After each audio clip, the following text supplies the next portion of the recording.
できたよ俺はカレーが食だよカレーができたよ山盛りできたよこれでビカカレー三昧飯つけてるかけてうまいようまいようまいようまいよ福神漬けも添えなきゃね辛いよ辛いよ辛いよ辛いよ魅惑のカレーをこの俺を惑わす遥かなガンジスの大地から世界中の人々のためにやってきたハウスのククレにバーモントにココマロリージャーボンカレーポークにビーフにキーマにマサラグリーンカレーも守備範囲ランナラランナンナラランナンナンナラランナンナラララランナラランナンナラランナンナンどんな店でも食べられるこの世はカレーでできてる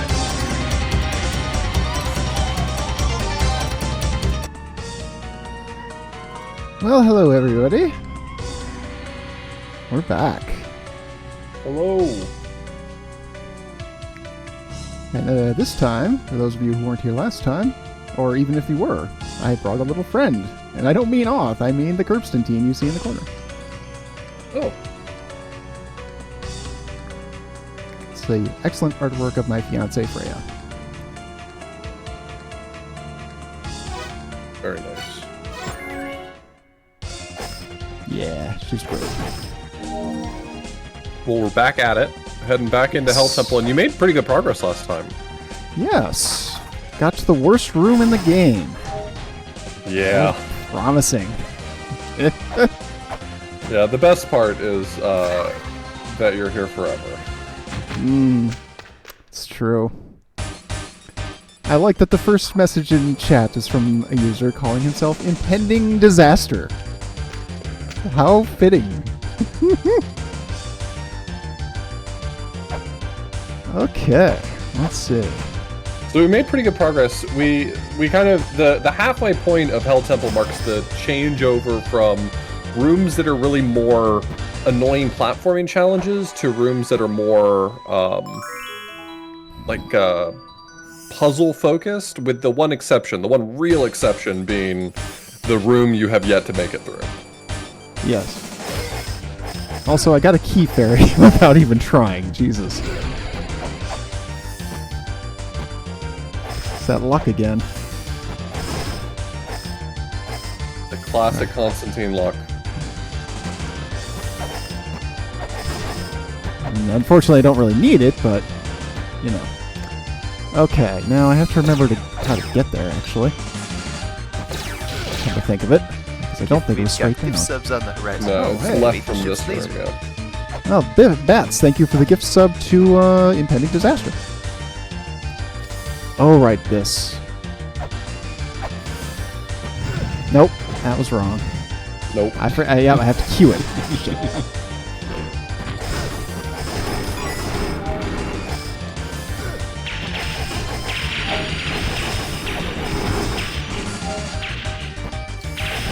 Didn't go far enough.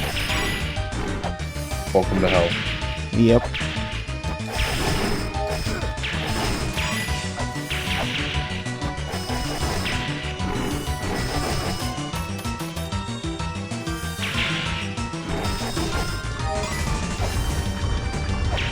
Alright, we'll get this now.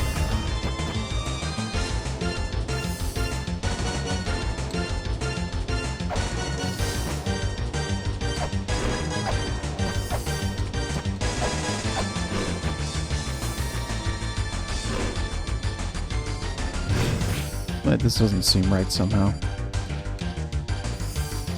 Nope, you're currently backtracking. Oh shit. Alright, you know what? We're gonna do this the easy way. Ah, not like that. Emma is cool, thank you for the follow. We'll just reboot it. It'll be faster at this point. Take it from the top. Yep.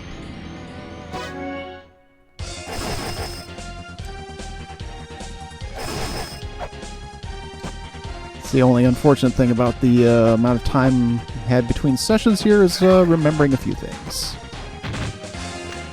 Well, thank you. I'm going to need all the luck I can get. That is a pure skill scenario right here. Yeah. Did I really just get another key fairy? I did. You probably still have the software combination turned on. Oh, yeah, you know what? You're right. That's not luck then. That's software. Mercury and Miracle, and isn't it? Mercury. Yeah. Alright, let's see. What should I put on instead? I feel like I should keep one of those on. Yeah, this save file is lacking pretty much all the software needed to do any interesting combos, really, so... Ah.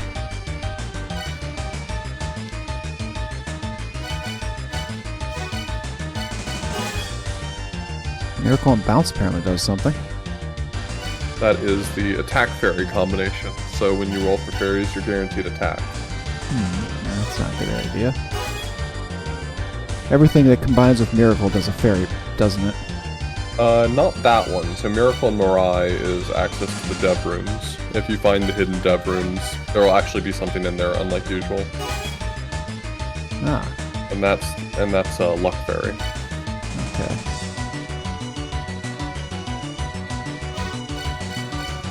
So you probably just want to have Mirai on and leave Miracle alone. Yeah. I don't know what any of the rest do, but...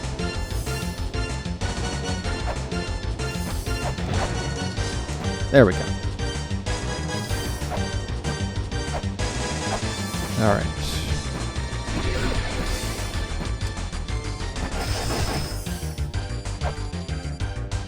And here we are. Okay. Let's take a look at this. The real solid look. Oh. So much for that. Looking at? Yeah. Oh boy. Okay, this is a different level of hell. It is, yeah. And you'll notice a new feature is that this one doesn't have a floor. Yeah, which means to me that there's another level down. I feel like there's something up with that.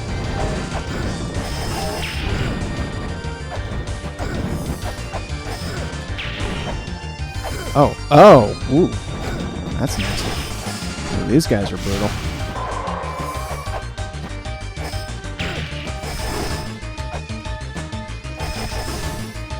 Now just be glad that you're not still playing on that file you had that was hard mode turned on. Ugh.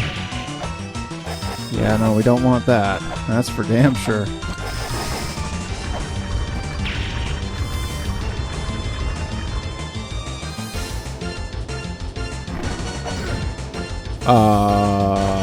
That is a long way back.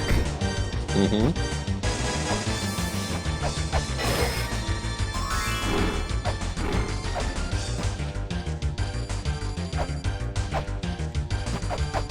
I don't want to take this route back. All right. If you go back one room and go up that ladder, that'll take you to the starting room, which is usually a punishment, but in this case, that might be exactly what you want, is to head back to the initial room.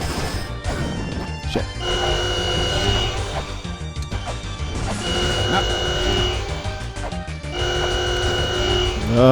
Oh boy, we're off to a flying start. There we go.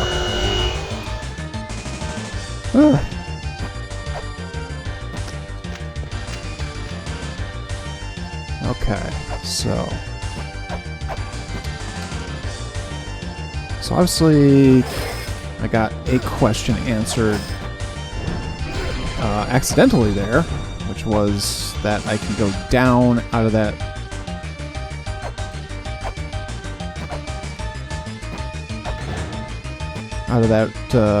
awful room and not go straight to hell. It's actually going to require me to go down 2 screens to go to hell.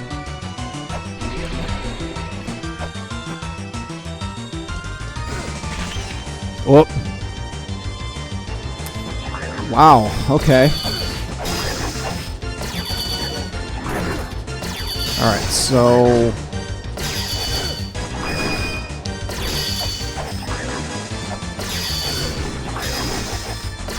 So let me see if I'm getting this right here. Yep. First of all, I need to keep the shield up.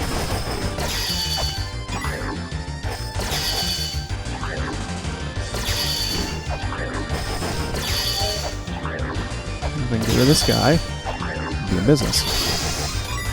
Hooray! Well, there we go.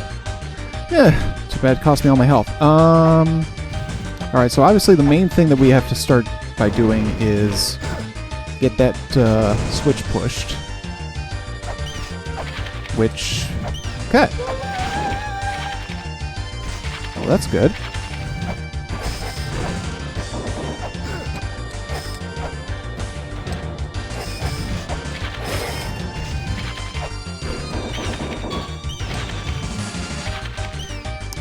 Now the problem is what happens next.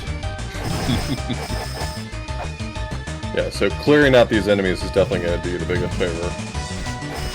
But there's really not a lot you can do about the next room down.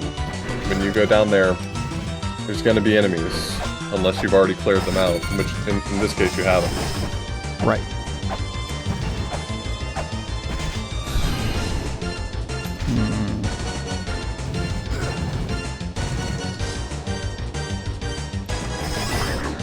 And those spikes can't be stood on. I thought I stood on one of them before.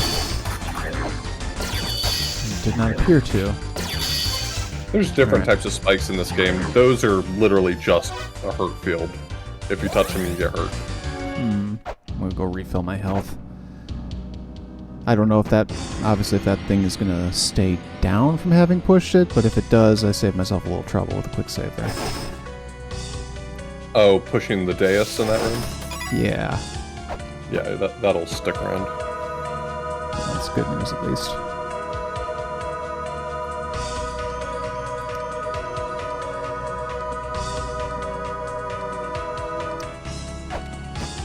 That being said, based on what we've got there so far, I still feel like I'm probably going to have to climb up that section.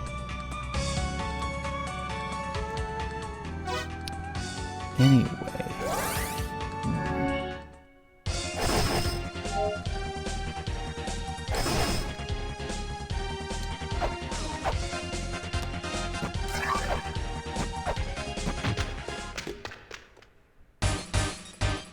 Alright, the exit from that room is obviously not that ladder that is next to where we come down.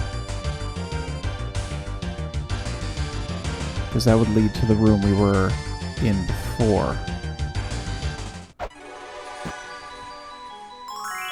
So that can't possibly be it.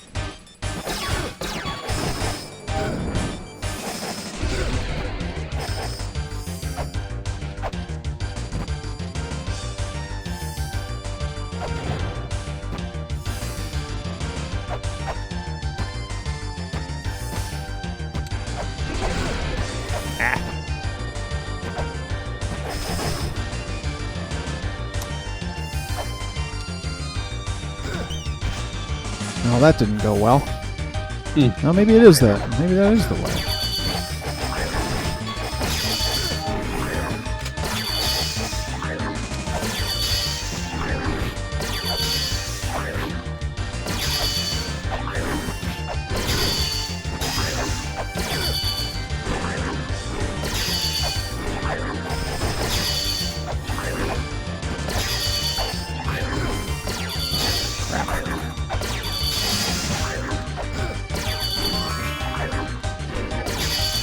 You guys suck. Yeah, it's gonna be a lot of this. I believe it.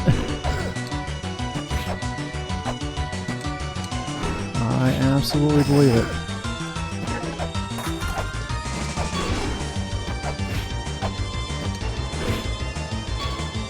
Especially if my aiming ain't true.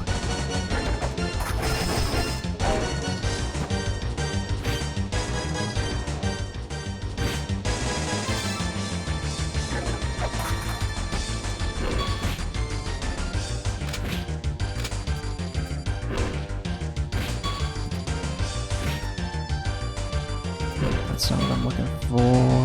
This one.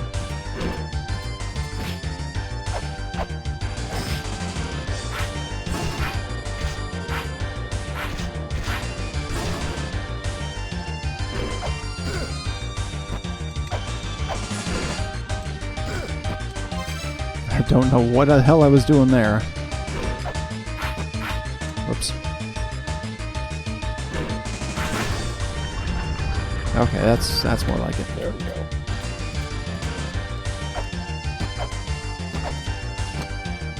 So if I remember correctly, the way multi-screen areas in Mulana work is a little strange. If I remember correctly, I think that if you kill the enemies on this screen, or as many of them as you can, and go up, when you come back down, they should still be dead. That won't be true if you, like, enter the hell room down below, but if you just go to the screen above, they should stay dead. Okay. Which will do you a lot of favors. So have you figured out how you're gonna make your way down here? Nope. Alright, the thing I'm thinking of right now is that there may be a false wall someplace. Which God knows would be incredibly on brand.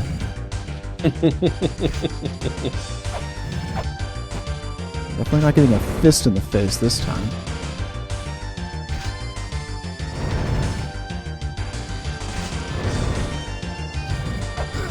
Ah, shit. Normal would never copy himself so blatantly.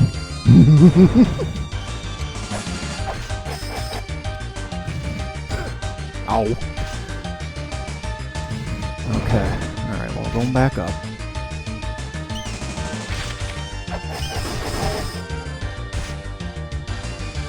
Alright. Great.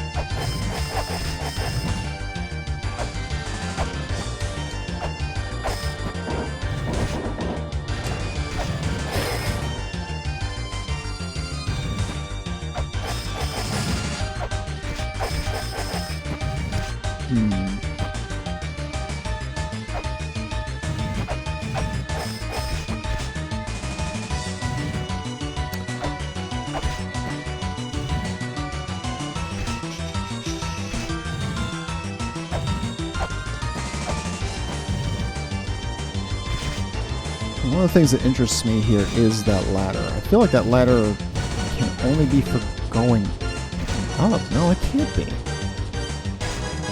That's not possible. Because there'd be no way to get to it. Which means that's another wave down from above. But how would we get to that?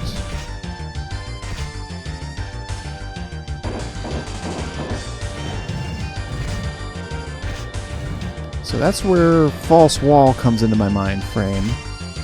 Okay. Because it would make sense for there to be a false wall that leads me to that ladder.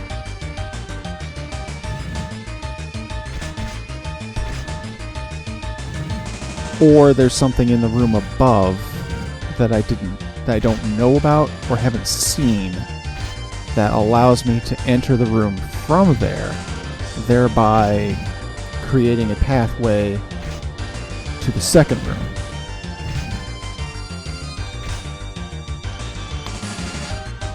Or maybe there's some other chicanery with maybe like the pause menu or something like we used to unlock Hell Temple in the first place.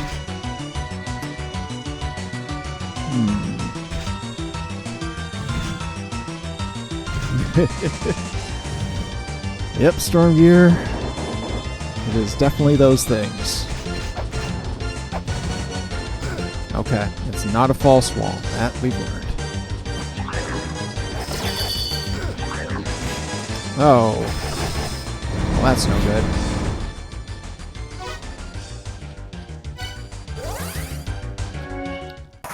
Yeah, I feel that. If I fell all the way down there, I'd probably just warp out too. It's the safest path at this point.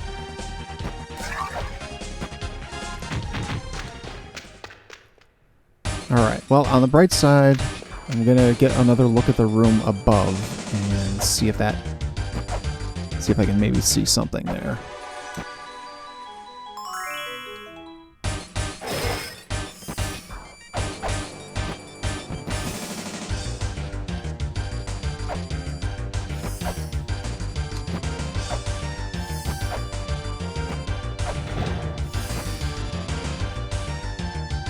All right. So if there was going to be a spot where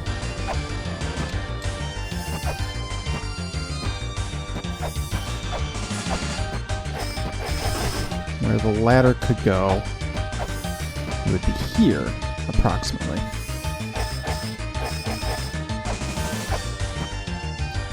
That makes sense.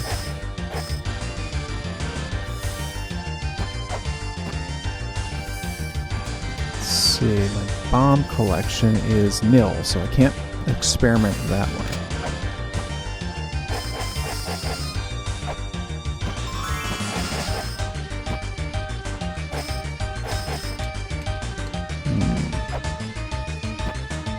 Unless there's maybe another dais up here that I haven't seen or is otherwise invisible. I wouldn't put that past them.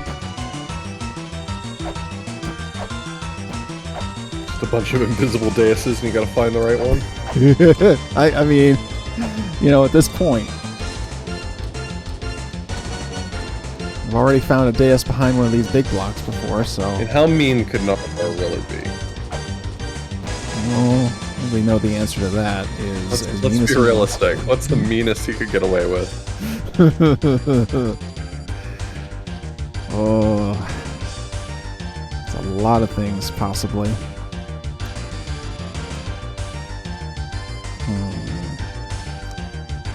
Now, interestingly, I do have these two blocks that never went anywhere. And I can only access one of them, though, so that's not specifically a help.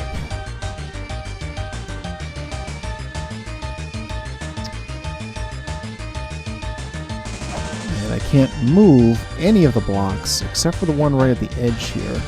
In theory. You know, it's not going to move, but, you know, Right. I don't know what I even could.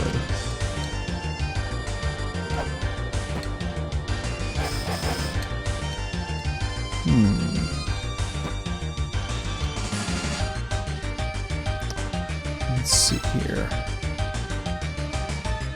Check out yield inventory for inspiration.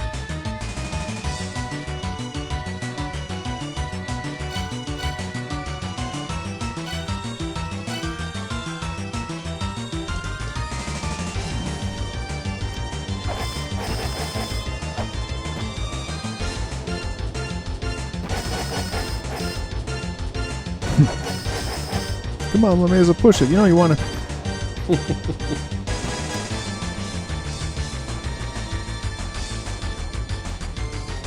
Okay. I think I might need a nudge here. I don't think I'm seeing what's happening. Okay. Yeah, the ladder is not for going down. It's for the distracted player to go up and be punished for it. Okay.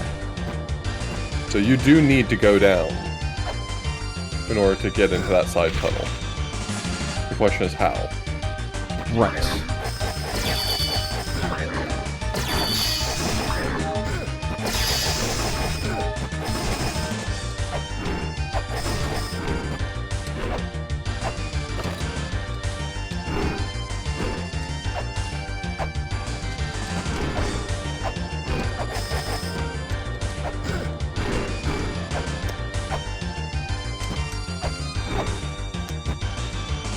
The eternal question.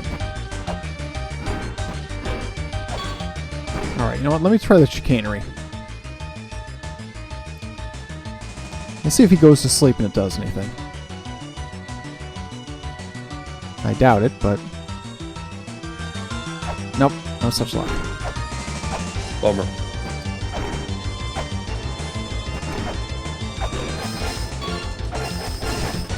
Okay.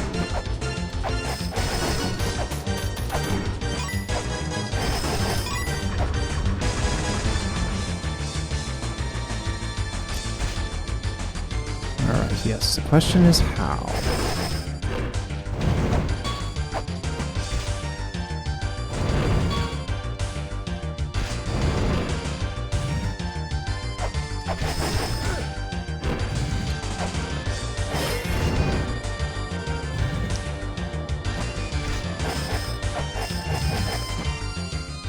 Try it again. I don't know.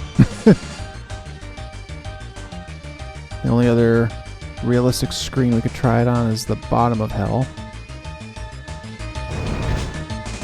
Nope. Alright, so then I'm gonna guess then that the ladder here... No, the ladder here can actually lead us to loop around. Which... Boy, that jump to that corner there is not gonna be pleasant. Absolutely not.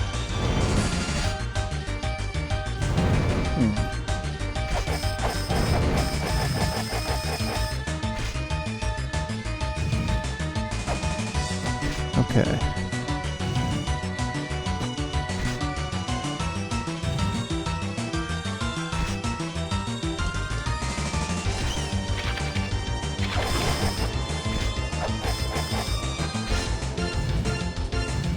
No, wait, that ladder doesn't look like it actually goes up there. Well, it's just one of those that it, It'll just pop you onto the platform. pop you up. Okay.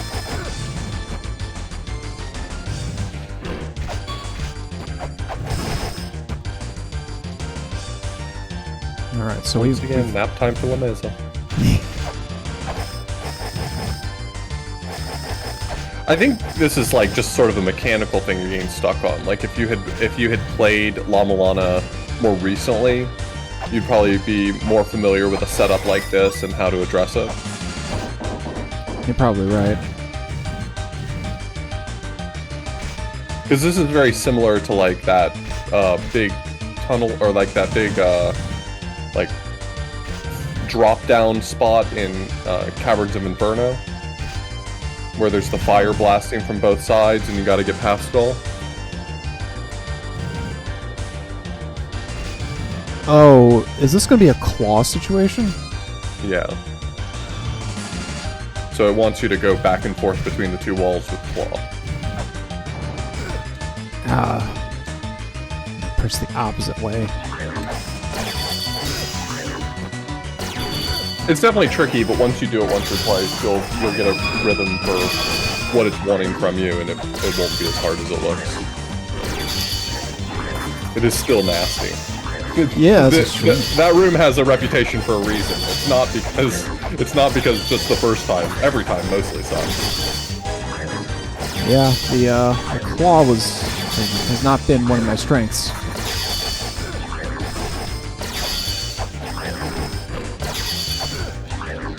Yeah, so you'll just grab one wall, and while you're grabbing it, you'll press jump to kick off that wall to grab the opposite wall. And then you'll let go of the claw momentarily to fall a little bit, and then repeat that process. Ooh, boy. You got this. I have full faith. Honestly, if you've made it this far, you have the tenacity to conquer this room. This room is merely annoying. It's not as bad as a few of the ones you've tackled. It's just very annoying.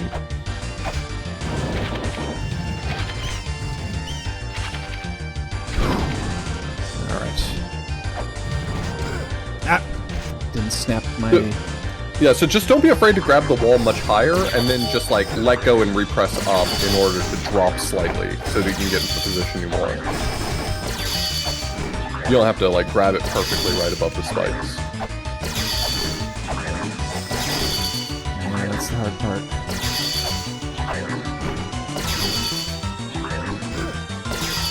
And for what it's worth, you don't even want to get super close to the spikes anyway, because, you know, when you jump off the wall, gravity is going to pull you down. So you actually want a little bit of, like, room to fall. Gotcha. Okay. Once you kind of try it out once or twice and see how much you fall when you jump off the wall, you'll figure out, like, where you want to kick from, and it'll make a lot more sense.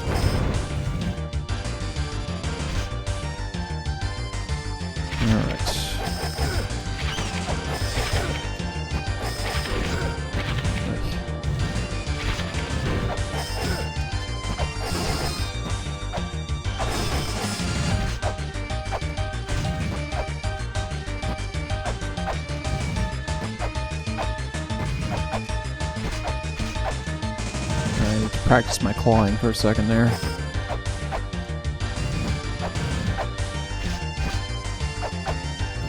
So just hold up and toward the wall.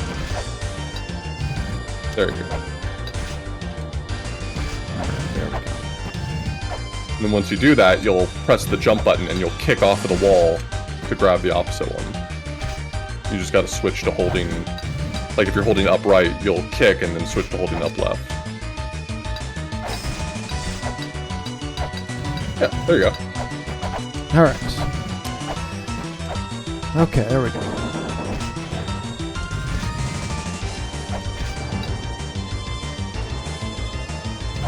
So if you just briefly let go of up, you can drop just a little bit to get into a better spot.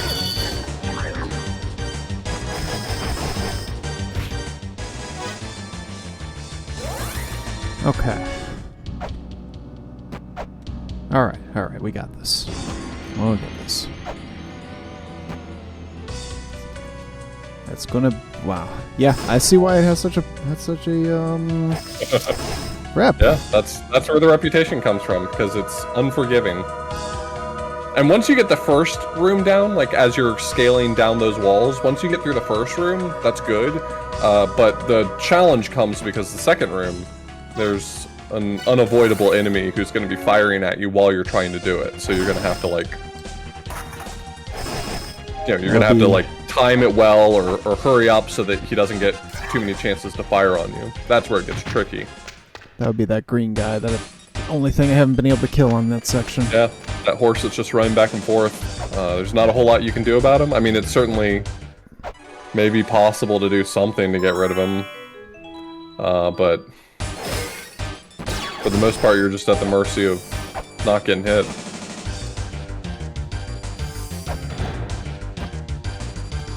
RNG to a certain extent. A little bit, yeah. There is definitely a little bit of randomness into when that timing happens, but it's doable.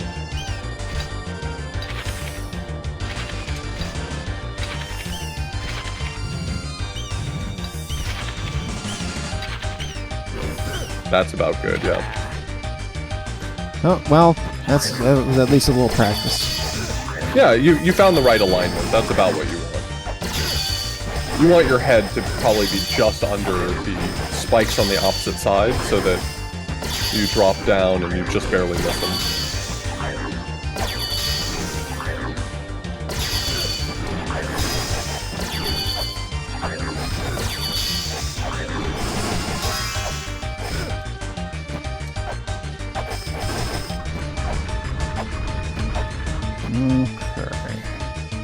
A chakram can take out the unicorn quickly? Probably. The problem isn't like taking him out on the way. Like the problem isn't like when you get to him, because you can also take him out with like 2 quick whips. But the problem is like as you're scaling down the wall, he'll just shoot at you.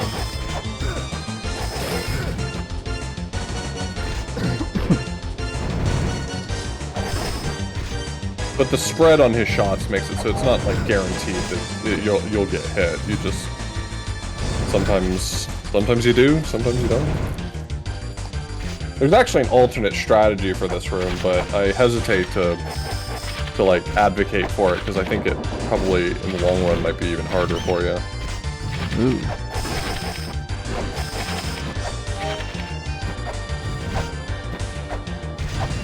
Especially because Whoops. I think you're lacking the software upgrade. Yeah, using the caltrops to get iframes and then just jump down quickly. But I think that strat depends on having the software combo for extending the length of your iframes. And that takes Death Village and Move? Death Village and RNC? I don't remember which ones. Yeah. That was one of those things where I feel like I had the, oops. Well, you have Death Village, so, like, if down the road we're like, alright, we're gonna switch strategies, I can just tell you where to go get the software in question. Because you got some cash on you. Yep, hopefully enough. I don't think there's anything in the game that costs more than 450. I think the most expensive thing in the game is a pack of bullets, and that's 400.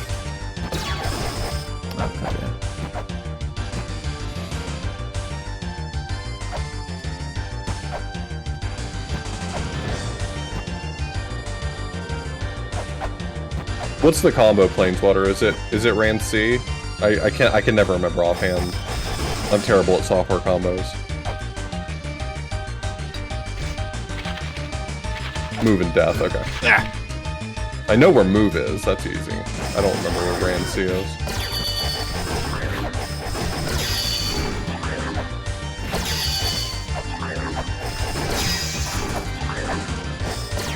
Whoop.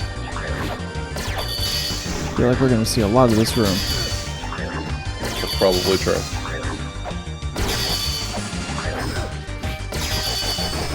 There's a certain amount of mental exhaustion that I know, as someone who has done this many times, I know sets in when you're dealing with Hell Temple.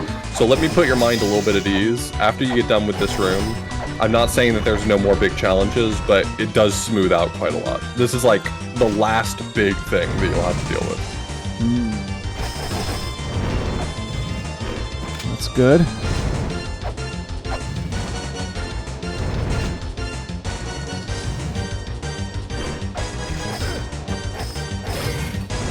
The important thing is going to be making sure I don't get my ass kicked so hard that I have to come back through here. Once we do that.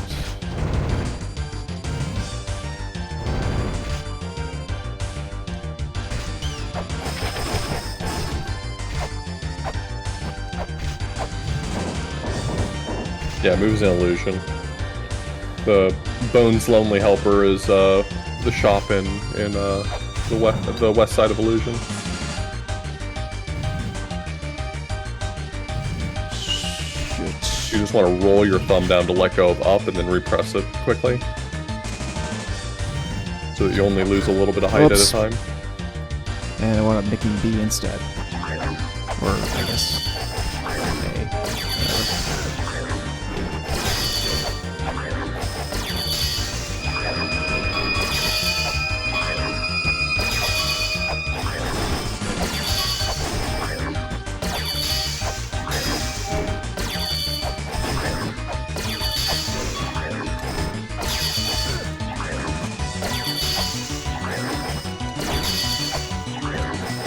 Oh, perfect. Thanks. Yeah. There we go.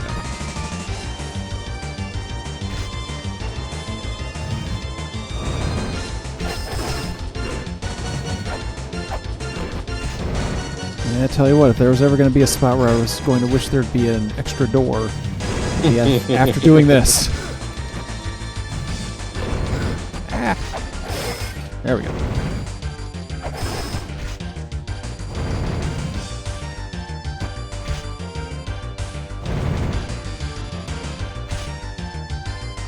Get her going. All right.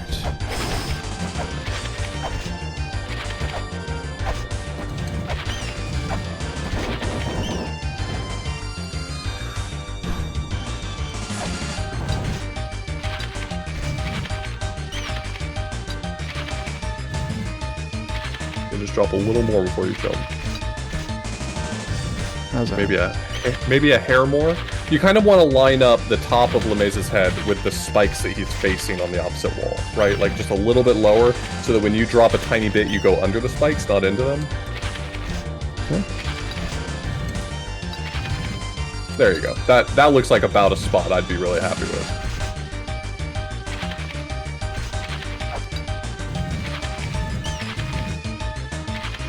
And now all you got to do is get consistent at getting that line up quickly, because it'll be under duress when you go to the next room down. Well, ain't that the truth? You'll get better at this. This is the sort of thing that's like you've never been asked to like do these really precise lineups, but after you go through this room a handful of times, you're just going to be lining up, flying your way down. Well, yeah, technically all of Hell Temple's under duress. Technically all of Mulana is under duress, but that's okay. Yeah, that's certainly the truth.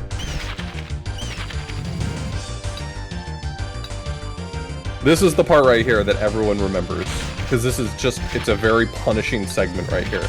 Climbing down. This is Naramura left and right. This is exactly the kind of guy he is.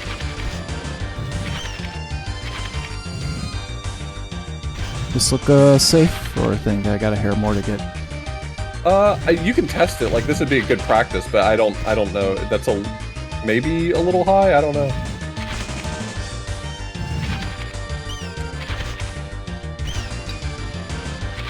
This is so traumatizing. People who have played Hell Temple remember this room. Yep, I can see that for sure. Yeah, okay.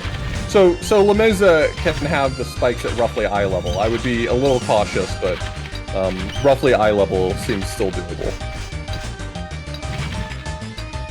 Okay. This is it. Don't get scared now.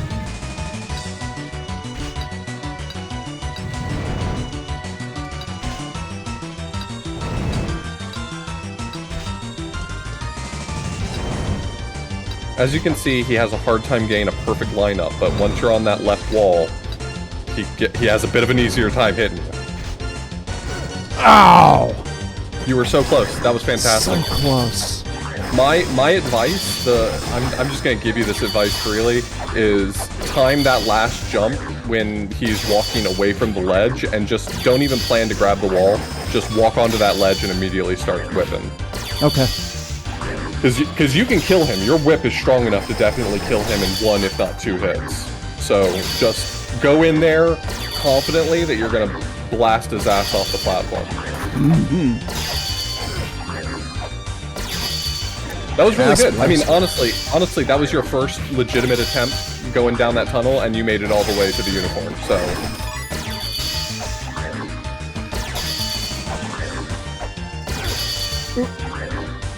I would imagine most people's first attempt going down that tunnel, they probably just get hit by an errant bullet. Yeah, that wouldn't surprise me at all.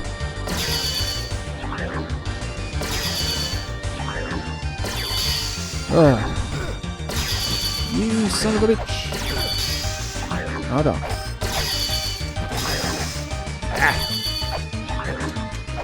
I hate these guys. I hate them I so hate much. them.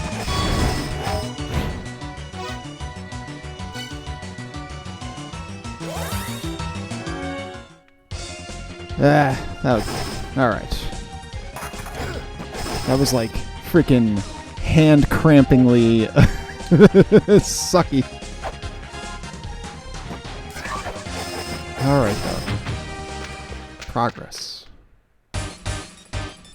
Mental progress. Not actual physical progress. But it's someplace. Yeah, I'd say that's solid forward progress. Okay, if you want a little more cash, there you go. He's got you covered. Yeah.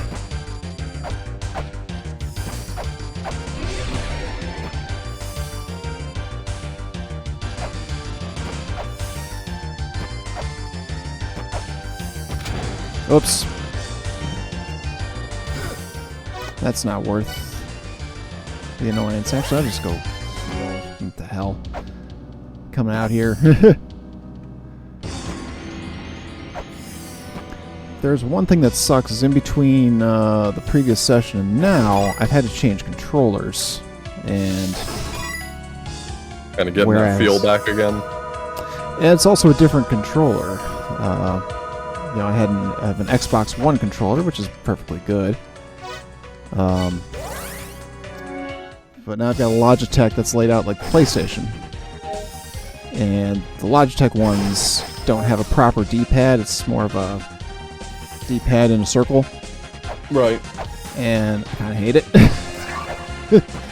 Beggars can't be choosers, but that is kind of annoying. Yeah, definitely makes something like this a little more tricky. Yeah.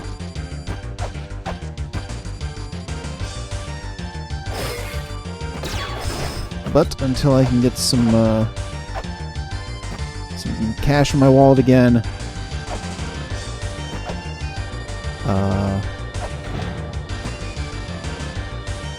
you know, this is what I gotta do.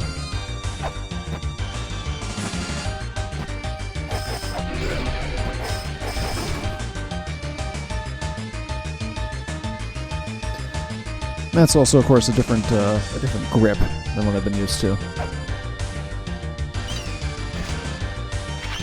Yeah, from what you're describing, I imagine that D-pad is probably going to be the biggest biggest frustration.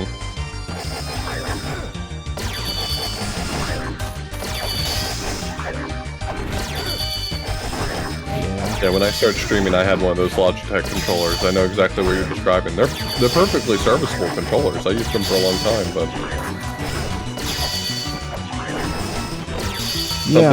something that's demanding precision like this, they can feel like a little bit of a barrier.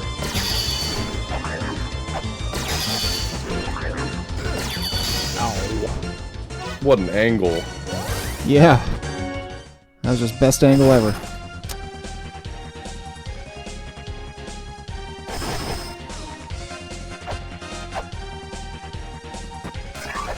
Although actually, I could almost get away with switching the controller back, because the reason I switched it off is because the Joy-Con on it was drifting, and that's obviously not a specific worry for La Mulana, because I'm using the D-pad, you know, as it is. Right.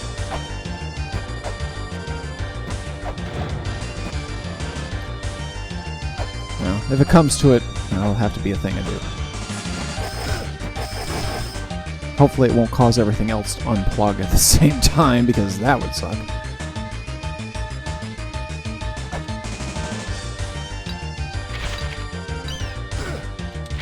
Okay.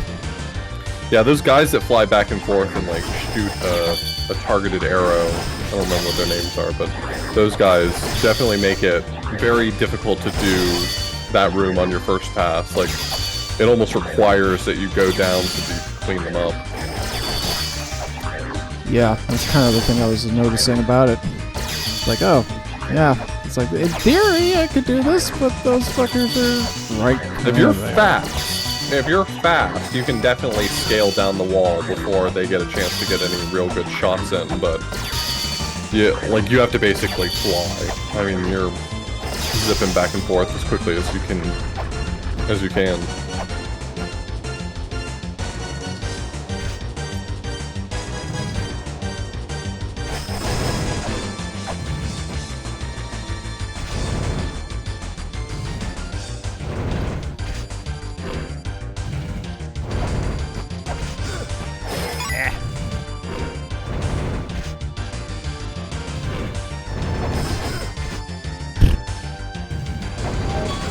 Yep.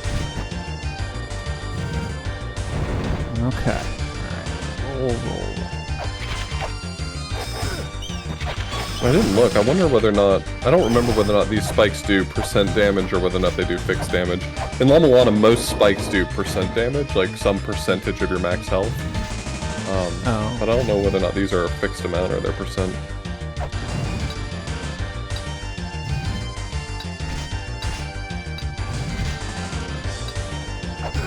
Oh, what?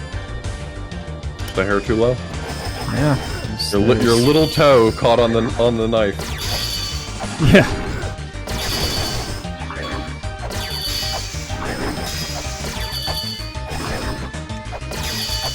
Sadly, a fatal little toe injury.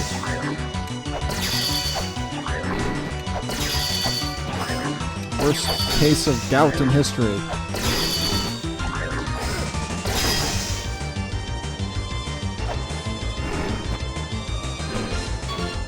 Yeah, I'm definitely glad I didn't try to do this at the end of the previous attempt, because yeah, that might have been a ugh kind of moment there. Yeah, this room's a lot, and at the pace we were going and how late it was, I kind of figured that was a perfect stopping point. I still think it was. Yeah, I completely agree.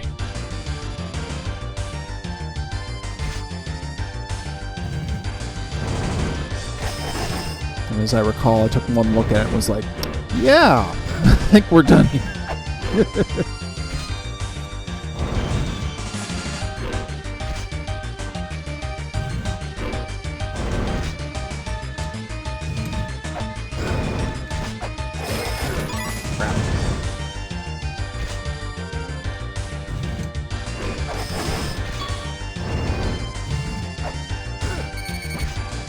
Oh, for Would crying use out all loud. those spikes as well. Okay. I'm trying to remember if these spikes get used anywhere else. These sort of omnidirectional hurt box spikes. I think they're the same ones that get used in Gate of Time, but not 100% certain.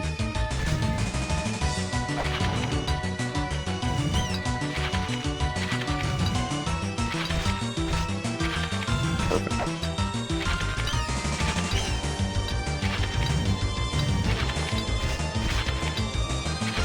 Yeah, if you just try to get Lameza to stare down the bottom line of the knives on the opposite side, looks like that is a consistent lineup.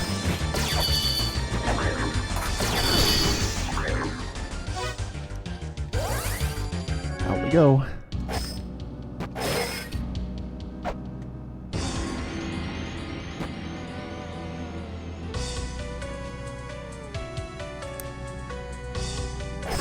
Yeah, well, I can say too, yeah, the claw has been historically my biggest struggle.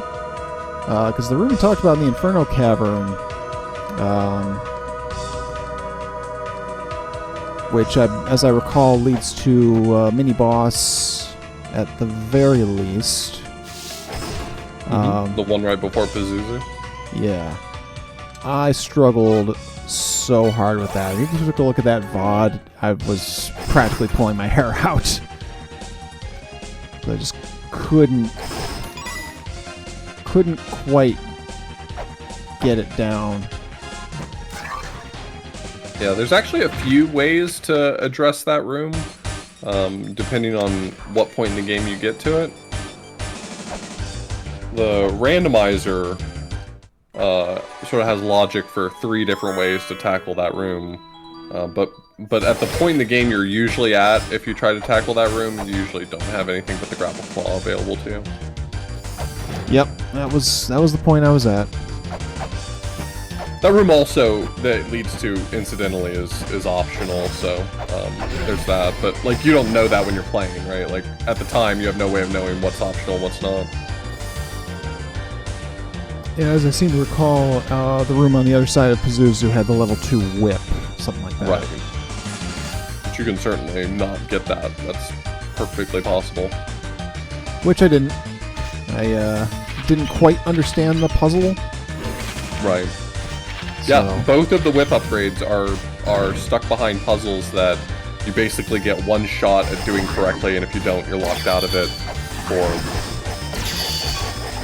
most players for good. Yeah, that second one, I went through the entire hassle of getting it figured out. I was like, okay, now it's a matter of how to do it correctly. And did manage to do it.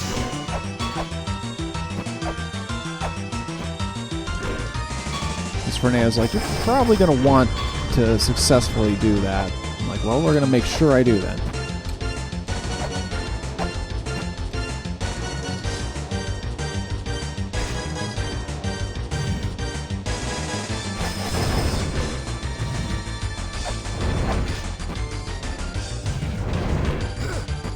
And then there was the one time I inadvertently used my whip when I was inside the mother, and you know how that went. I died instantly. Yep. Punished heavily. Yep. Like, you fool. Yeah.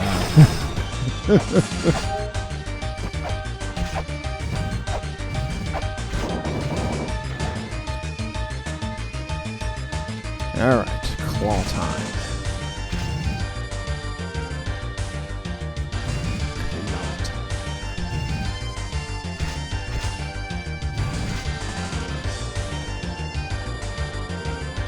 Okay. Psyching myself up.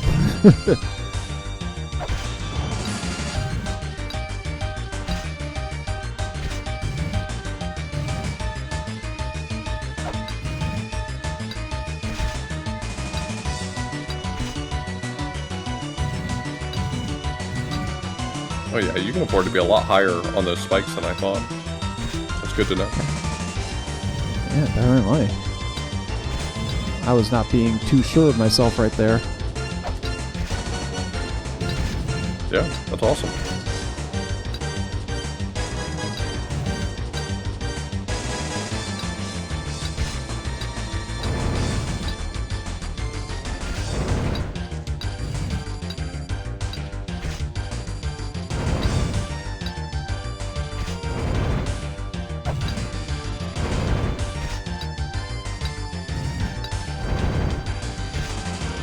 Yeah, so my recommendation is wait until he's like turning around on the closest side to you and just jump across and don't even grab the wall. Just climb right onto the ledge and get him.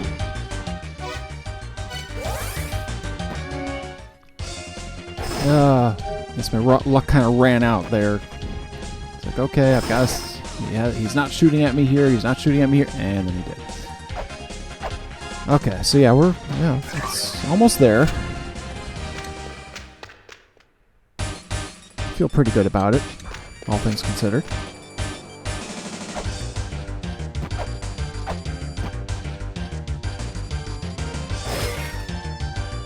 I was a little bit more worried about it initially. I do not think you can jump down straight through the center of the spikes. To my knowledge, that's not possible. But I could be not correct. The hitbox could be smaller than I think.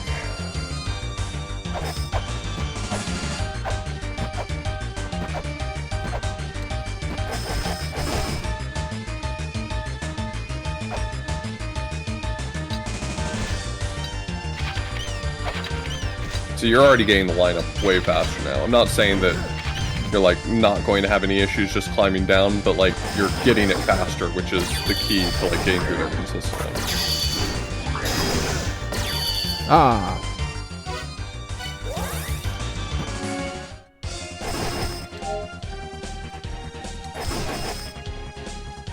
Yeah, I think that's the surest sense of progress, if anything.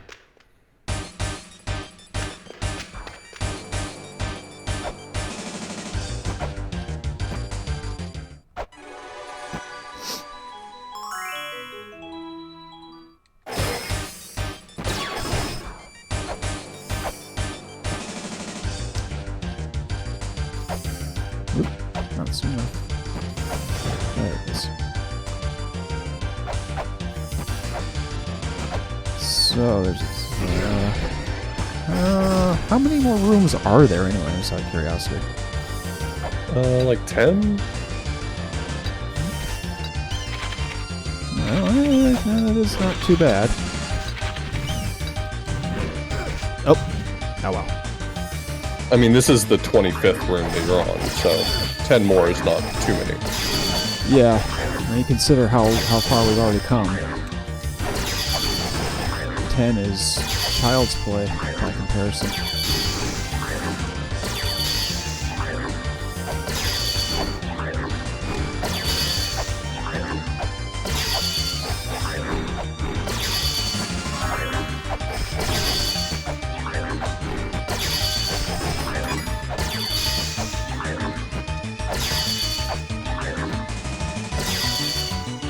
We're on our way, and obviously room 35 is the boss.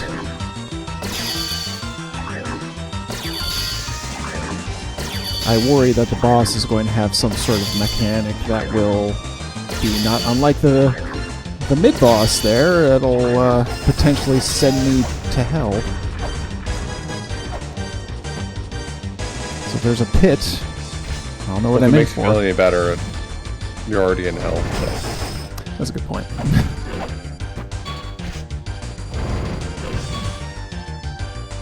I mean, they have signs and a reception area and everything. A whole operation going. Yeah, it's pretty impressive, really.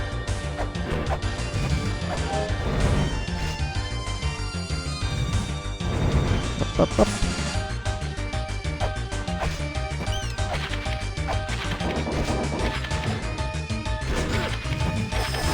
Also, was not thinking ahead there. Must kill this guy. Alright.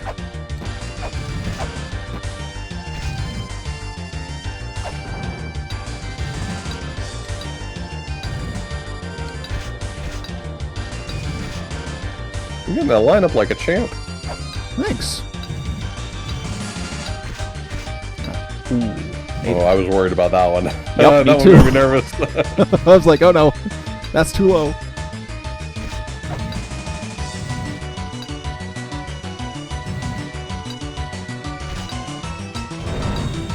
Yeah, just remember once you hit that left wall again, you're pretty committed.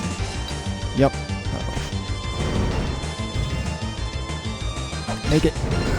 Oh. Crap. You're getting down pretty far consistently. Like, you're obviously having a hard time with these, Land of Hell rooms, but you're getting through the tunnel really consistently. That bodes well for your future.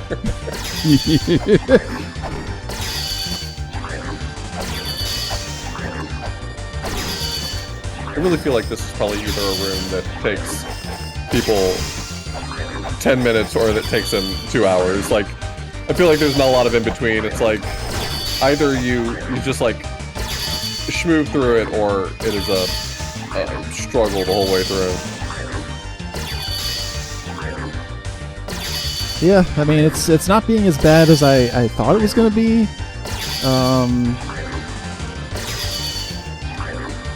Yeah, it's really now to the point of getting that last jump onto the platform, and then I think once we can do that.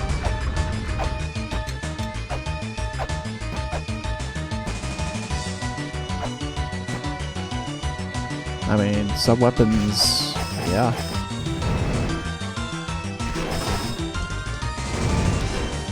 It's just too bad there's nothing that really goes through a wall like that. Mulana 2 fixed that. Oh. It added a horizontal weapon that can go through walls. Nice. Not in Mulana 1. Well, I mean, it goes straight down. Yeah, our problem there is down. We need something that would go across. If we had that, we'd be all set. I think Stormgear's probably referring to the Land of Hell room where you're kind of waiting for the ice wizard to get near you. Oh, That maybe okay, maybe a Earth Spear could have. If he was close, you could have maybe gotten him.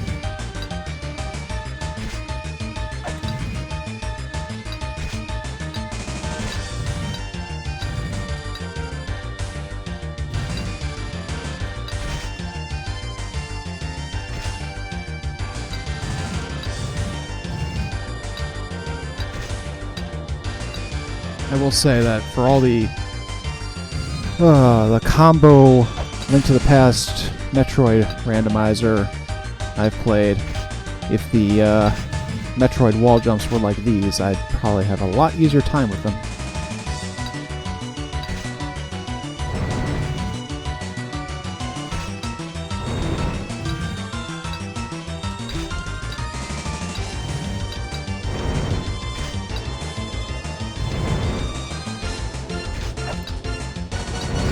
Ah!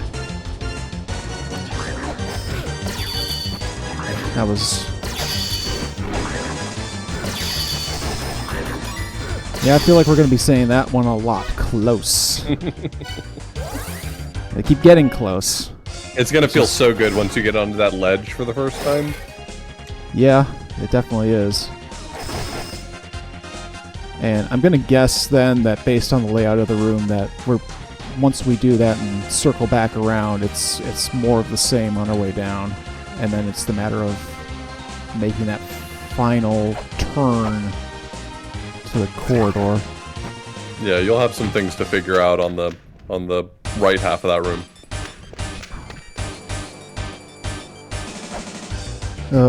It's just too bad I can't do something like drop a save state once I get there.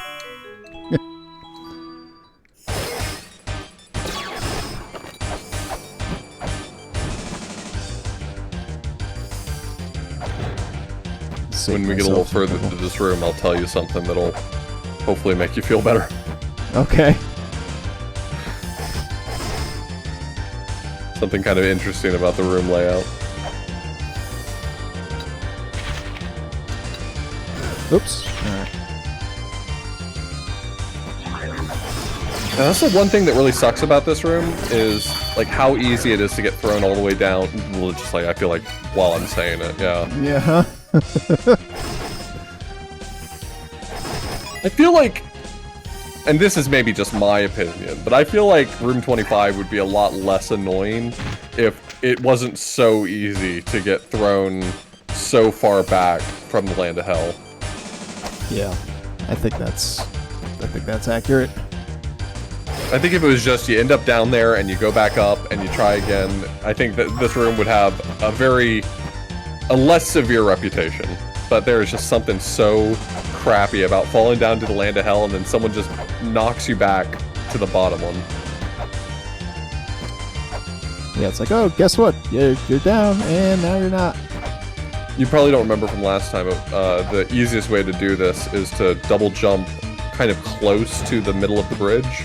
Like if you land, like if you jump like you're going to land on the middle of that trap door and then jump again before you would touch it, it'll activate it without you having to fall I knew down. there was Does that something to it, and I couldn't quite remember what it was. Yeah. I was like, oh, I'm getting there, so won't worry about it. Yeah, it's been like 2 weeks, so I figured I'd just remind you what we settled on last time. Whoops. Yeah, you see those arrows come out, it's like, I'm gonna rush. It sucks so much.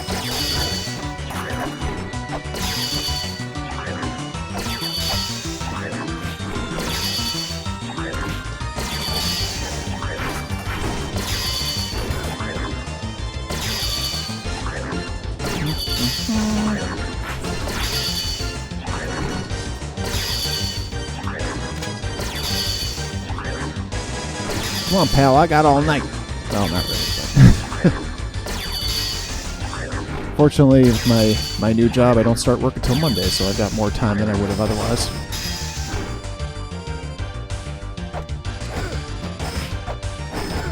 Oh. Well, thank you, Stormy. I appreciate it. It's been a long, tough road, unfortunately, to get employment since my return.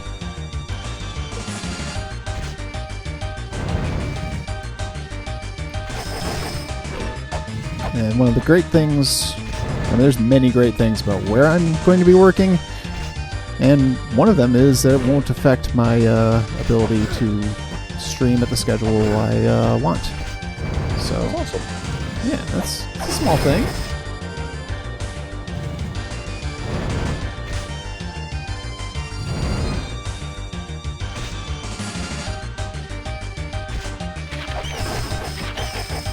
Makes me feel good about continuing to have the, you know, various goals I've got for follows and subs and all that.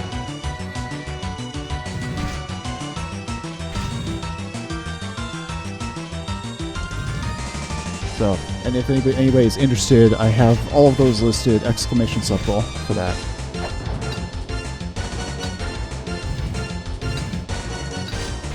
Whole bunch of stuff there. A whole bunch of stuff I've never played before.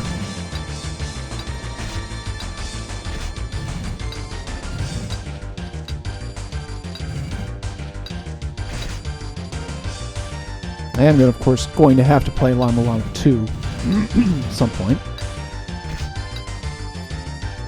Oh, good. That's got a Hell Temple, too. Oh, I believe it.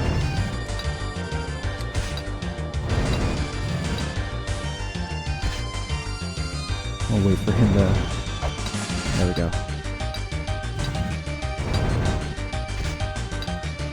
Shit. Actually, you should be mostly okay as long as you... Okay. Yeah, I would just... As soon as he walks away, I would drop down and blast him. Ah! You were there. Yeah, you gotta get 2 good swings in, I think. You have the ring and chakrams as well. I imagine that they don't have so much health that you couldn't just throw a ring chakram at them and kill them as well. Hey, that was tangible progress. Yeah, we touched ground. Sure, you do still have the gun. I think you have some bullets left in it too. I have a single bullet. I thought I saw you. It said 1:0, which is 1 clip. So you have 6 bullets. I could be wrong. I could be misremembering what I saw.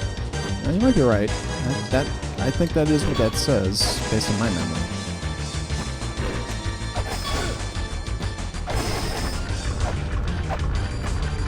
Let's use this momentary respite to find out. 1-0. Yep. So if you were to press the fire button, it won't actually fire. It'll just load the next clip. Okay. Well, here we go.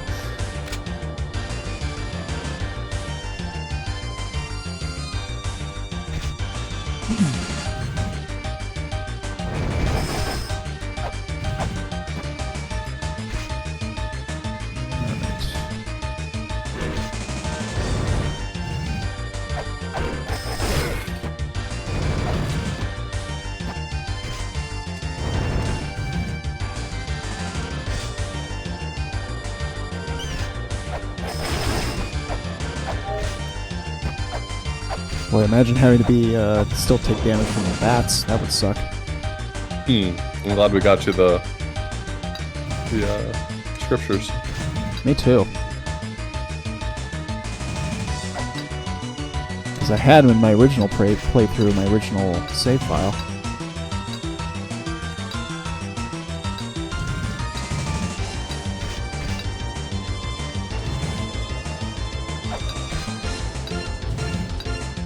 Now, it actually really just now occurs to me that I remembered having my original file have everything, including the Pulvers. I was like, something about that memory is weird and different, and I'm not sure what it is. Shit! Didn't move far enough. And I remembered what it is. The save file did not have the Pulvers, but I did go get the Pulvers for the achievement. Gotcha. Okay, now I know what it was. Yeah, the Smolder takes a bit of a bad rap from speedrunners and people who play a lot of this game, because if you're very good at this game, the Smolder makes things worse. But for the average player, the Smolder's fine. I don't think it's helpful, but it's not hurting. Yeah, I think Fornea basically was like, yeah, don't worry about it. Those things aren't really going to do anything for you, so don't worry about getting it. So when we were done, I was screwing around and deciding that, yes, I want to open the gate to the Hell Temple. I went and I hunted for them and grabbed them, and it was all good. Got that Shiva. Yep, gotta get them.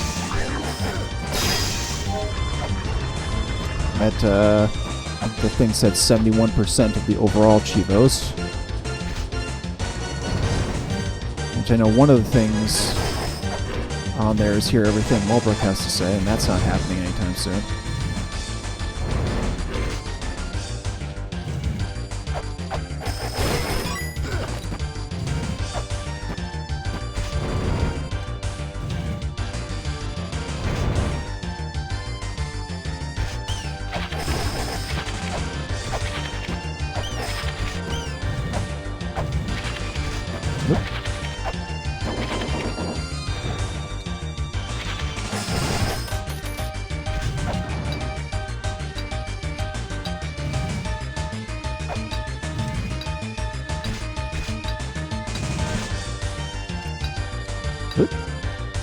Oh, crap. Missed the touch.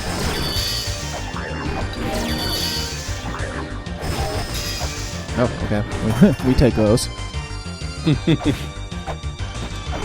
Hey, not getting punished is not getting punished. What are you gonna do? Right.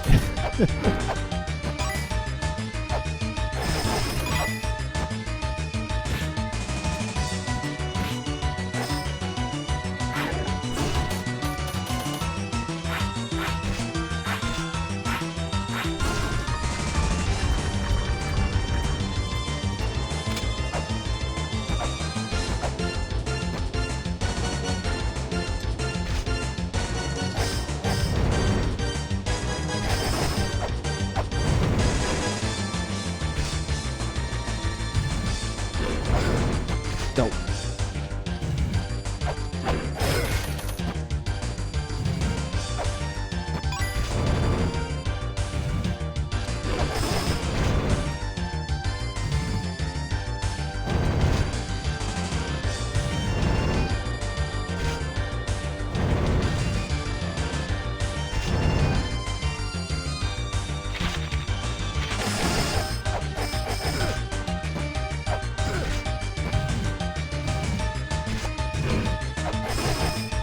Oh, boy.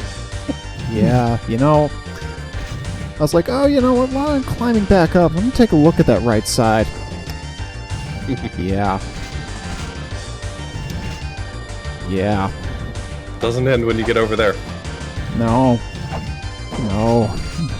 It doesn't just get worse, it gets a lot worse.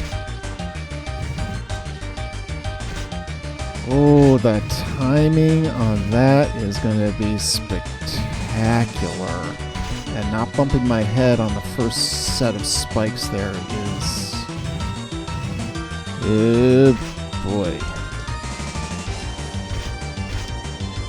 Once you take a few honest stabs at it, I'll give you some pointers to make your life a lot easier.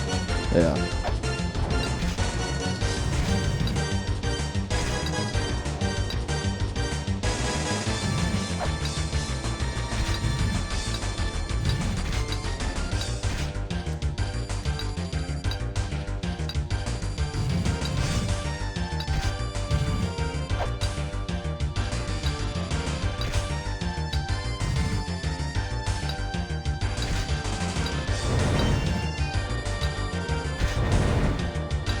So, like, here's my question, Nick, and this is because I've been watching, well, as we climb back up, I'll ask the question. I've been watching Desi do the 8-bit version. Yeah. And I'm just really wondering, like, what differences beyond graphics are there? It's like, are there substantial puzzle differences, you know? It would definitely depend on what you consider substantial. Like, definitely, if you're already familiar with one game, the content of the other is going to be very familiar. But Remake was designed for a fan base that had already played the classic version. And so there are some twists in there. Things like, if you remember how a puzzle works in one direction, it was specifically changed in order to, like, punish you for remembering the solution. Things like that. In addition to that, some parts were explicitly just completely remade, so like Endless Corridor is very different in Classic versus Remake. And there's a few small changes like that where just the difference in the engines required completely rethinking the way the game even operates. Outside of that though, I mean it's some mechanical differences. I think Remake plays way better, personally. And a few handful of puzzle differences, but they're similar enough that if you've played one, then you don't need to play the other, necessarily. If you're like a real La Mulana super fan, then you would want to play both of them because they're different enough that you kind of get a little treat, But it's not like there's 3 La Mulana games and you should play all 3 of them. It's like there's 2 La Mulana games, and if you really are itching for more, Classic is a nice twist. Okay. Yeah, it was one of the things where I was, you know, obviously I do my level best not to ever backseat anybody. Yeah. And you know, my memory isn't super great. For the main campaign anyway, with how long ago it was, I was like, even if I did remember, you know, how much would I be able to help? And it sounds like a decent amount, depending on the puzzle. Yeah, a lot of it you probably would be able to, you'd know the answer intuitively. There's definitely several puzzles throughout the game. Every time I played through Classic, I played through Classic at this point 2 or 3 times. Every time I play through it, there's a handful of puzzles where I'm like, I know the solution, obviously, in Remake, but I cannot for the life of me remember what I need to do in Classic, because it's different enough.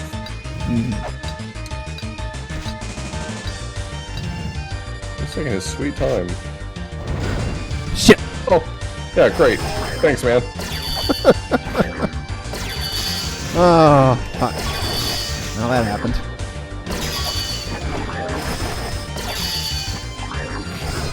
It's still, you know, boosting the old confidence with the claw. And never have too much of that.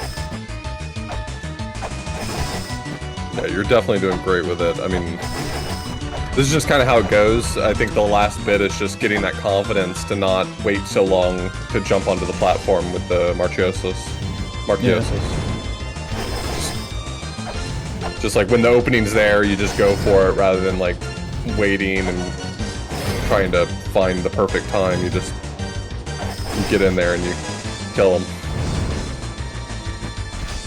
That's what's really dangerous about this room, is it demands precision, and so you kind of naturally want to slow play it, but every moment you're in that room is another opportunity for the game to kill you. Something the game is exquisitely good at.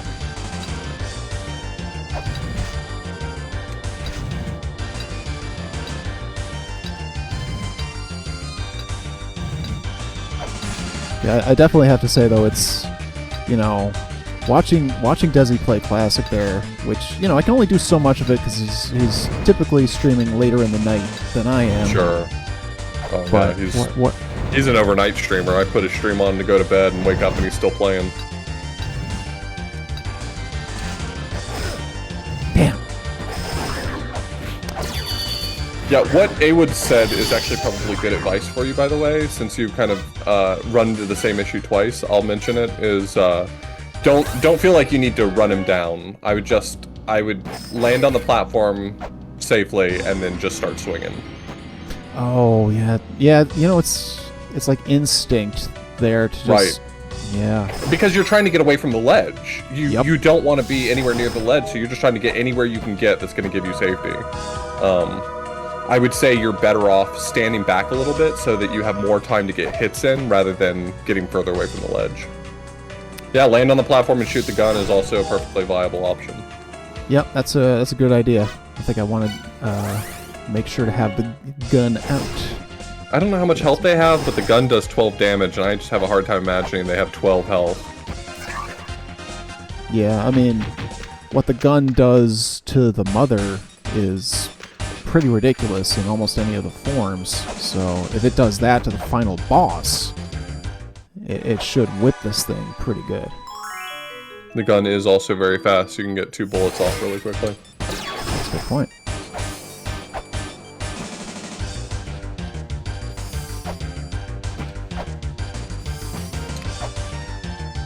So the funny thing is about my about the only time that I have fought and successfully beaten the game was, you know, Fornea was very good about, you know, not giving away things unless I asked, you know, that sort of thing. Right. And I give a lot of credit to her for that. And one of the things, though, she didn't give away at all was the fact of what happens after you beat the final boss. I'm like, oh no! No, not an escape sequence! No, I'm not playing Metroid, damn it!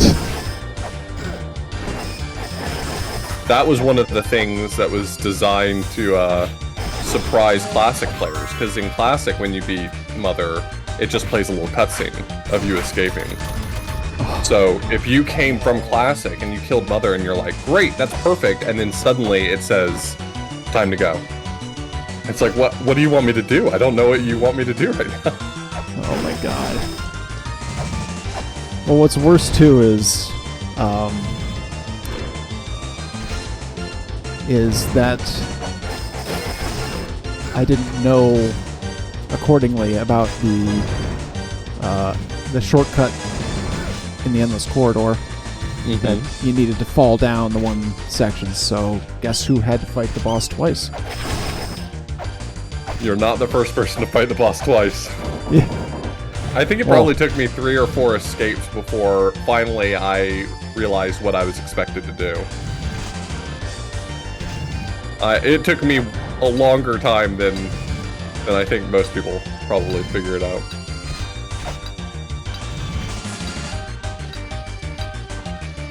Yeah, and then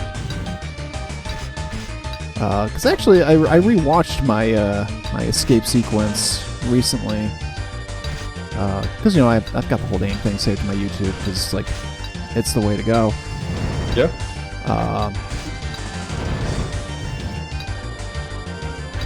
Now Void Lily's making me doubt my memory, so I'm pulling up my classic VOD and I'm gonna...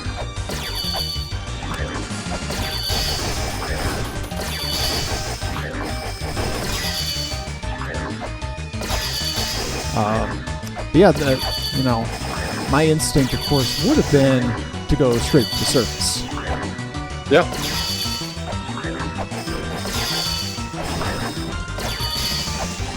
And then Cornea's giving me the directions, like, okay, Temple of Sun. I'm like, what? Like, go down to see Mulbrook. What? Because we didn't get the dialogue that said, oh, hey, by the way, there's an escape back here. Yeah, her dialogue for that is actually kind of an interesting deep dive into the weird mechanics of this game. So I don't know how much you were told, but this game keeps track of like a score, like to keep track of how much progress you've made. So when you collect items, it gives you points, and when you beat bosses, it gives you points. And those points don't matter. They're not like tracked for like achievement purposes. But it's the way that the game generally keeps track of like how much progress you've made. And the only real thing to my knowledge that's used for is Mulbrook's hints. They change throughout the game. So as your score goes higher and higher, it tells you, she starts telling you more things, different things. And it is very easy to overshoot the very narrow gap where she does tell you that hint, and then it's not available anymore. Nope.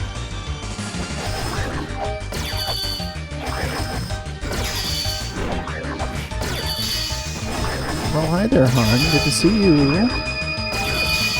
Ah, shit.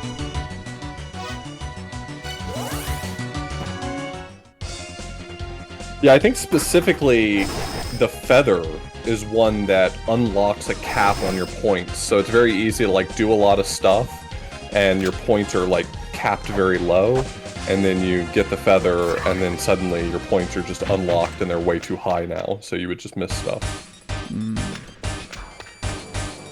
Anyway, the mechanics behind Mulbrook's hints are actually very interesting and very whack. Yeah, that much is certain. It's a very absurd system that can only it's the sort of thing conceived of by a wild person. Zelpid also uses score. Yeah, but Zelpid doesn't say anything useful, so no one cares what he says. Right.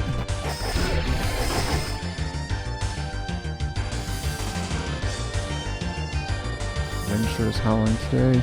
Oh. Guess I had a pretty high score at one point then, because I've heard him say that. Well, by the end of the game, you've hit all the triggers to basically max out your score, because your score is just like keeping track of how many items you've gotten. So if you're filling up your inventory, beating bosses like you're supposed to, eventually your score does get very high. Again, not achievement, just sort of an arbitrary metric for deciding how far through the game you are. Which I kind of respect it. It's kind of an interesting mechanic because of how non-linear this game is, so it would be impossible for you to like keep track of all the flags necessary to know exactly when Mulbrook should say every single hint. So instead, they were just like, okay, we'll keep track of it via score and estimate where you are in the game. It's just, the way that score is calculated, it's very easy to accidentally miss a few things. That's extremely on brand.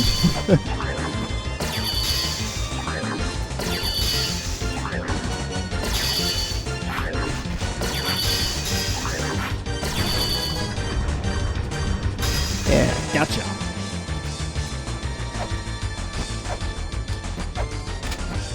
It's one of those things as a programmer that I'm like, I can totally see how he came up with that idea, and I think it's very smart, and it doesn't work right.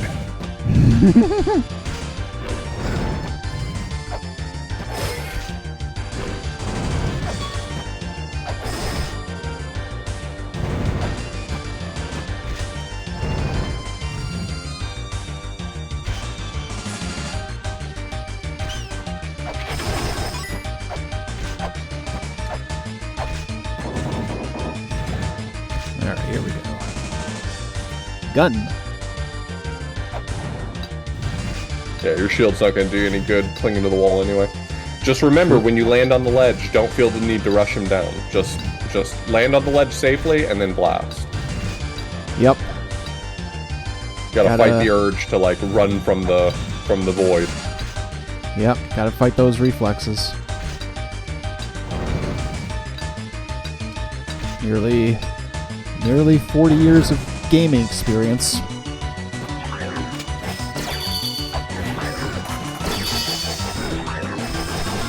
Because I can tell you, if you watch me play any kind of platformer, one of the things you'll inevitably see me do is overcorrect. Been there. Yep, it's those single space platforms I always overcorrect. And sometimes it doesn't hurt me and I stay on, and sometimes it does hurt me and I go right off.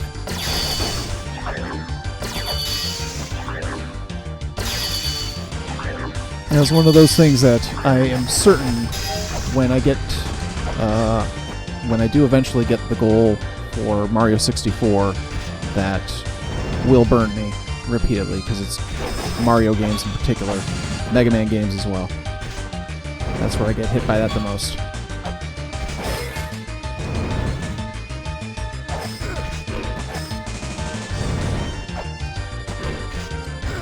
Yep.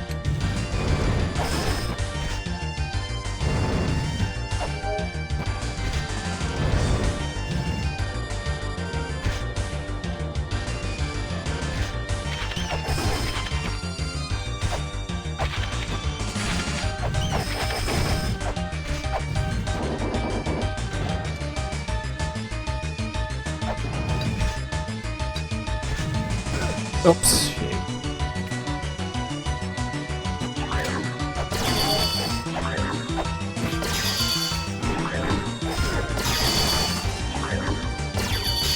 Yeah, I have beaten over 400 games.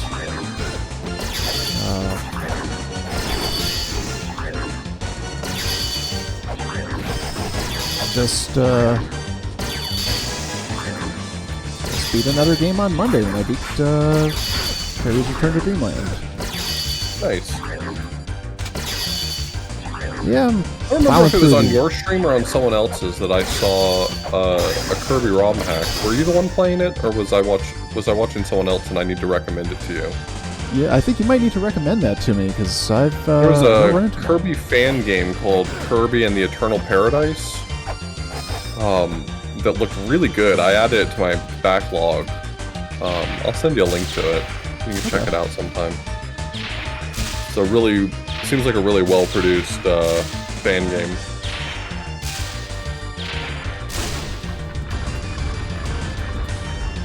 Well, that's the sort of thing I'm always interested in.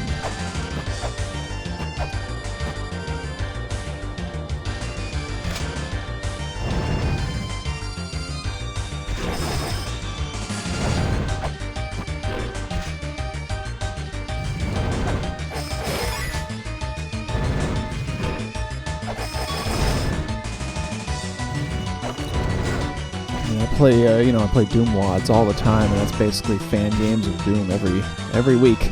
So. Oh yeah, I got much love for fan games. I played a handful of Doom WADs myself, but I played more Super Mario World ROM hacks. Oh yes, back in the day, I've also played Kaizo. Oh shit. Oh yeah.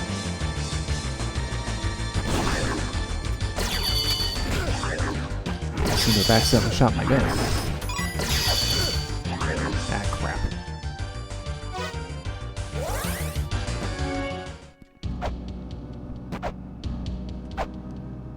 Oh well, I could take a break from that for the... I have not played My House yet. My House is a trip.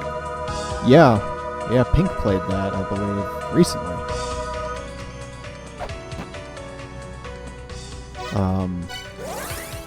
She also played Infestation, year-ish ago, And I always remember that one. I definitely have that one on my list. But yeah, I need to play My House, and I'm currently playing Back to Saturn X Part 2. And actually getting further in it than I thought. I'm a fake Doom fan. I mostly like the total conversion WODs. I'm not... I mean, I enjoyed classic Doom. I've played classic Doom. I like it. It's, but if I'm gonna play a Doom WOD, I'm gonna play one of those total conversion WODs. I enjoyed the Golden Souls series.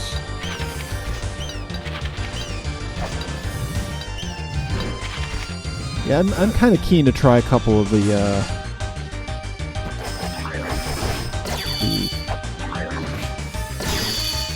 more off-the-board stuff as well. Like, you know, there's WADs with they're designed in the style of, you know, Zelda and Metroid.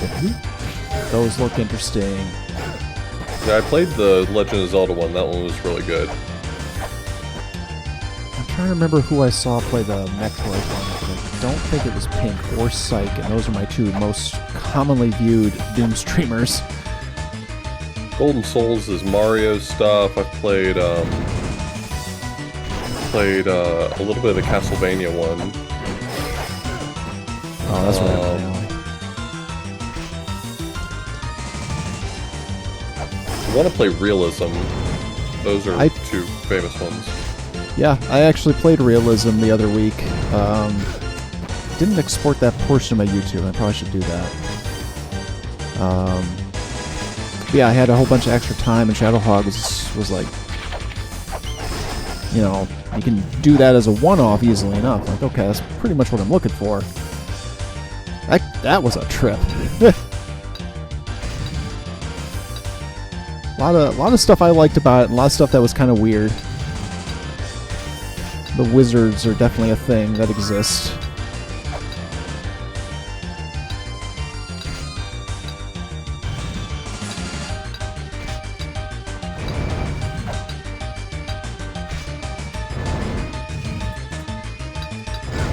Oh shit, you bastard. Gotcha again? Yeah, at the worst possible time. Not that there's any really good time, but there was not even a chance to even try to get out of the way there. Like right as I landed. Oh well. Such is the way of Hell Temple.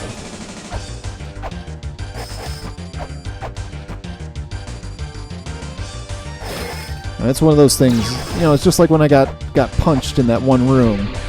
I ain't even mad about it. I know better. If it was easier, it wouldn't have the reputation, and it wouldn't be appropriate to have its name.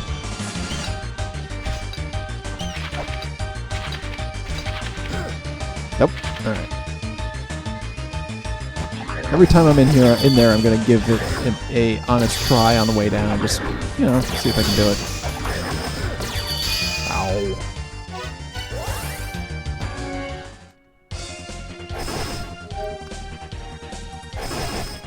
Be nice if there was a shortcut.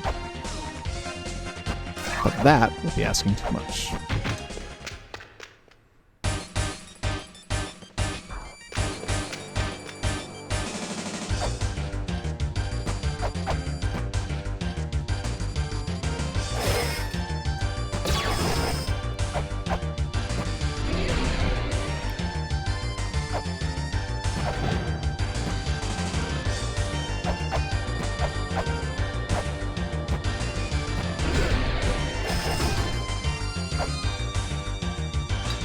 It is kind of amazing, though, that through this repetition, things that were being ridiculously difficult earlier are, you know, just not anymore.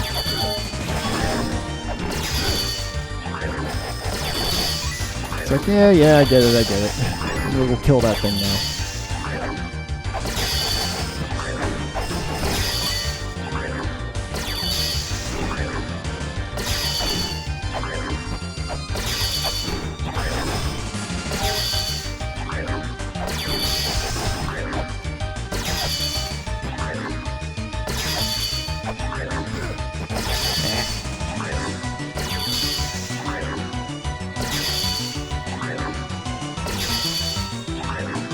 I'm not coming down there to get you, bud. You're gonna have to come up here. I'm not putting myself in that position. Thank you. But to say you two could be at an impasse for a while. It would appear we have reached an impasse.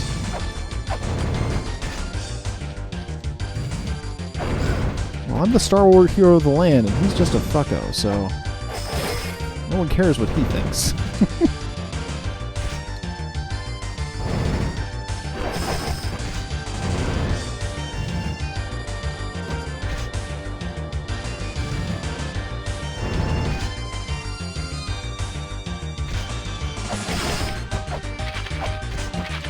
Okay.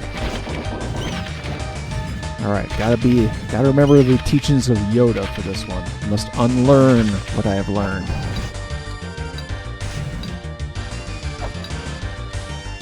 Must unlearn the notion of overcompensating.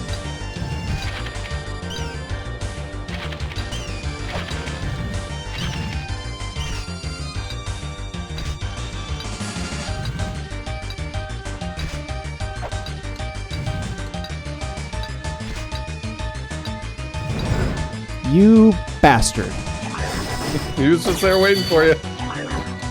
It's like he's not shooting, and he shot.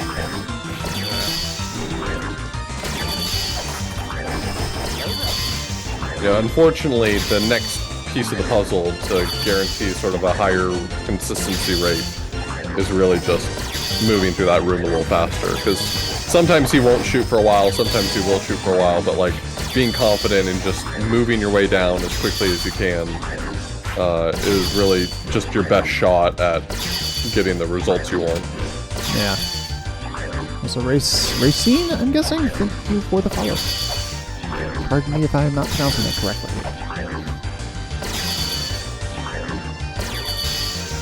Well, I'm starting to come up on 500. I'm going to have to plan a stream.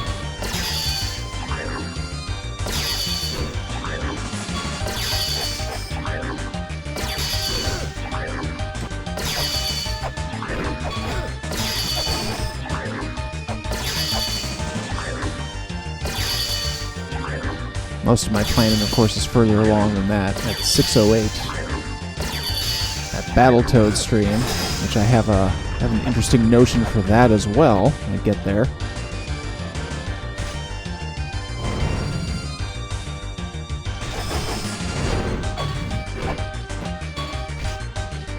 Yep, that is the one.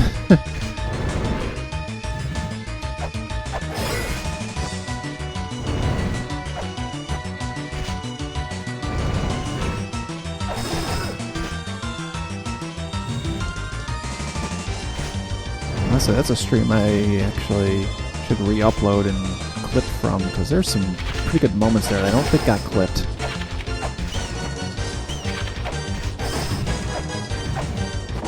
Being yelled at to stop dying. I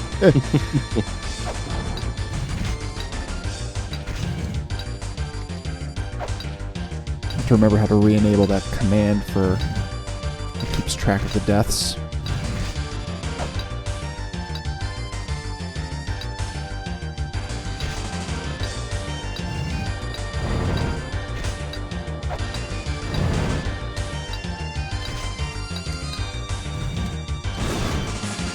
Okay, nailed it.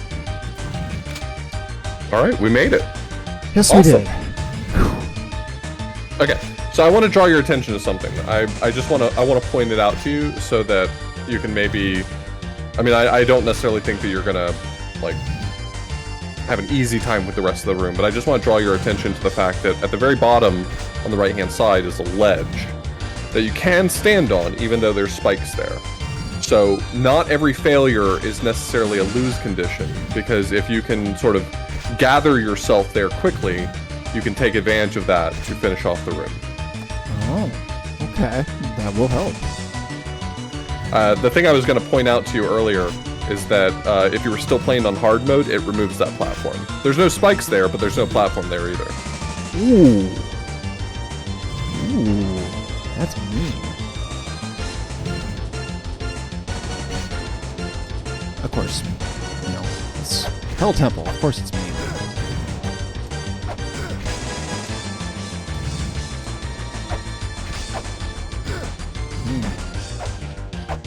There we go.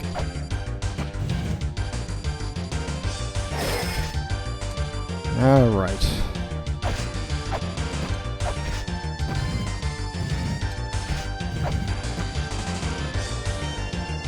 Here we are.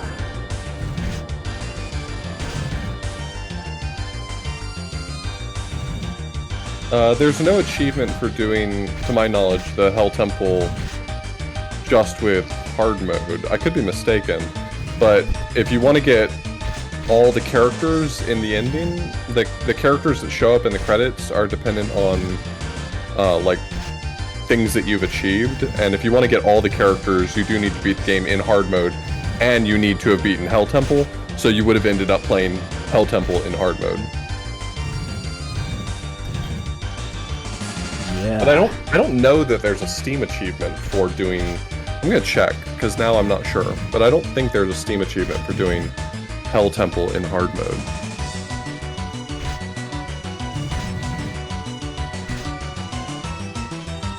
It kind of makes me wonder if there isn't in fact one of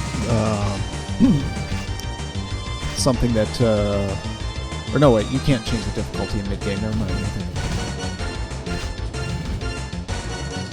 Because if you could change the difficulty in the game, in the middle of the game, some point.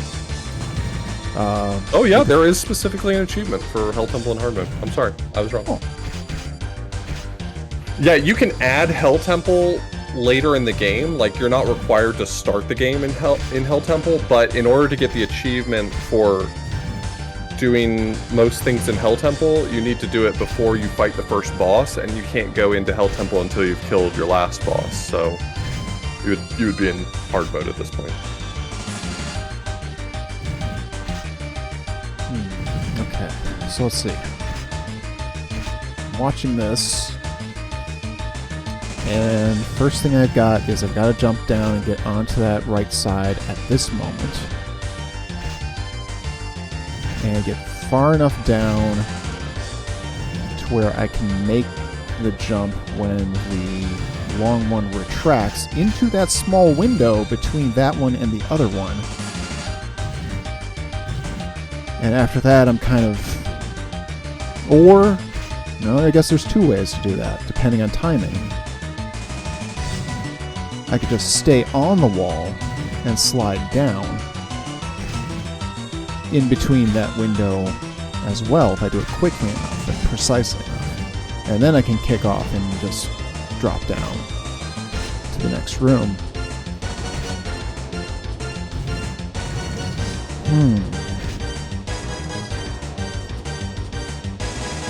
So it's a couple of options, neither of which are particularly great.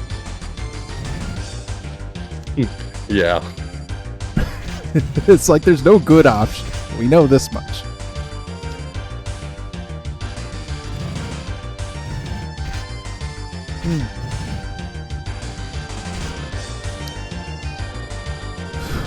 Okay. And then there's the matter of the bottom room as well. Now, on the same token, as you mentioned, even if I got hit here, if I can manage to guide myself down into that spike platform, I might still have a chance to survive and get to the ledge. Yeah, you don't have air control when you take damage, but as long as you take a damage boost to the right, then you'll land on something, and you can just like plan to land there and like just have it in your head that if you damage boost going right, that like this is savable. Don't freak out. Just be ready to jump when you hit that platform. Right. It's like, if I'm assuming I'm remembering the size of the platform correctly, literally anywhere except on the far left wall, if I take damage, I could feasibly land on that platform. Right. Exactly. So, yeah. Okay. God, I wish I could save state. Oh. Okay. You're enough. You're enough.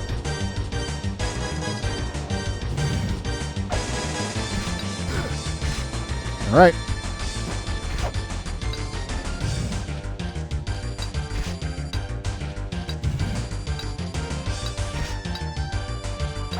No, no! Yeah, so you have to be way higher than you think for that. Oh, we were there. I'd actually executed it on the first try, no less. Hey, I'd call that overall a successful run. Yeah, we're right on the edge now. Very, very close.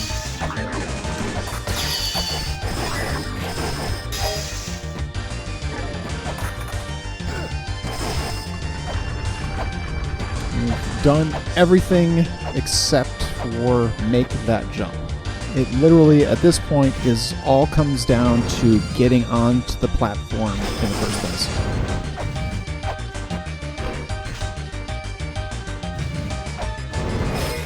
As long as I do that, the rest is doable.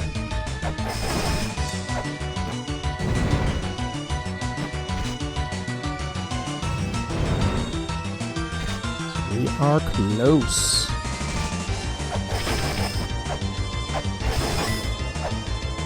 Put this sucker behind us yet.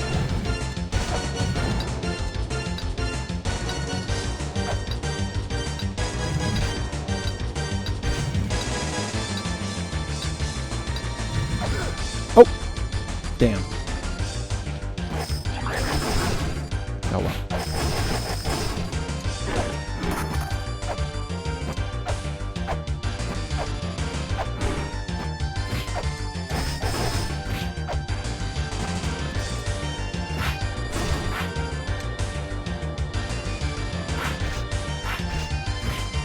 Oh! Okay.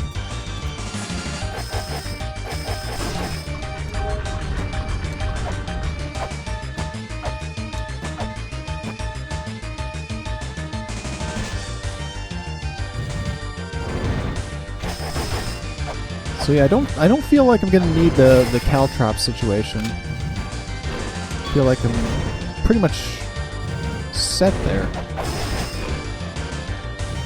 Yeah, the value of doing that is just that it's like once you figure out the timing and how it works, it's very consistent. That's why it appeals to people is that you just don't have to think. Mm-hmm. Oh boy, way to lose focus for that hot second there, Const. Whoops. Be right back. Yep.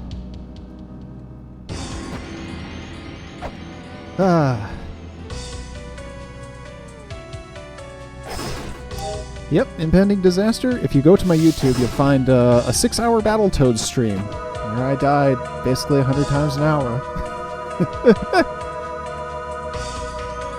And yeah, I think it's only appropriate that when I get to 608 follows that I reprise that. It's one of my favorite things that I've done.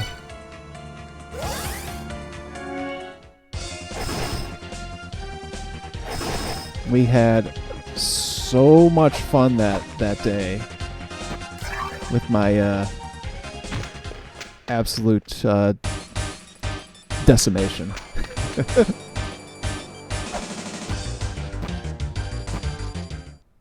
Ah, yes, thank you, Awoods.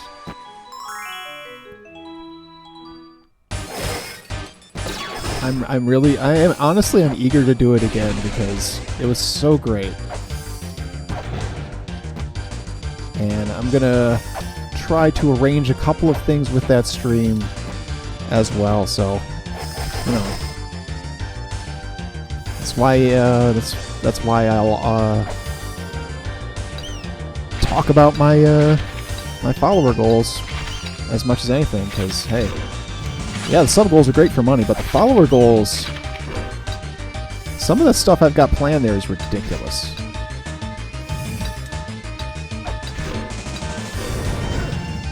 Ooh, almost did make that.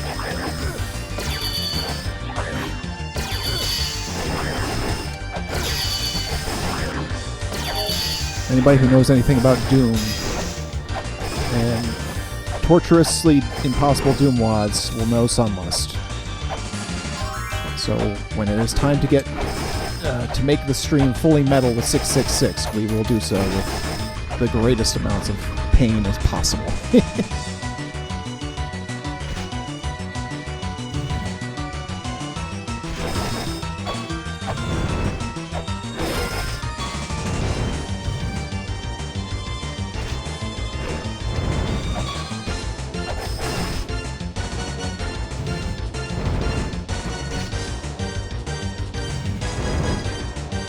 Yeah, I don't want to spoil anything about my plans because you know, it'll probably be a little bit of work to get those plans to be possible, but, you know.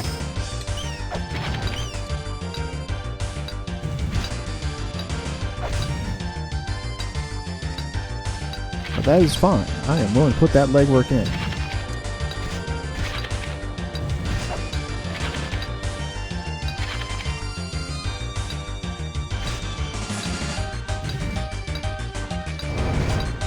Tomorrow night, too, by the way, if anybody's gonna be available to do it. It's community night.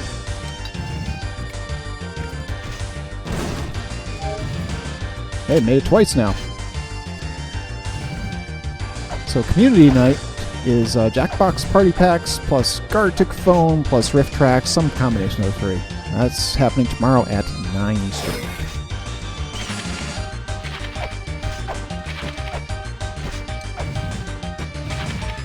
See, this is like the room with the fist. It's like, now that I've done it once, it's just a matter of... Only for 1 second, you're already back. Yeah, I know, right? We're so back. Yeah, I was just starting to talk about that. It's like, now that I've done it, it's... Yeah, it's still a little bit of a pain in the ass, but I'm more comfortable with it. Exactly.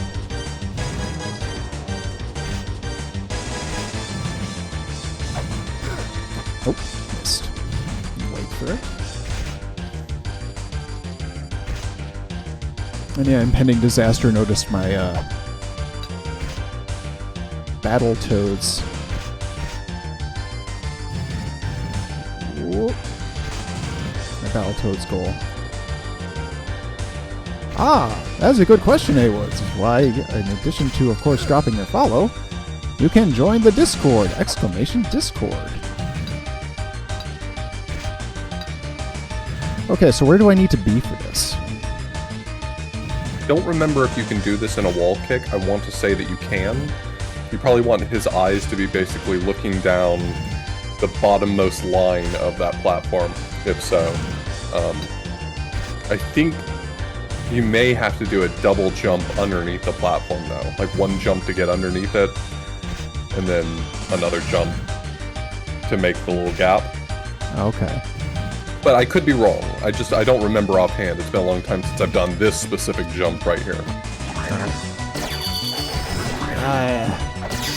Didn't get a response here. Is this Chaos locked? says the kick works. That's great to hear, because if you can find the lineup for the kick, then that's going to be way more consistent, probably.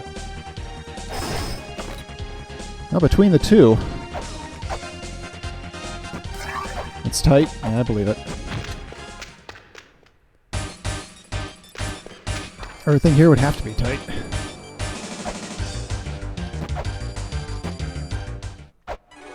Also, welcome in, Chaos. Welcome in, Kalon Zombie. Thanks for coming by. Thanks for enjoying hell with us. And everybody.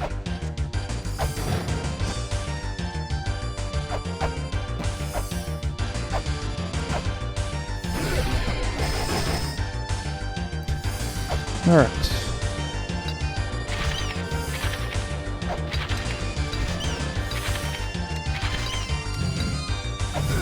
Nope.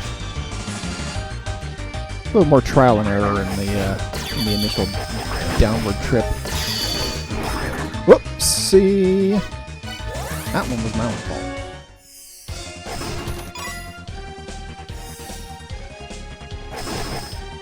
I only have 2 bullets. A couple more tries at this. Gonna have to go buy some.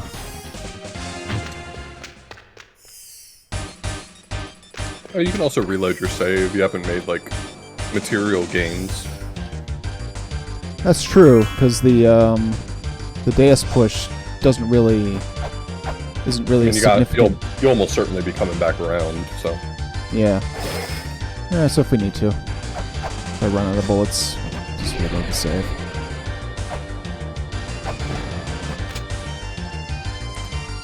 Oopsie! That's fine.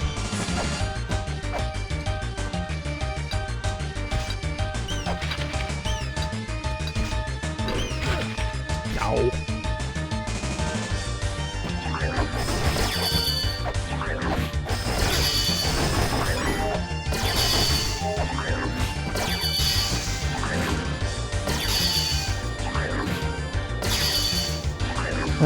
Random itch in my eye just then.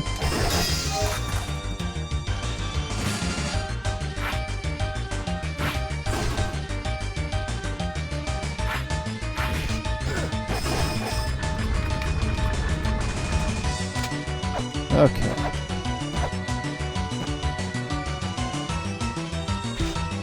Now, strangely enough, though, if you can believe it, it's doing that particular jump to get to the unicorn and whatnot is not nearly as nerve-wracking as the room where I got punched.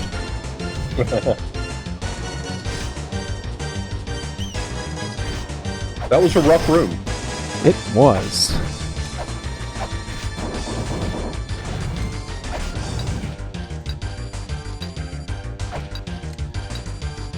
And stuff like that, that's why I play this game in the first place. It's like, it's so ridiculous, it's so unnecessary, but it's great.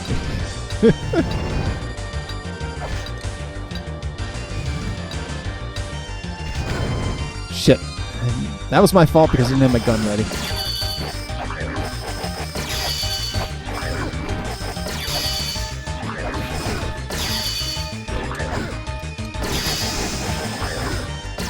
Yep. Okay. Guess we're just doing that.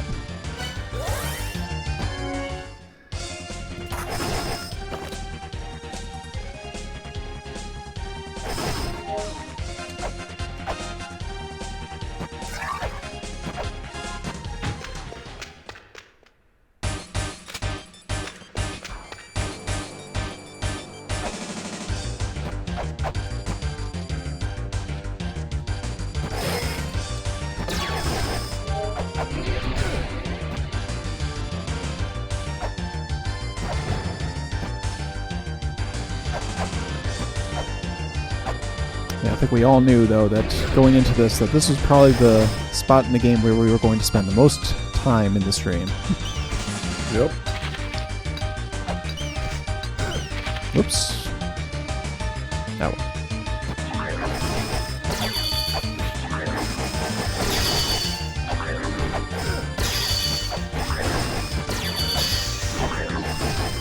And that's okay. Hell Temple for a reason. Universally most disliked room for a reason. That it is.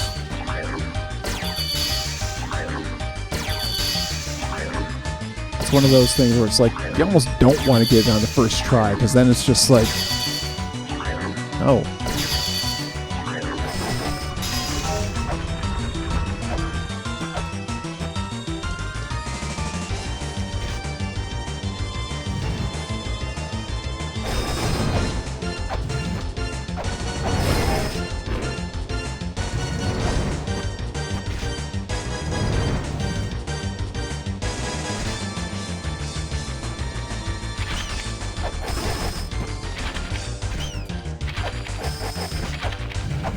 Alright, now I'm ready with my gun.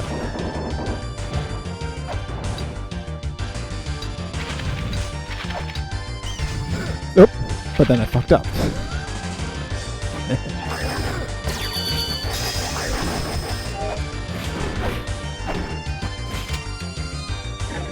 Oh well. Such is the way.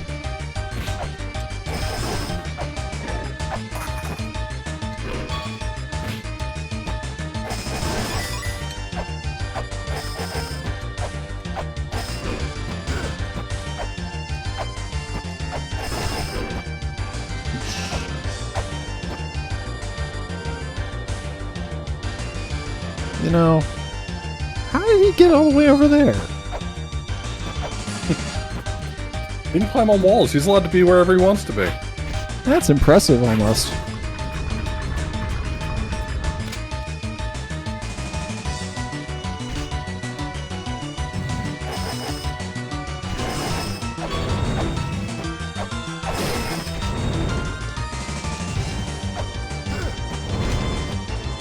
Was doing there.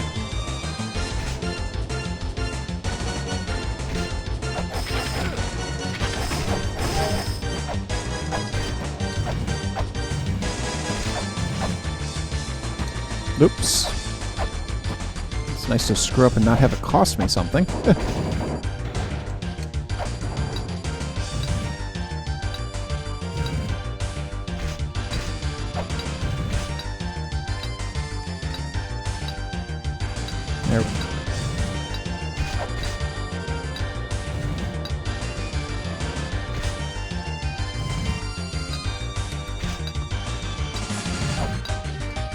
Kind of dawned on me there. It's like, why do I even... Okay, we got it. Rushing him down that time paid off. Yeah, somehow. I'm very much looking forward to the Naramura Maze of Gallius remake. Wonder how progress is going on that.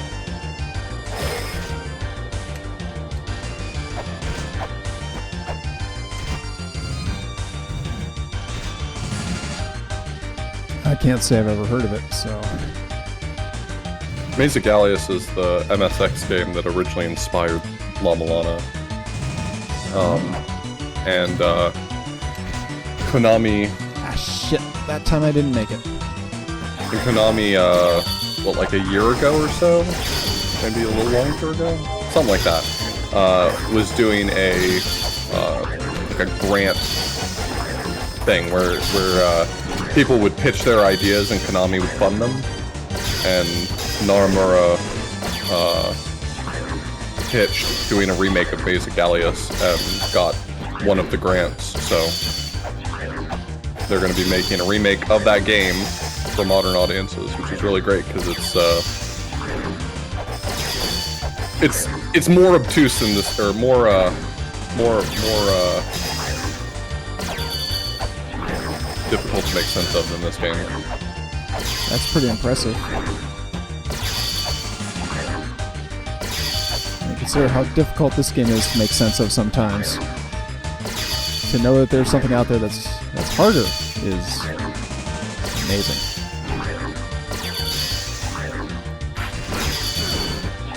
Something tells me Naramura won't make it worse, but he definitely... I mean, this game is directly inspired by Maze of Gallius.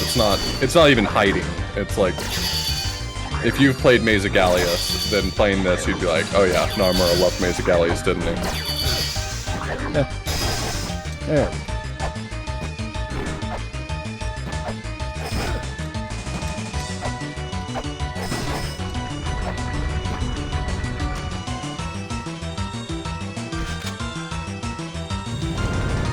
Yeah, it sure just seemed hard to fathom that Naramura could have made something even more off the wall. But here we are.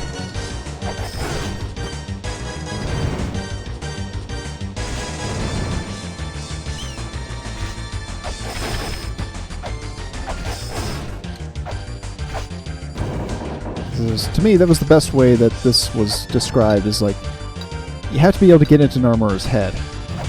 You know, figure out what makes sense to him, and once you do that, you're going to figure out the puzzles. That does make sense, yeah. He's got the most unique puzzle development I've seen. In all my years. Now we're going to have to go heal up.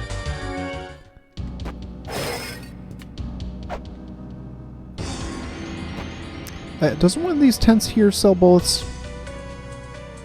Yes, but you can get them a little cheaper if you buy them from the shop in Temple of the Sun. Temple of the Sun? Okay, that's what Yeah, the discount shop is down in the bottom left corner. And it sells it for like $3.50 instead. I guess I don't need to take a dip. Alright.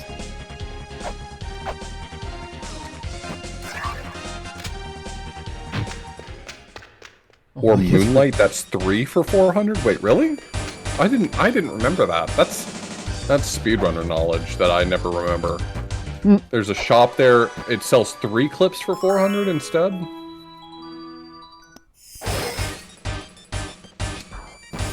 Boy, it might. Have to rack the old brain, because I remember Fournet directing me specifically to the cheaper shop, but whether it was... Okay, well, if you do end up buying them, then I'll take you over to Temple of Moonlight, because I'm pretty sure Chaos is right, and I just didn't remember that. There's a few shops where the like, item count that you buy is actually incorrect. This game almost made it down if it wasn't for that last guy. Yeah, that was actually... You know, to me, there's a no-lose situation there in attempting Yeah, that sure. on the way down, so... Yeah, that's what I was assuming as well, Chaos, is that it's probably a glitch just like the Dragon Bone.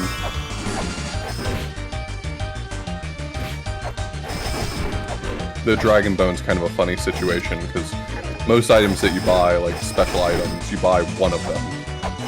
But for some reason... Well, I mean, not for some reason. It's almost certainly just an oversight that when they were programming it, they made a silly oversight. But when you buy the Dragon Bone's like item ID 59 or something like that. And for some reason, I think they accidentally set the inventory count to also be 59. So when you buy the Dragon Bone, you get like 59 Dragon Bones. It doesn't matter because the game doesn't check how many you have. It checks if you have 0 or not 0. But just know that when you bought the Dragon Bone in the game, you also bought like 59 of them. That's funny.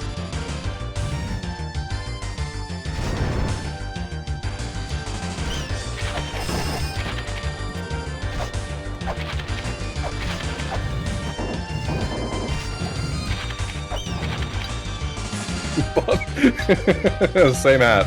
Two people made the same joke. Bought the entire dragon skeleton. Yep.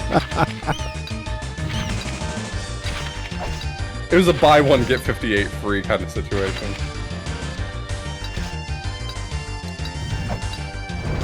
Ow! Crap. Oh! Every time, man, they get you. It's They that do. wombo combo.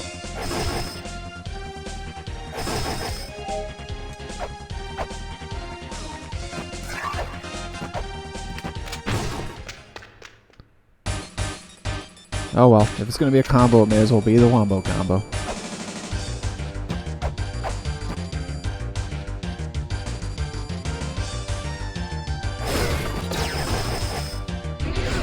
Oh, the Dragon Skeleton on Amazon, they sent to you in 59 separate boxes. Nice. How you doing, Stale Meme Emporium? Also great freaking username.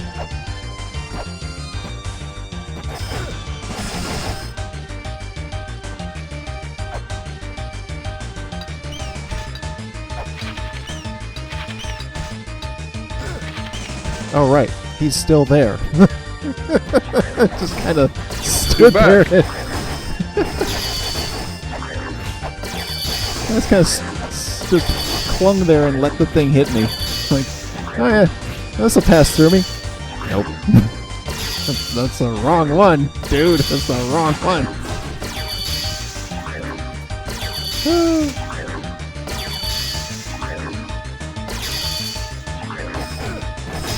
Yeah, I was about to say, it's like, are we going to do this again?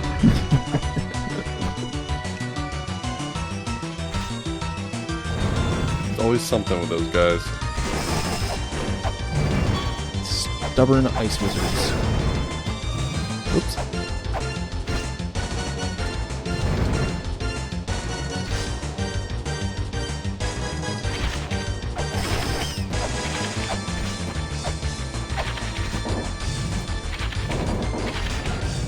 Alright, go time.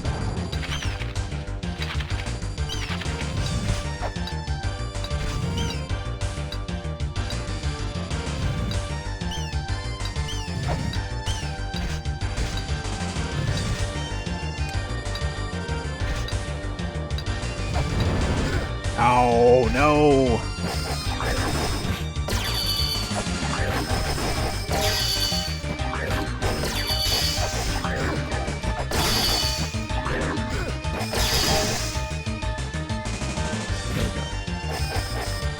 Is this why you don't do Hell Temple?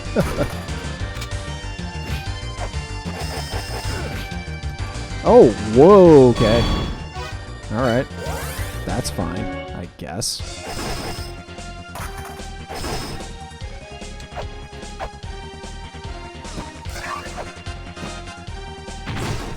Change their shells.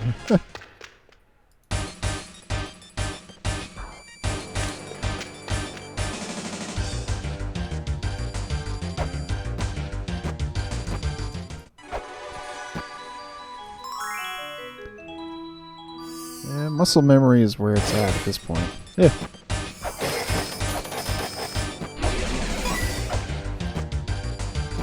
Whoop. Whoops. Didn't jump at the right spot. Then fucked it.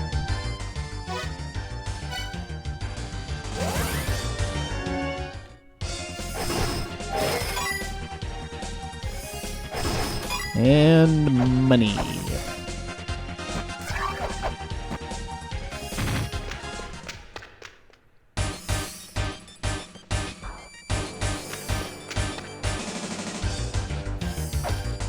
Oh yeah, Flare, that's definitely right.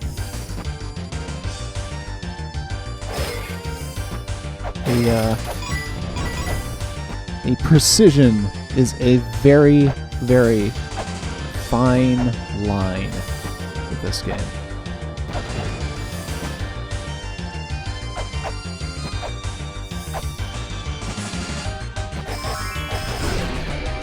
Ow.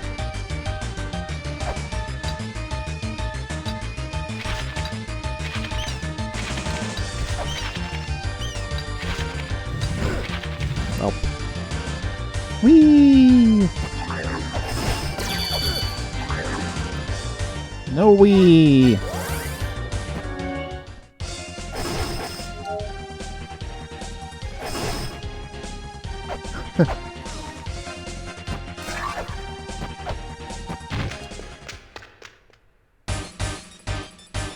Well, Awas, do you want to explain Smilk to Stale Meme Emporium?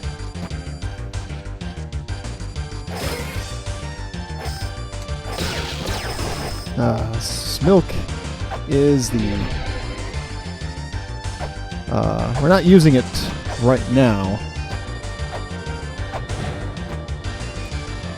But we have... I have a background, and my overlay was done by Grumpy Old Milk, sometimes known as Smilk. Oh. He is a very good artist.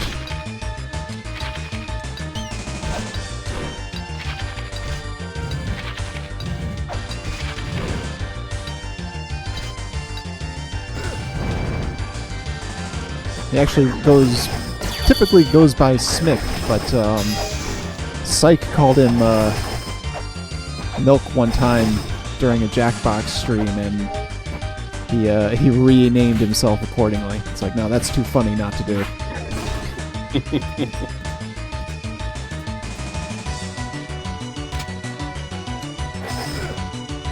Oh, whatever. Jeez. They don't give you a break, man. Yeah, I know, right? I want to solve the puzzle! Which, technically, I have, but... it's a matter of, full-on execution. Which that'll come.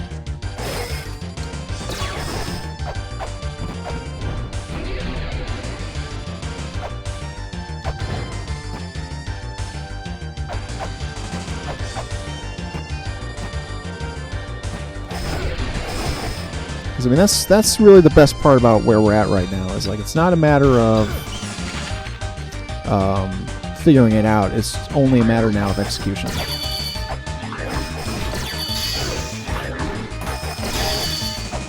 And the execution's been pretty close on a couple of occasions, so...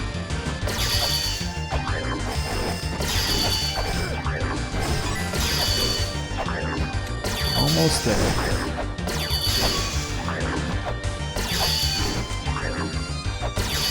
Just a matter of time at this point. Yep. I agree with that completely.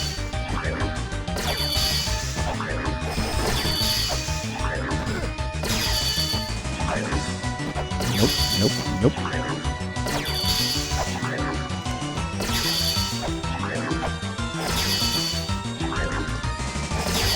Yeah, concluding this is going to be the end of a long journey, that is for sure. I just looked at the clock myself to see how long I've been at this, and yep.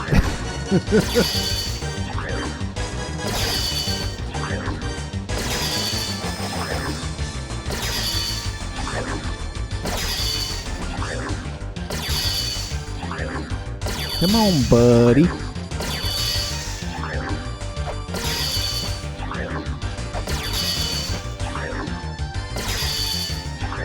So I know what'll happen, too. I'll take my one hand off the controller to get a drink, and he'll teleport into my face.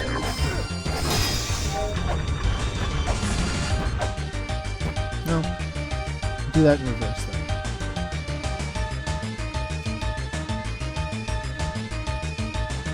Alright, now we're in business. I would get an actual crack at the freaking attempt again. Having spent the last probably 10 minutes fumbling around with other things. Getting my butt whooped.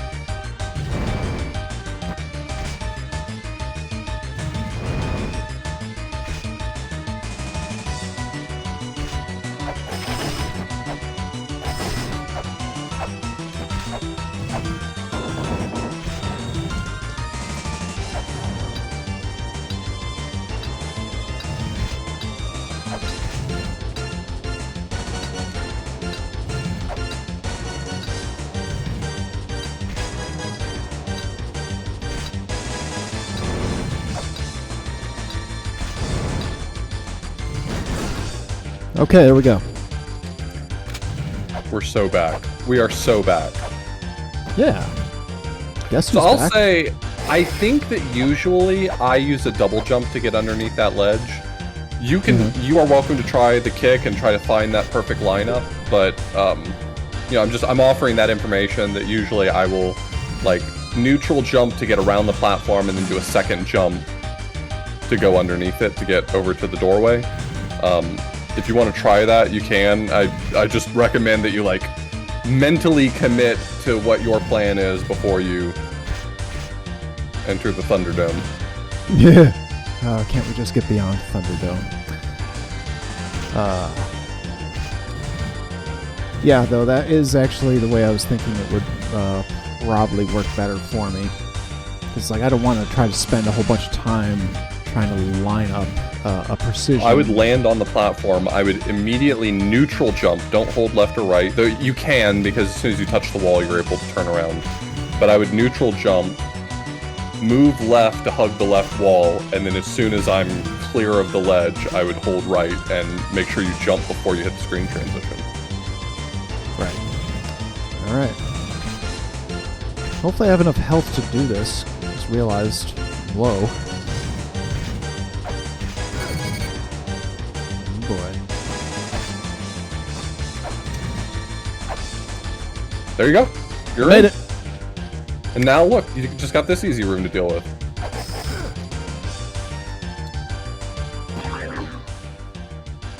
We're so back. Of course that's what happened too. Of course that's what happened. Woo.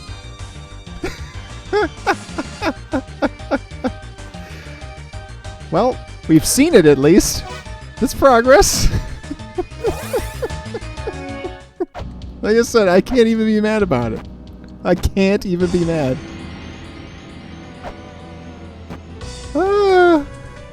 It's so perfectly so. But hey, you know what? I beat the room. It's the most important thing here, is I have beaten the room, which means if I've done it once, I can do it again. That said, I gotta go buy some bullets. So, let's see. Temple of Moonlight. Gonna warp there, or we gotta get it through another direction? No, that should be fine. I think we opened up the passageway last time. So you're going to want to go down to basically where the inverted pyramid is and go over to the right. So you'll go down and right in this room. And then you're going to go down 2 screens and then right 2 screens. Down 1. Oh, we did not open this. I'm sorry, I was mistaken. We are going to be coming at this from the Temple of the Sun. Oh. I thought I remembered us having done this, but I must have been mistaken. So you're going to want to go down to the room right above Elmac's room, where the door that takes us to Temple of the Moonlight is. Just above Elmac's room. Okay. Yeah, so down 2 screens from here, there's a door that you'll want to go through. Ah, yes, that door.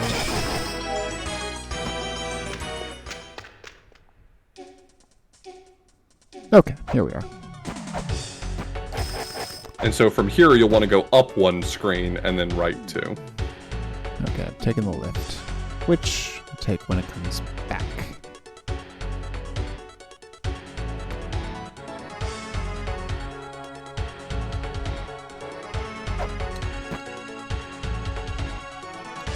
It was nice to taste victory. Also, oopsie. This is fine. You just, you want to go down 1 level and then to the right and back up.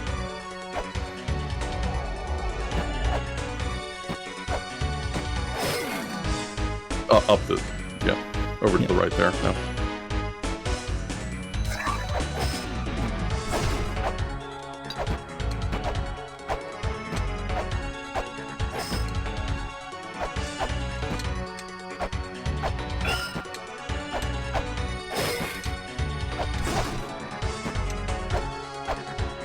Neutral jump, neutral.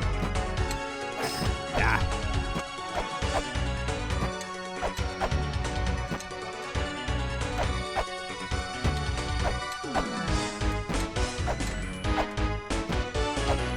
There we go.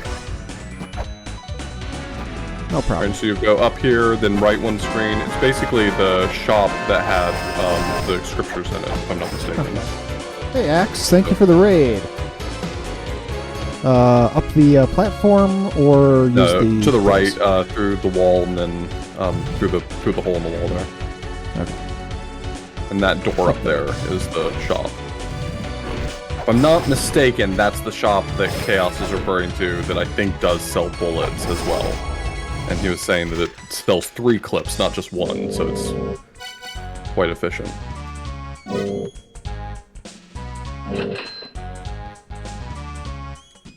Okay.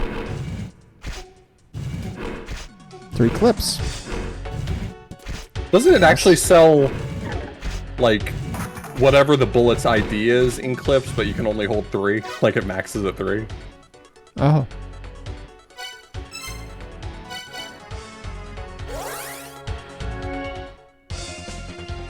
Oh, right. It's probably 6 clips because it was probably Naramura putting in 6 for 6 bullets. But that's actually 6 clips when the ID... Yeah, okay, I remember this story now. It's been a long time.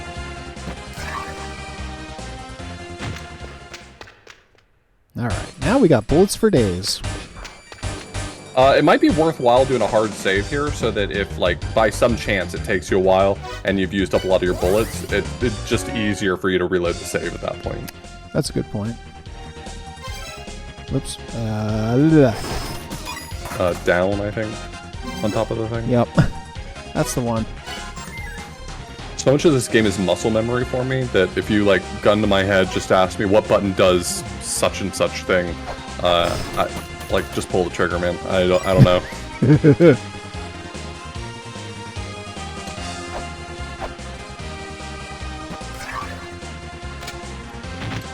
Yeah. Savings for nerds, right? Yeah. Okay.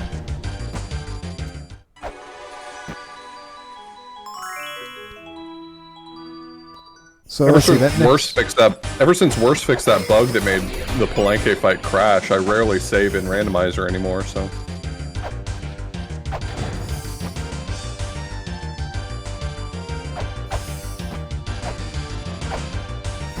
Oh, the memory I have to deal with the freaking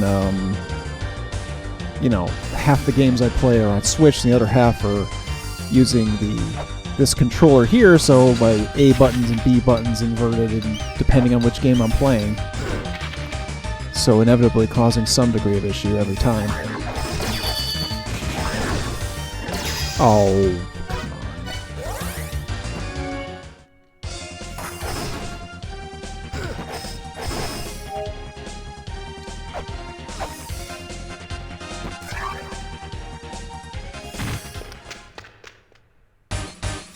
Alright, so the next room, though, it looks like just a series of single platform jumps.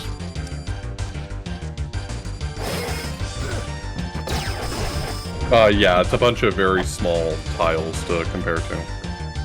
And I'm guessing then that a fall down will put me in a hell that will take me back up, not to that room, but to a different run, inevitably. Most likely Maybe. falling down.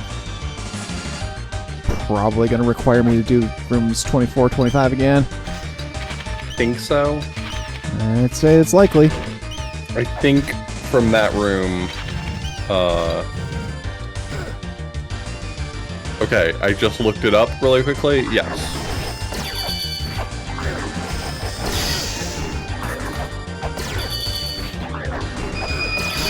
So lots of things having to be done in one go.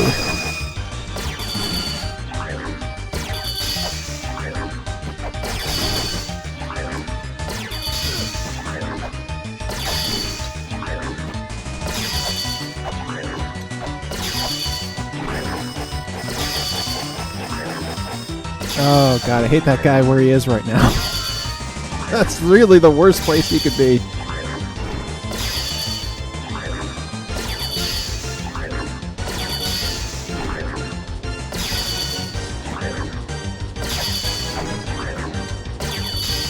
Yeah, you know what? Rolling shuriken might be a good idea after all.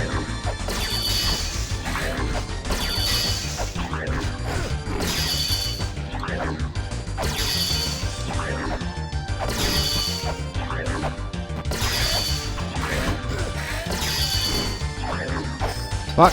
Nope, nope, nope. Oh. That was a perfect storm of bad. Oh well.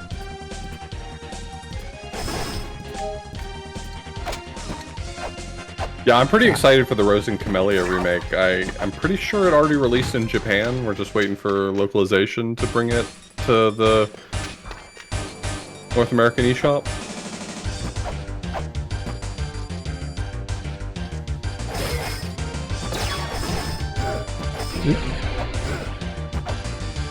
When it drops in the North American eShop, I'm definitely gonna play it, because I've been meaning to anyway. But then they added motion controls with the Switch Joy-Cons, and it's like, alright, now I'm in. Yep. That's another one of those I'm not familiar with. It's one of Nagoro's earlier games. I think it was their second game, third game, something like that. And it's basically... The original game was you're rising through the ranks of aristocracy by getting into, let's say, Mike Tyson's Punch-Out battles with, like, nobility. You're like a lowly peasant woman of some sort. I don't remember exactly the details, but like you're basically, they're slap fights. It's just slap fights. Oh god. And in the original Flash versions, you would click your mouse and you would drag your mouse to slap, but they added the motion controls. And Rose and Camellia has like 3 or 4 versions, but one of the versions is a La Mulana themed version where you play as Mulbrook, fighting different characters from La Mulana.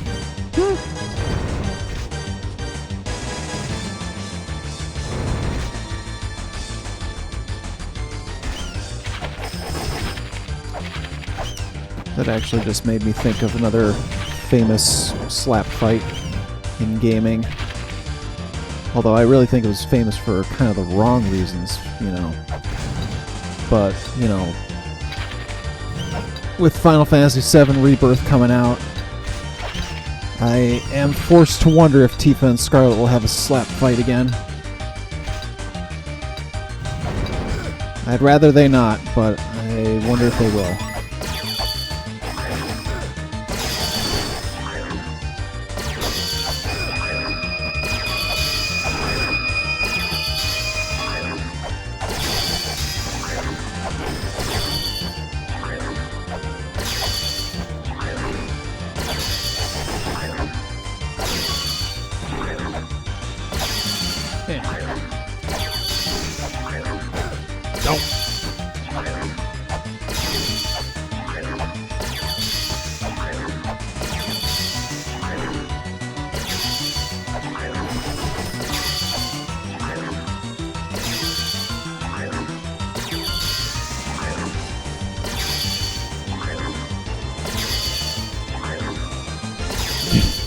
Yeah, and that would be the better way. Tifa just deck her.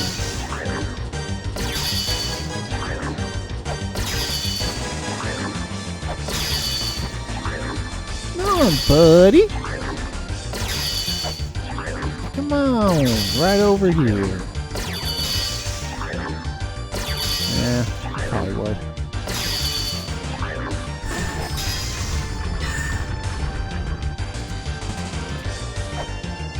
Chakram it is.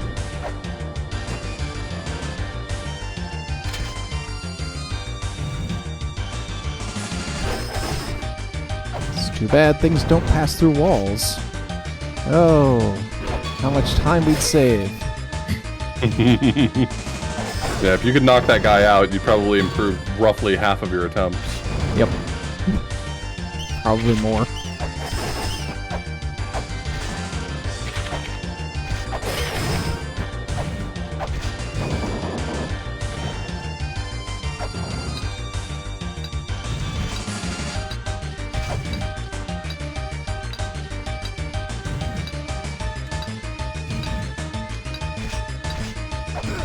Ah, shit.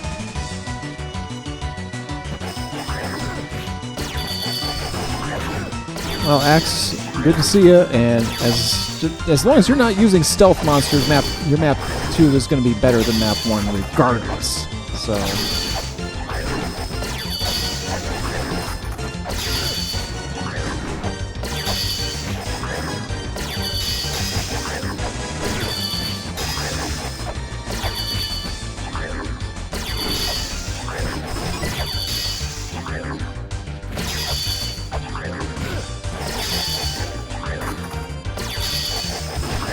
I mean, stealth monsters in Doom are terrible. There's a reason that Psyche was yelling at him too.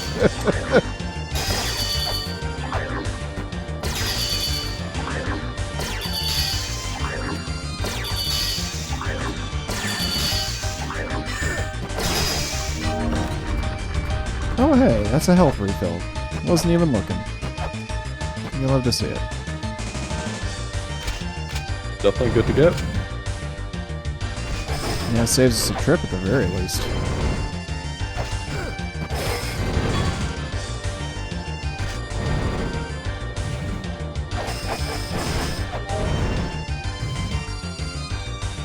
"3D floors of poly objects."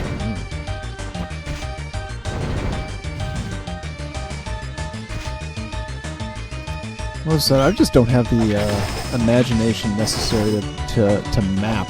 You know, there's a reason I didn't ever get Mario Maker either.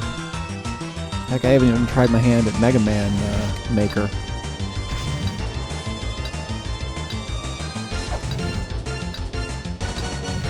The Mega Man series is my series. Years and years. I think it actually is the series that I have beaten the most games out of. Ow! He's quick, man. He'll get you. Every time.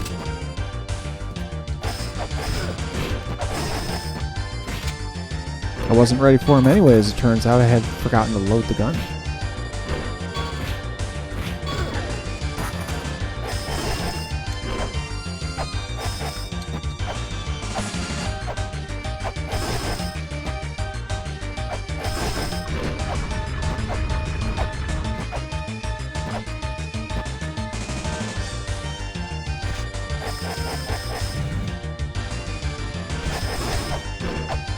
God, a version of Hell Temple that would work in Mario Maker or Mega Man Maker. That Mega Man has some nasty ass spike traps as it is. Yeah, that could possibly be done.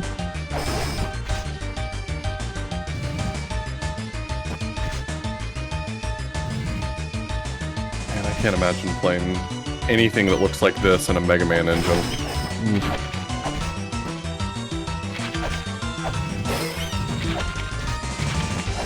It'd certainly be a thing.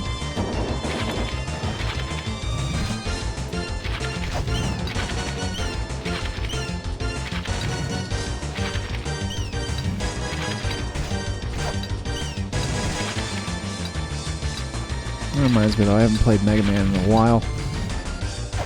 Last time I played Mega Man, it was on the Damage Shuffler. Which is a thing I could definitely do again.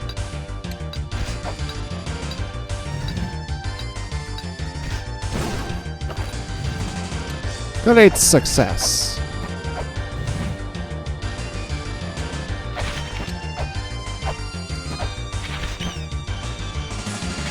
Okay, breather. Whew.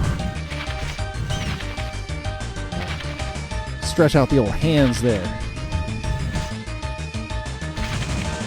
Crack the neck, take a drink.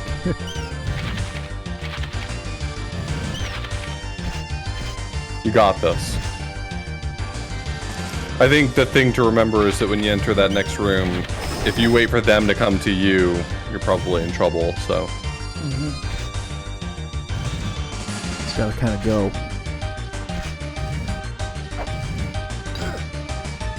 Yeah, you don't necessarily have to be super aggressive, but you... Ah, shit! I can't tell you the number of times I've done exactly that. It's such a small platform to land on. That was good though. You're more consistently getting in there.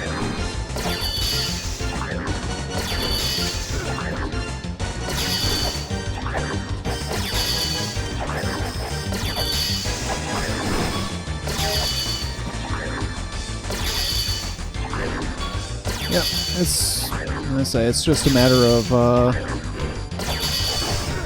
I'm not really walled in any way here at this point. It's just, you know, a little bit of placement.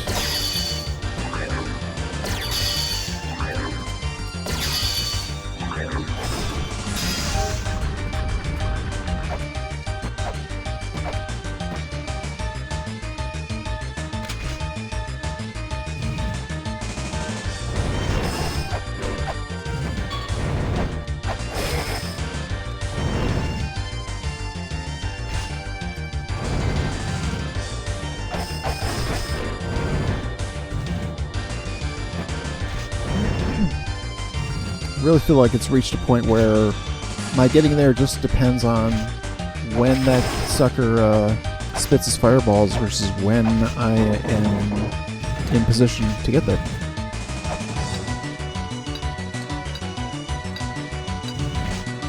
So I've reached the level to where I have the mechanics down.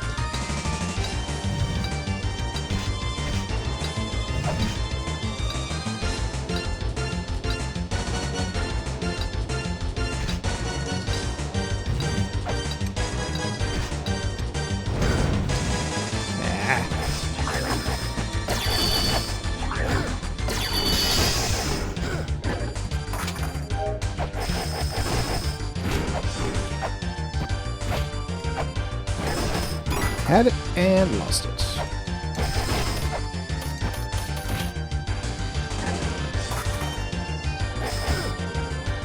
Ow.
Really too bad there isn't an invincibility parry.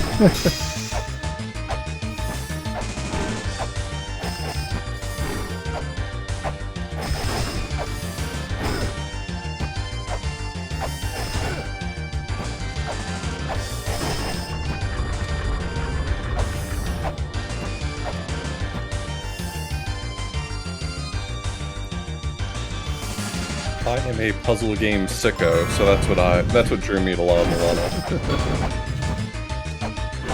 I like games that make my head hurt.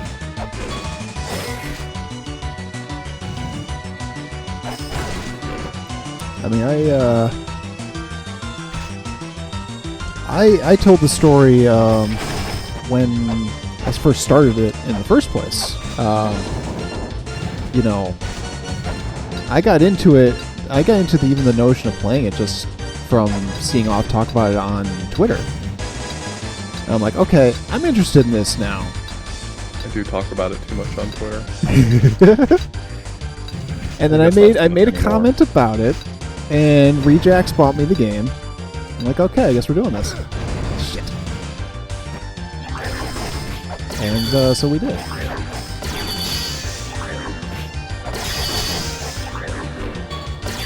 But yeah, I mean, and honestly, in a way, I'm also down with games that just make my head hurt somewhat. I also tend to like games that have fairly immersive lore, and this feels like it has a lot of that, so... Definitely. I am always up for a challenge. And that's why, you know, that's why I dedicate my sub-goals to things that are first playthroughs, you know? Right. It's like, I want something that's going to challenge me, something I haven't experienced before. And since I do happen to have a unfortunate gap in my gameplay in and around the the early to mid 2010s, there's a lot of stuff I missed.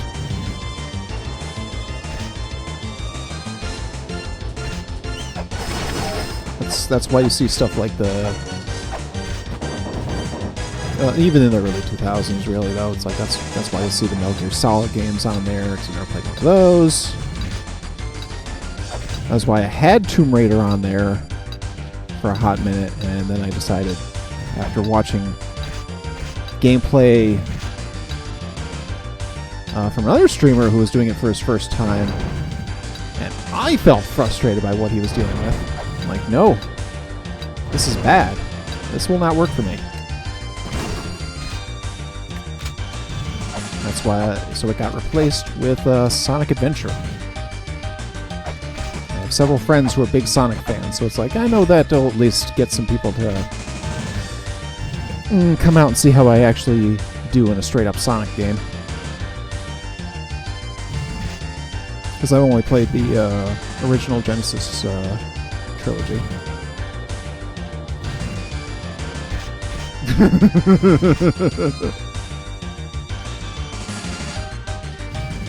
Yeah, no, it's definitely, I can't barely think of any Sonic fans that I know either. Definitely not one whose name starts with an L and is one of my mods. Definitely not. Ah, shit. Well, that's the furthest I've made it. I made it to the first platform. We're making progress. Yep. One step at a time if we have to.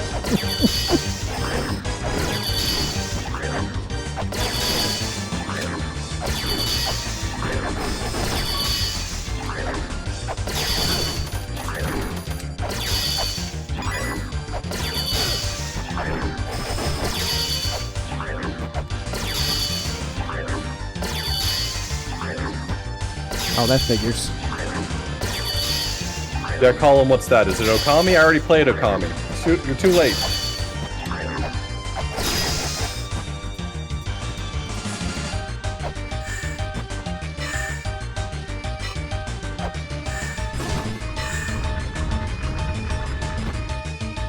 Oh, didn't get to it in time. That's a shame.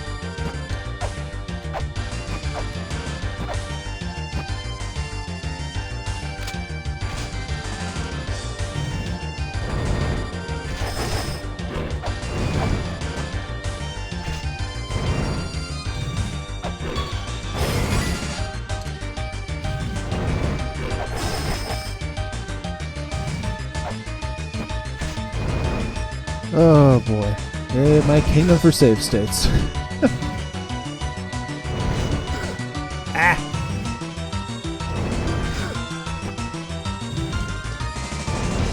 That dude is it's a perfect storm. Every time.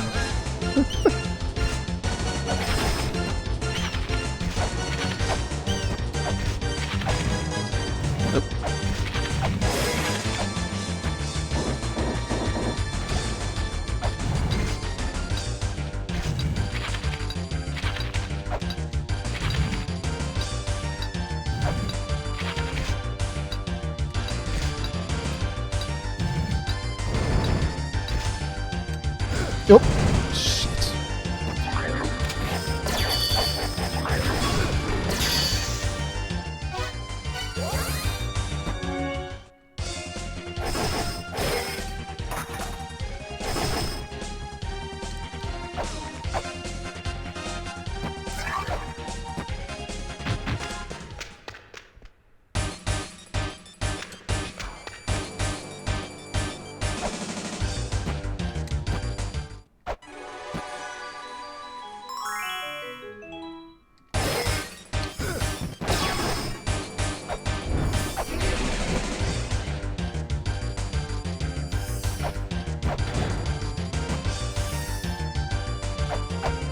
Wait, what is the blue fairy again? The attack fairy. Oh.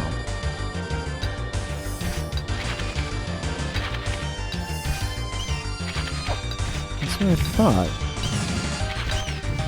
You have to have a weapon equipped that she can use, though. Oh. You communicate to her what she should be throwing. The only choice is you're not allowed to pick her gun. That's pretty much it.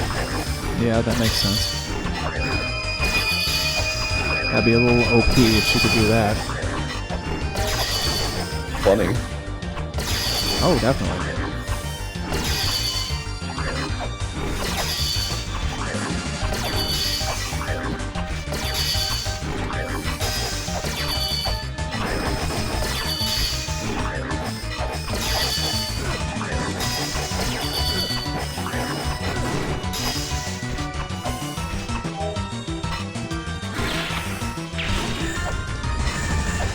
I like that she can use something that I can't even, that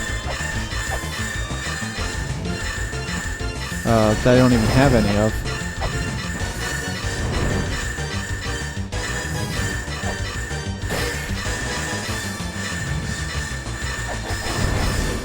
Yeah, it's really too bad that she can't penetrate the walls any more than I can.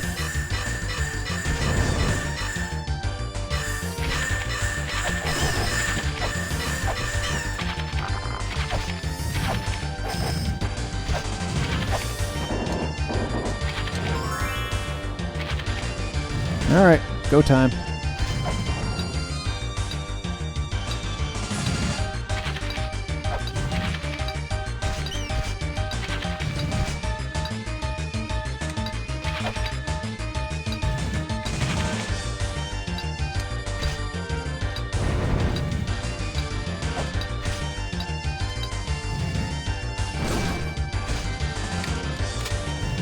Go, gadget. Got.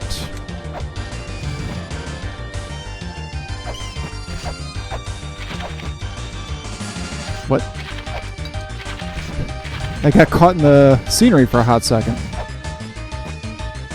Yep. Probably was a little baby raindrop you were starting.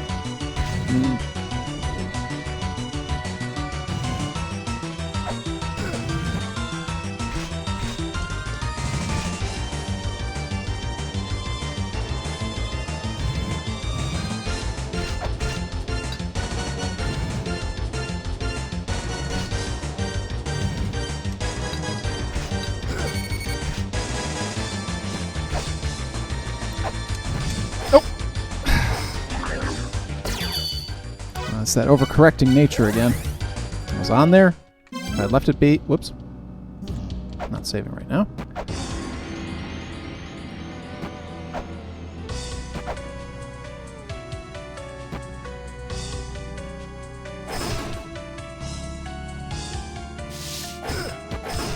It's definitely, you know, it's definitely progress. There's stuff going on all over the place here.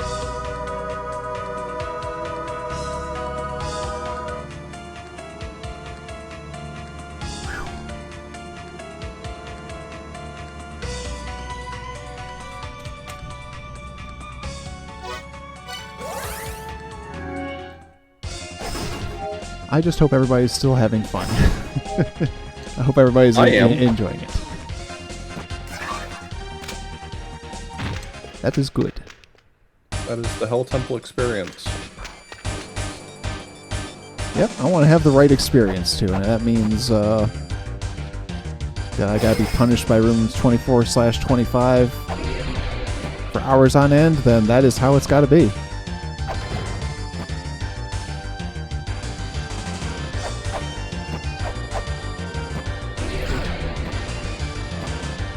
So close to actual physical progress, which is to say we've made actual physical progress.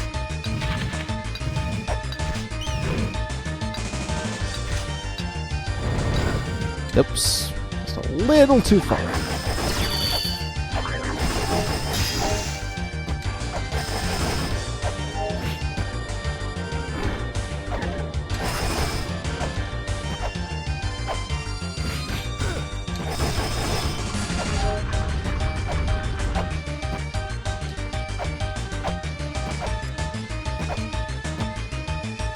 If all we accomplished tonight is that I've been able to get out of the room a few times and still wind up stuck, it's still an accomplishment.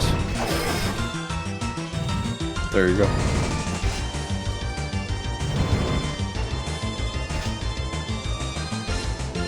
I think really one of the things that psychologically is helping me deal with this is understanding that this is how it is.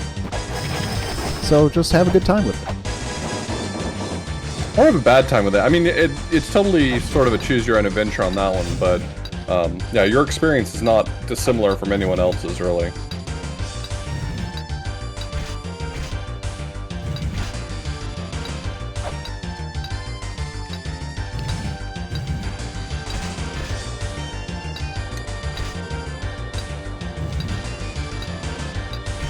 Like I say, if I didn't want a challenge, I wouldn't have tried this in the first place.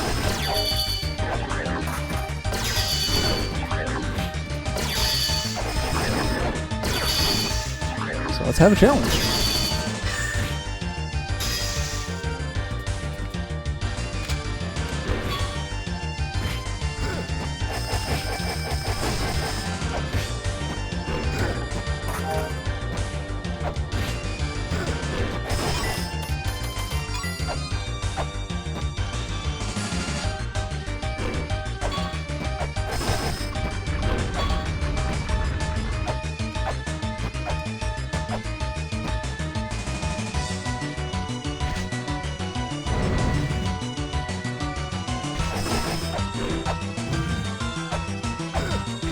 Yeah.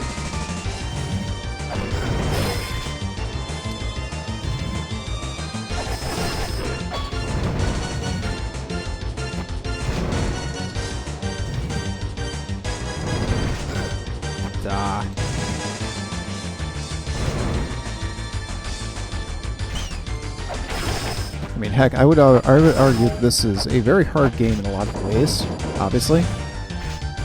But I would say I have had an easier time with this game than I have with some games that you would think, or that a lot of people, anyway, consider easier.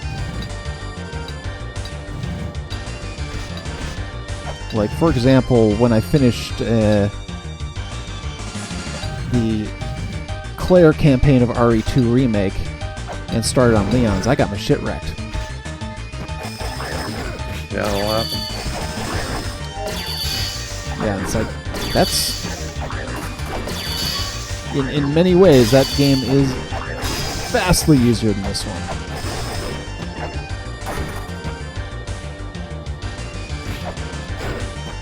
And I'd just beaten the game, and I got the other character whose weapon you would argue is even a bit better, and I still got destroyed. I got destroyed worse as Leon than I ever did as Claire, for that matter.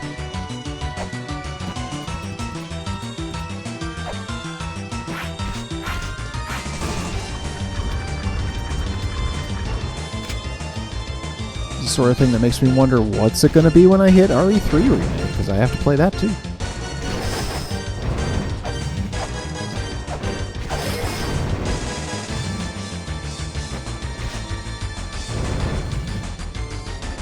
Of course, also when I play RE3 Remake, we can put an over-under on how many times I'll make reference to a Jill sandwich.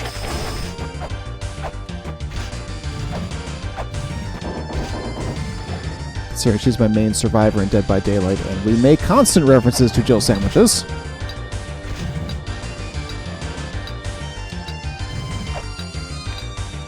Particularly a few times in a row there where Psych, Polky, and I all played as Jill at the same time.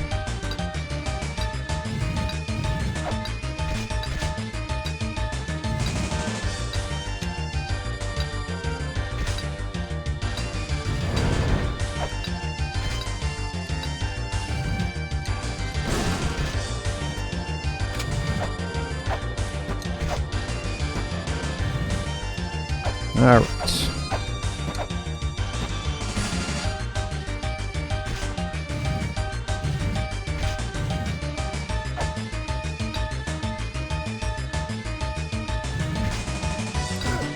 Nope.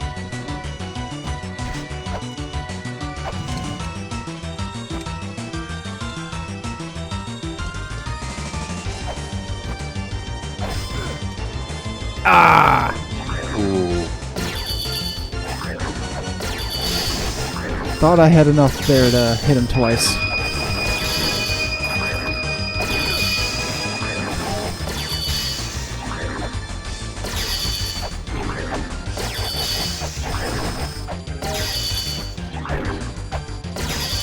Figure out a good way to deal with at least the first one.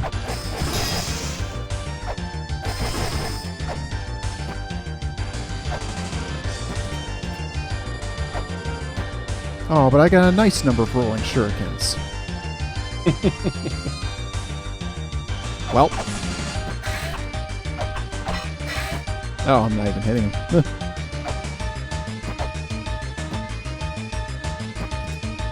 I hate rolling shurikens. They're my least favorite weapon in Mulana Remake. Yeah, they don't seem to have a whole lot of uses. To say nothing for the mechanics, just seem a bit off. There's two bosses that they're perfectly viable, they're perfectly fine weapons for, and other than that, I don't see a reason to ever have them equipped. Personally. Yeah. I may have used them in one of those bosses, come to think of it. Because I did not get the achievement for beating the bosses with only the whip.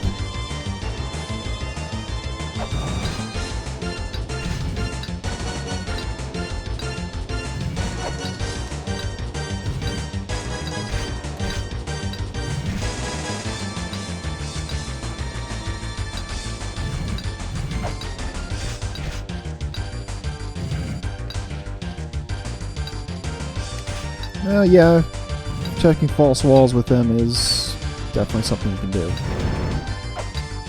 As a weapon, though, yeah, their viability. Their viability is pretty minimal.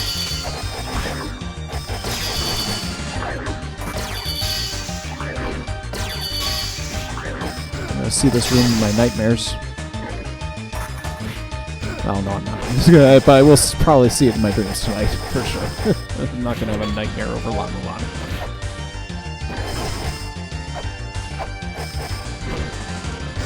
No! Rah!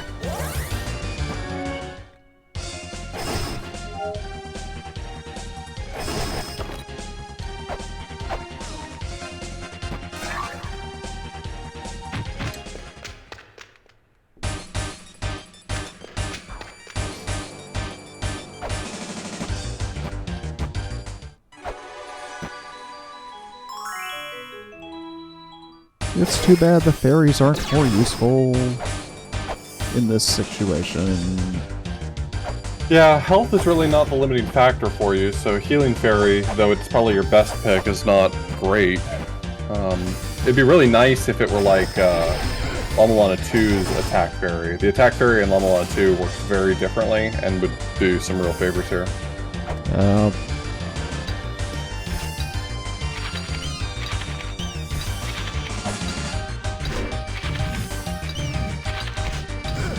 Yep.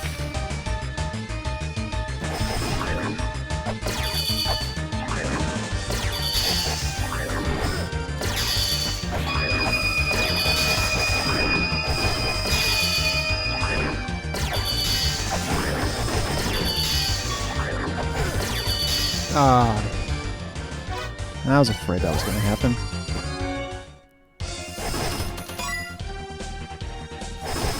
Yeah, boy, Chakram is a game changer in this game, too. Chakram is such a good weapon. It's one of the best. Yeah, when I got that, I was like, you know, and Fornea described, you know, how it's utilized and the fact that you can pick them up. I'm like, yes, please.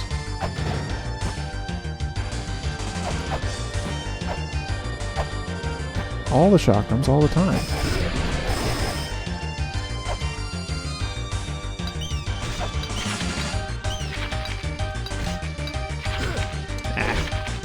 Oh well.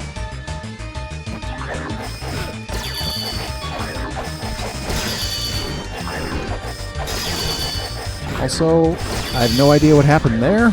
I just know that somehow I clawed and oh, okay. Sure. That was one of my favorite. There are a few instances of this game where the shield does something that you wouldn't expect it to do, and they're very interesting.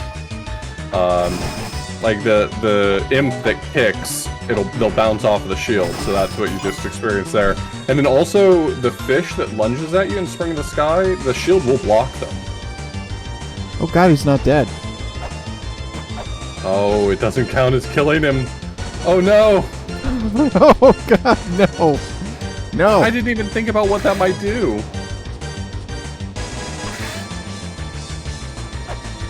Oh. I'm not hearing it hit anything either. Yeah, I think you're just gonna have to take the L on that one. That sucks. That does suck. Wow. I've never encountered that before. I did not realize that's how that worked. Well, learned something today, apparently. Hey, we're coming away with new information.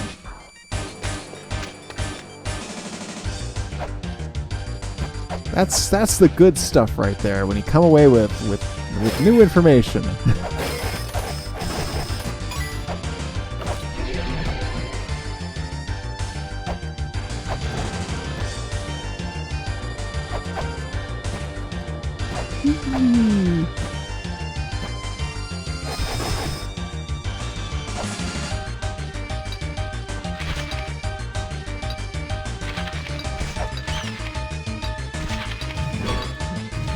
Oh, would you believe?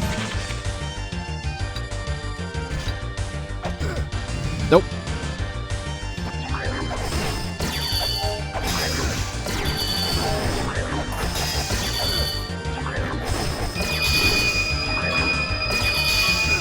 Oh! Crap. Kind of took my eye off of it there for a second. I don't know why.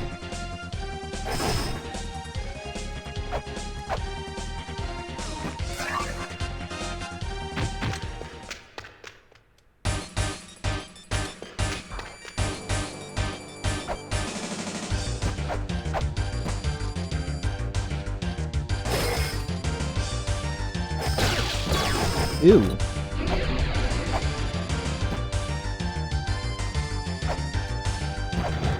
Whoop.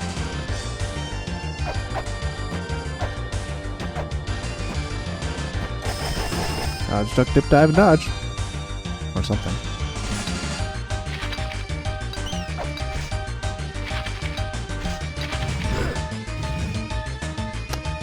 The rat.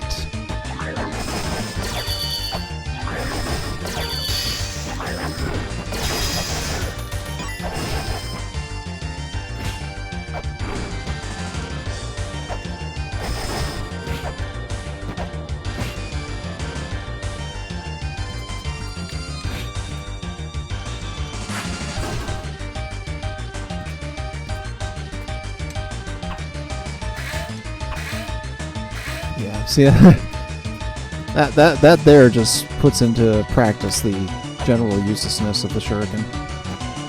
Of the rolling type. Oh, okay. Took you long enough, pal.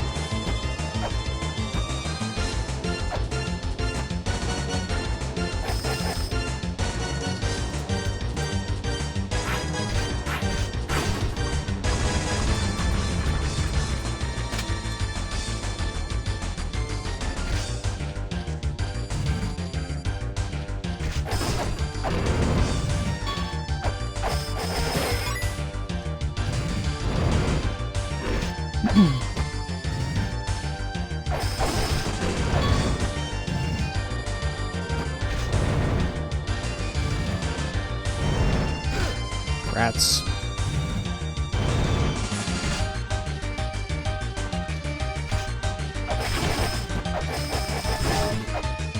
I'm actually kind of surprised I'm not swearing more. You've entered a zen-like state. You've come to terms with your reality. Yes. That I have.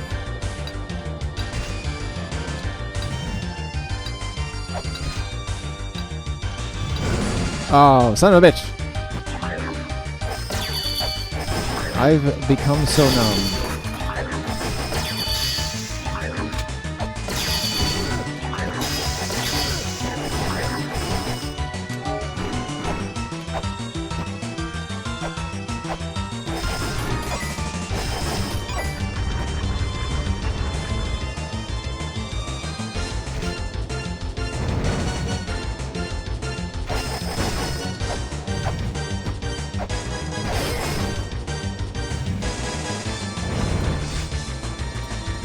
Not yet, not yet.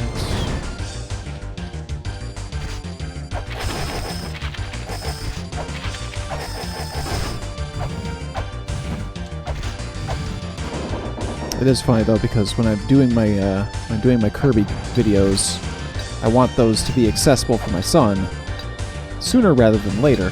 So I make a concerted effort not to curse in them. And then you play Hell Temple. And then I play Hell Temple. And it reshapes you as a person. Accurate.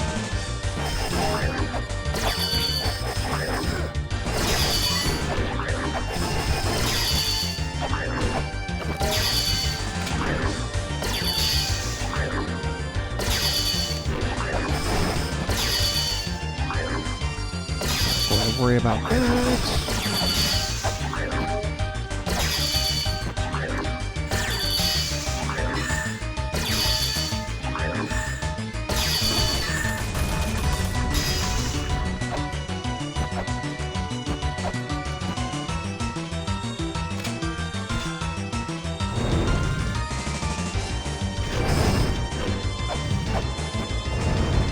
Actually considering maybe going a little off the board, though, because, you know, my son is into Kirby same as I am, which is why the videos are swearless. It's like, maybe I'll have a day where I'll do some Kirby and have it be two-player. You know, he knows how to play video games. That'd be awesome. Yeah, that guy's not going to be in Rush Hour 3.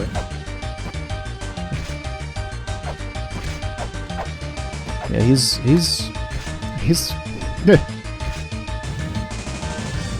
I get back, and one of the first streams I see from Slowbeef is Minecraft, and he talks about how his son is just all over the place on Minecraft. I'm like, yeah, so is mine. Hey, Pan. Thank you for the raid.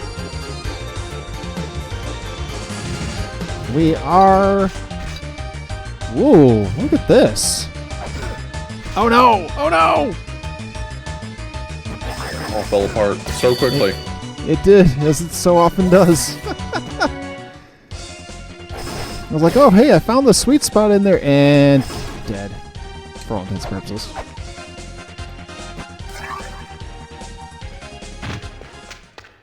I mean, I haven't actually died. I do think, though, in the end, though, especially doing that now, it's like, okay, you know, there is absolutely no reason to do anything other than just get over to that right side and drop frickin' down. Be done with it. No reason to be cute. Oh.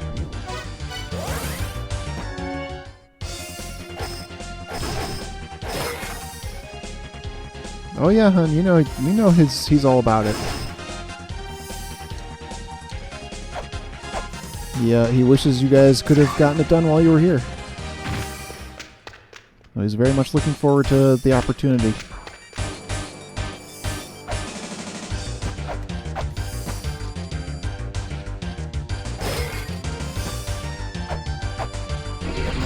Woo!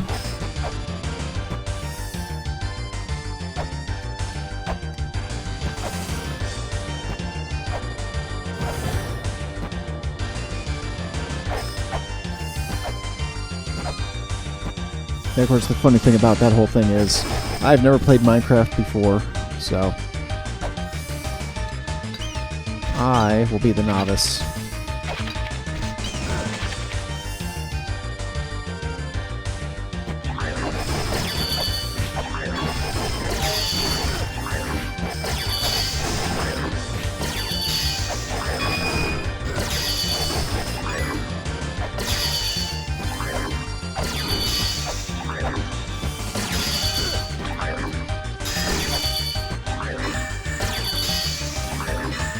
Oh right, weapon fairy. I'm like, wait, I'm not throwing that. Friend. Imagine that.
Ugh. I'll tell you what, it was Frey's not just cool as a parent, she's obviously quite cool as a significant other as well.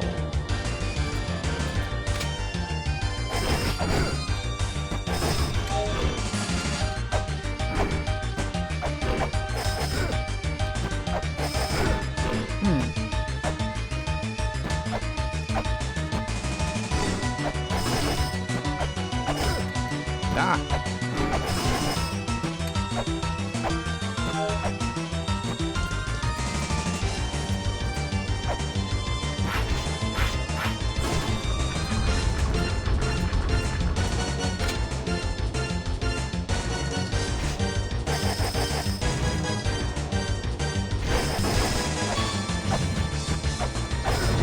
Ah.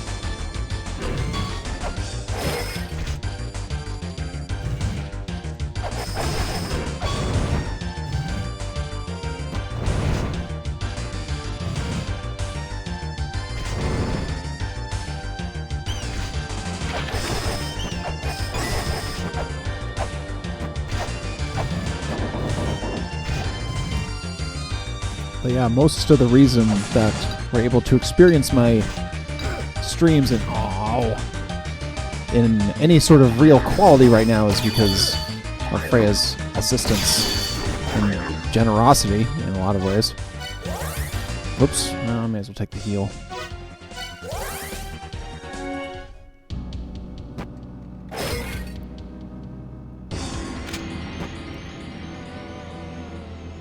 Now, as a matter of fact, almost everything in front of me, except for my screens, came from Freya. The PC, the microphone, the headset, the keyboard, the controller, the mouse. I'm talking about how lucky I am. There you go. Just on that basis. Very, very fortunate man.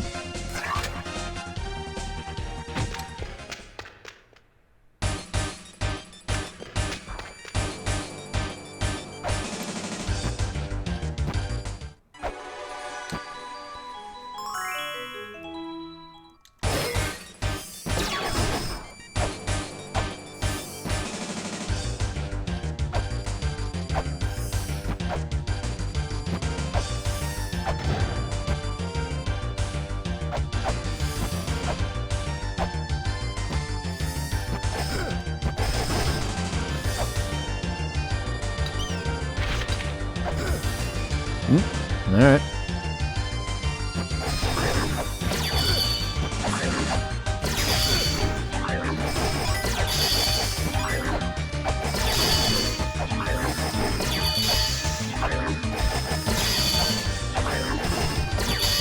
You don't pal.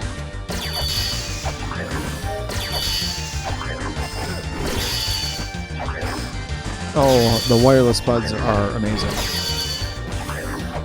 I don't even like headphones that go in my ears, but these are comfortable enough that it doesn't bother me.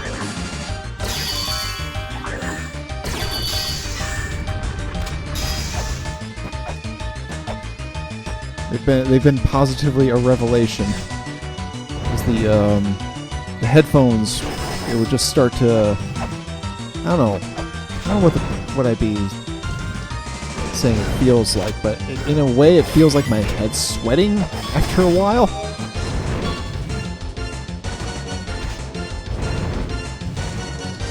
To say nothing for all the issues I was having plugging them into the port and causing the microphone to disconnect and other things.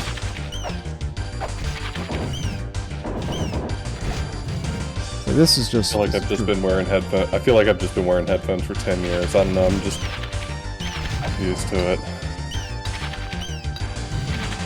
Yeah, I mean, I like my headphones, but I think it's also a case of when I bought those, I wasn't buying them for streaming. I was buying them for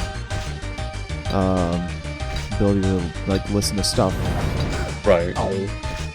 You weren't anticipating wearing them 8 hours a day or 6 hours a day or something.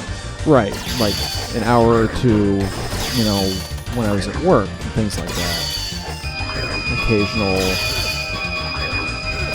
like basically, if there was a training, I had a headphone set for it. You know, I could listen to music when I was working in the office, and if I heard songs that annoyed me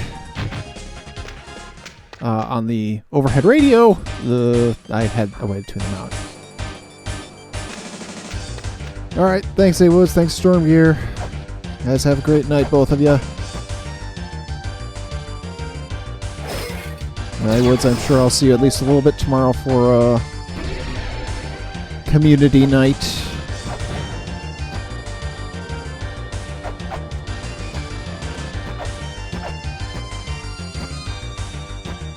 Anybody who didn't catch that earlier, community night tomorrow, Jackbox, Gardic Phone, Drift Tracks, some combination of the three.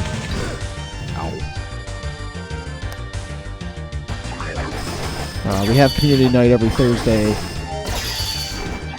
and every third Thursday it's It's a night like tomorrow. We also play Among Us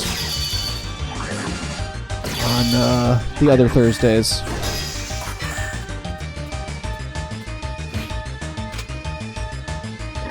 With Ooze. And occasionally Evelith and a few other awesome people. Unfortunately, unfortunately, I can't include Psych in that list because I think Psych is basically done with Among Us for now, if not permanently. Damn it.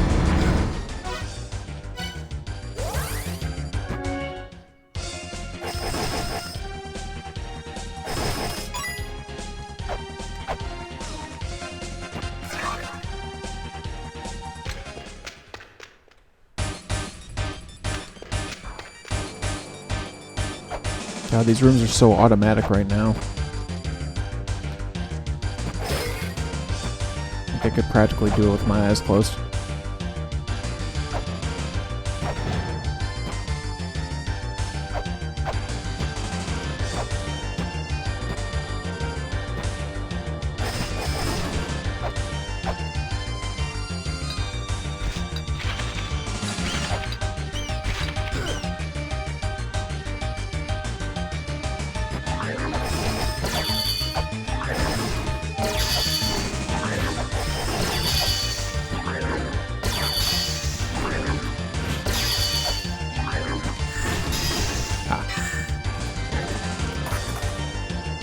Hearing that a little less is always a plus.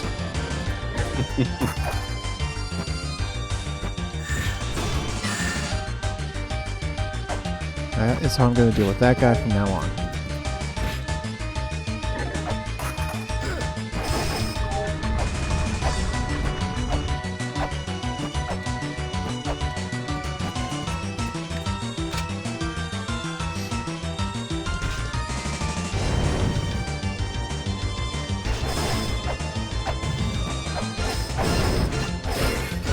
Nope.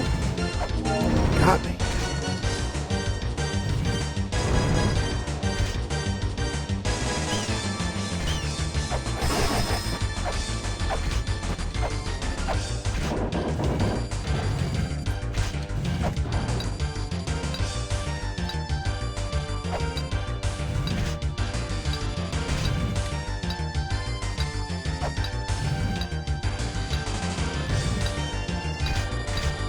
One of the main things I think I learned about this game outright is that the term Metroidvania is really not appropriate for what it is. It's like, it is that in a way, but this is so much different from your box standard Metroidvania game. Oh yeah, for sure. It's like it needs its own category.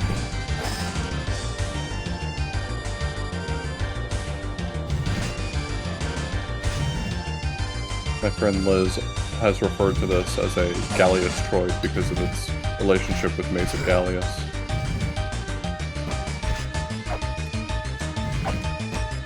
That makes sense to me.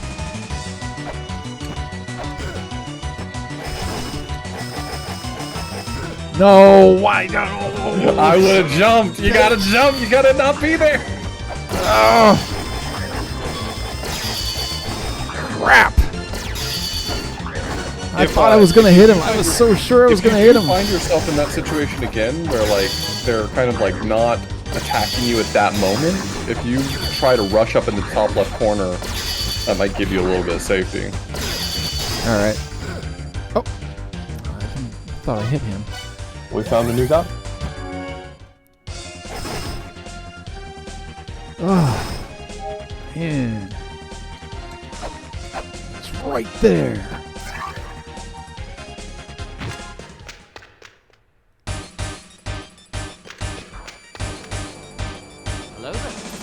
Oh, Chaos, thank you very much for the follow.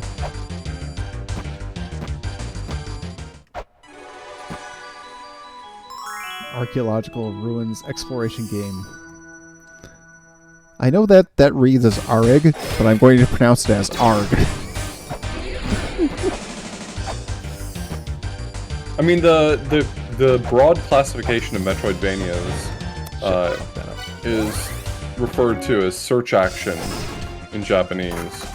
Like, the name of the genre is not Metroidvania, it's search action games. Which does feel like that's somewhat appropriate to La Mulana, calling it a search action game.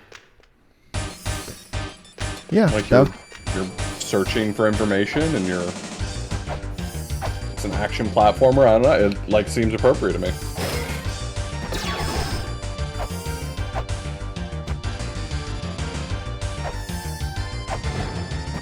yeah, that's definitely a much more appropriate term.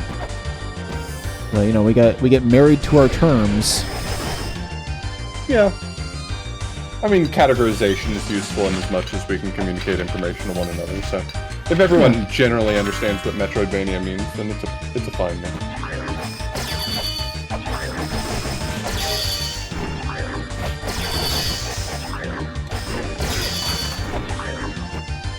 But I'd say that you're right, this doesn't tick the boxes of your standard Metroidvania in the same way. It's doing more. It's a Mulana-like, yep. Yeah. Yeah, that's as good a name for it as any.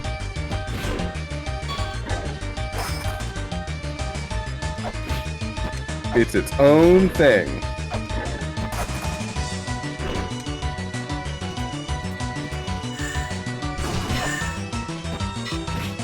Yeah, hold a gun to my head and you know, I'm gonna tell you, you know, something to help you understand what it is before you play it. Yeah, I'll probably throw the term Metroidvania at you, but I will also caution you by saying it's Metroidvania, but so much more on so many more levels. So don't go in expecting.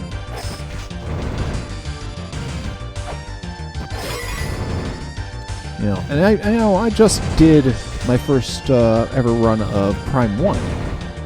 And Nice. How'd you enjoy it? oh, I loved it. I was, FPS in any way, shape, or form for me prior to streaming had never really been a genre that I'd done much in. Right. Whoops.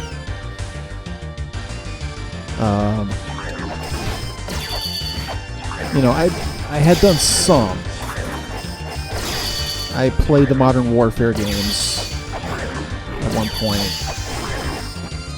but I never really seriously dipped into the genre, and so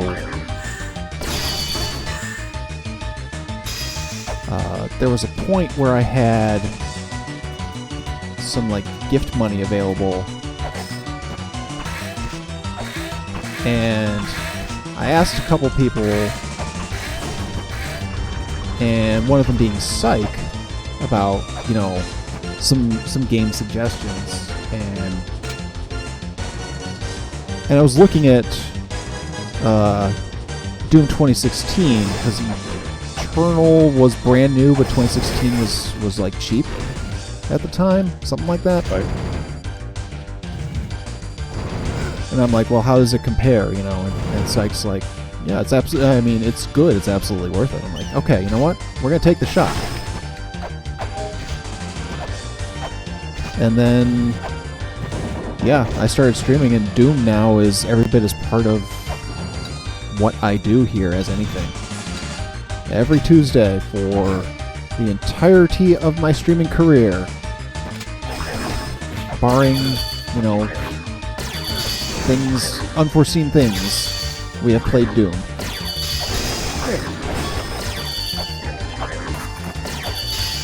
And I've completed. How did you play Prime? Did you play the GameCube version or the Wii version? Switch. Everything was. Oh, right. The Switch. Yeah. I forgot that they had the remaster there. Yes.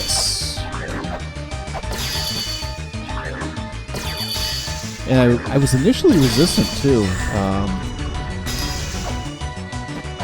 I was playing with controller, and I was resistant to the notion of playing with mouse and keyboard. And finally I went ahead and did it, and it's like now I couldn't play those games any other way. Like, yeah, this is the better way. Yeah, when I played through them most recently, I played with Prime Hack, which is a fork of Dolphin that adds mouse and keyboard control for Prime. Oh. Which was kind of interesting. It definitely makes the game easier. Like it's not designed for the sort of precision you can get with mouse and keyboard. But it was a lot of fun. Definitely made it feel like a more modern game.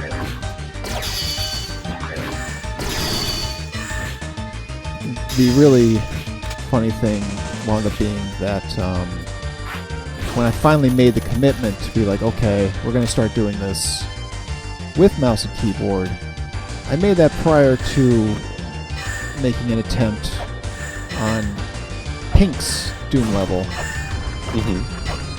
which, let me tell you something about Pink and her Doom level. That is one of the single hardest Doom maps you'll ever play, you know. Just, there are so many monsters. Sure.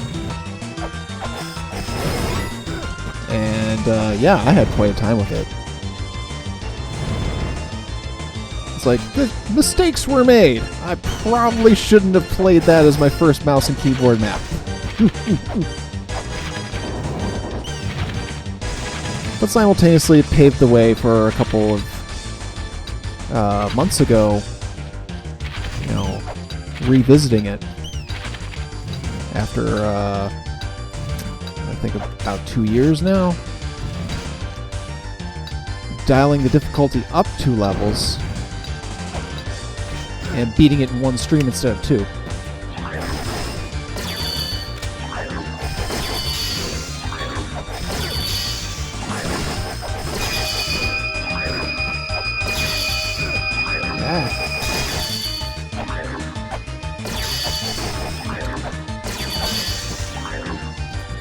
Yeah, you should definitely play. You should definitely play myhouse.wad when you get a chance. Yeah, I'll have to talk to Steel, or well, Pink has it, so I can talk to Pink too. I mean, whomsoever wants to give it to me, I'll put it on the old list. I don't really keep a list. It's basically go to the next thing. It's an extremely fascinating experience. I mean, I played it with Wobbly Python in the co-pilot seat, and we were busting out note-taking, writing down diagrams, taking notes, trying to figure everything out. It's the La Mulana of Doom wads. Ah, shit. I was afraid that was a little too close.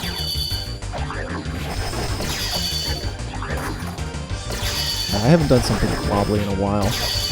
I think that's going to change soon, though, because I got gifted Deceive Ink, and already having conversations with Juker and Oozworm to do some games of that. They have private lobbies now, so the Among Us group has an opportunity to have a secondary option. They don't want to play that game in particular for any reason. Yeah, Wobbly definitely is a Steve Sicko.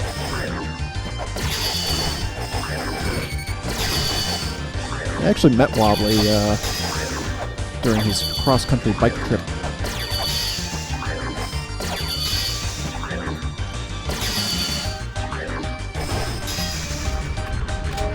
He is legitimately one of my favorite people.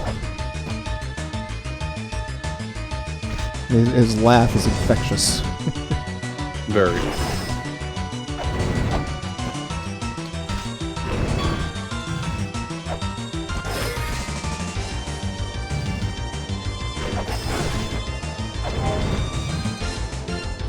There's a great clip that is one of my featured clips of the time he came back to our Among Us games after a long absence and didn't notice the game had given him a had decided to erase his name and gave him a default generated name, and his reaction is priceless because it took him a good 20 minutes to notice it. And I'm sitting there going, I swear I thought that was on purpose. I thought you were just just picked a silly combination of words. Ow.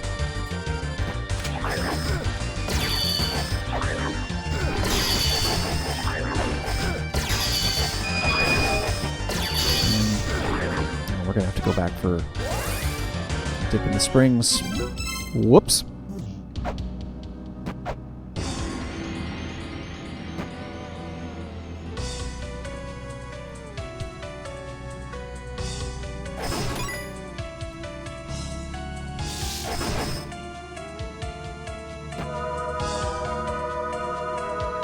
I actually talk about it all the time, though. I consider myself very fortunate with who I've met and gotten to know since I've been on Twitch.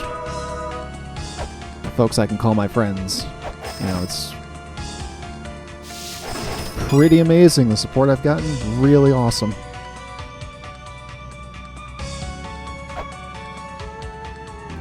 That's why I encourage anybody, if you're, want to stream, don't ever think you're going to go it alone. It's all collaborative.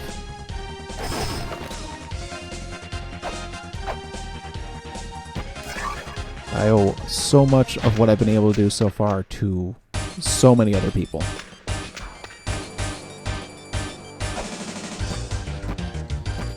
Yeah, I think that's one of the most fun part of streaming is like getting to do stuff with other people. Yep.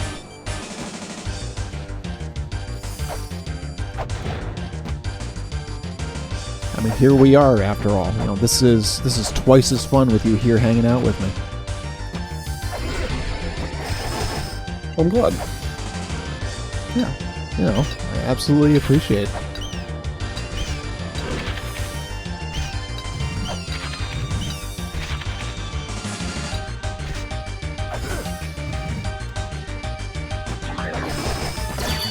And I've been having doing co-streams with my pal Negatron. And we've been playing RE6 for the last few weeks, which that's really should only be experienced in a multiplayer setting because that game is ridiculous.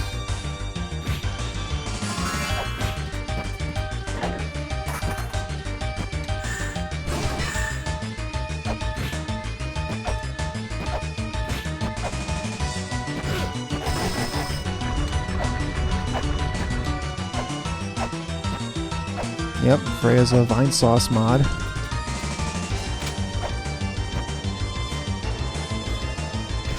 Which provided me the opportunity to actually provide Vine Sauce Joel with some content. So that was a neat experience.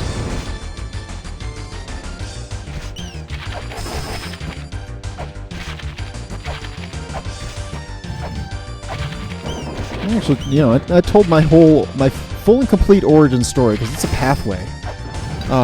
When I finished up Arkham Knight, because that was the last of the Arkham games that I had to stream, and I am here because of Arkham Origins. Oh shit! I didn't grab on.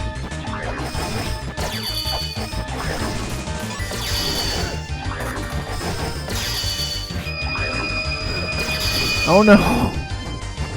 Jesus.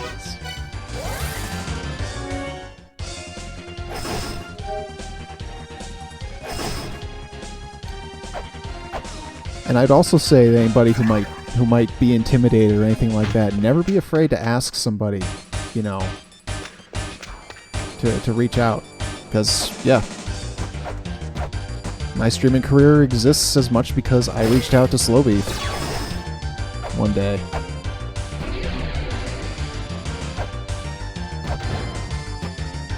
As I was trying to speed type my way in the chat when he was doing Swordless Zelda 1. I'm like, hey, look, I've got a microphone. I have the ability to talk. You know, would that be cool? And he was like, sure.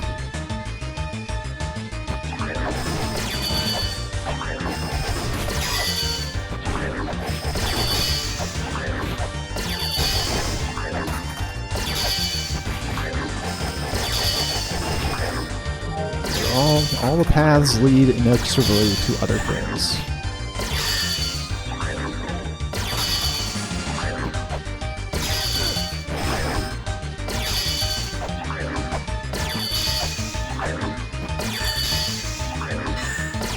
Get him! Alright.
Shit.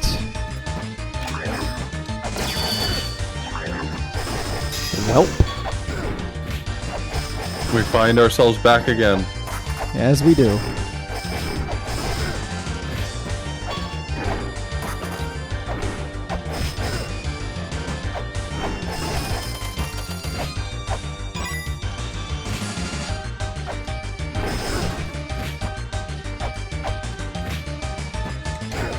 Well, my dear, I certainly would hope you would regret nothing, as I know I don't.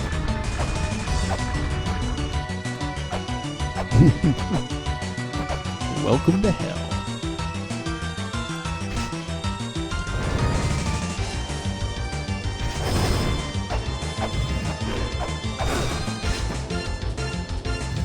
I don't feel like I can get my voice deep enough to attempt a Rodon impersonation there from Bayonetta.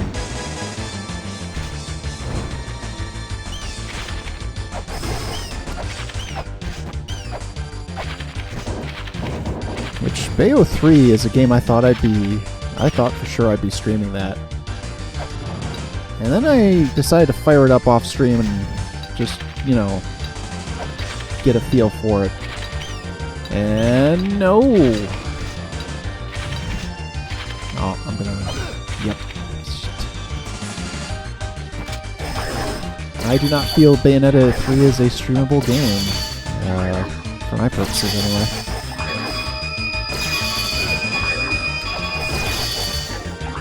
And while I still like a lot of the core mechanics and combat,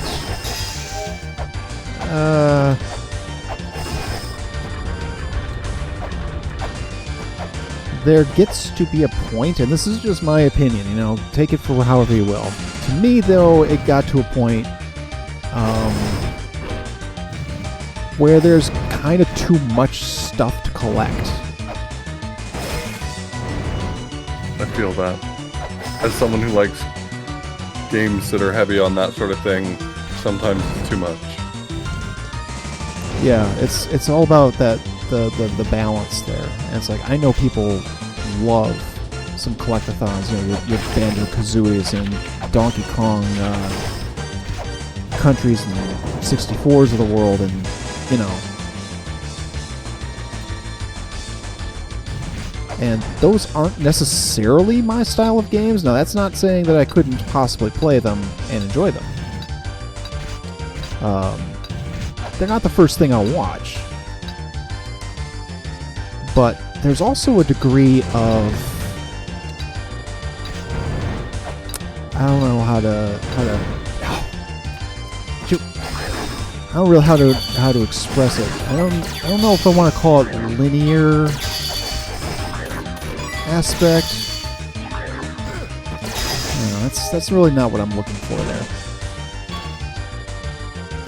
But I feel like the way you get the collectibles in things like Banjo-Kazooie and DK versus the way you have to get them in Bayonetta is better. I feel like just the Bayonetta collectibles are just so... They require you to discover a lot of locations, and then you've got to realize, okay, this level has this much more space to it, and you can go here, here, here. You've got to do the jump tricks, and some of these things have time freezes where you're limited in your capabilities. The puzzles that require you to reassemble things, those are, expected.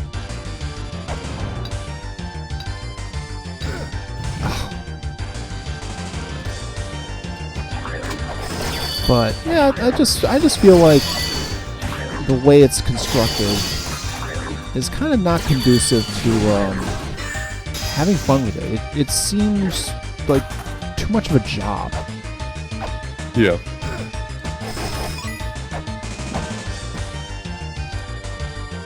It's like, I want to collect shit, I want to collect it because it's what I want to do.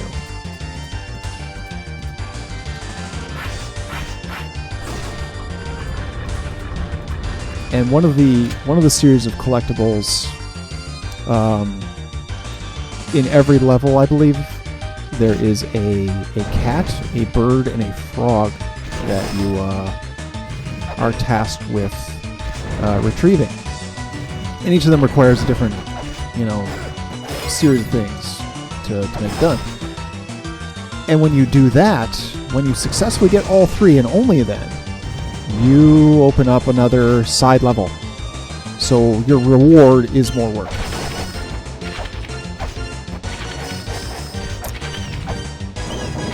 So yeah, I'm going to finish the game because it's what I do, but I feel like if I streamed that, it would not go over well. I don't think I would have fun with it, and I don't think an audience would have fun with it.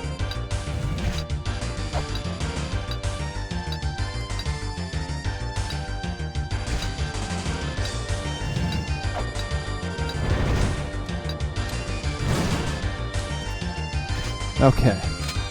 Take a hand break here. Felt the middle finger on my left hand start to cramp up. Like, I wonder why. Like where I'm holding the controller.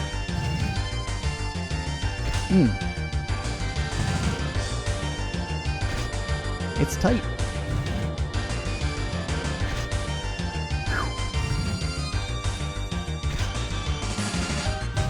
It is absolutely wild, and no regrets.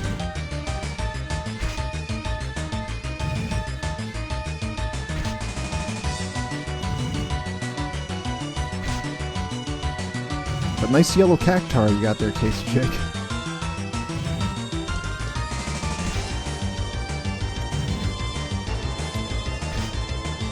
I am going to be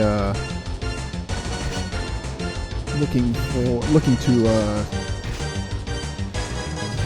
try to turn Curbstantine here into some more emotes. Nice. We only got the one so far.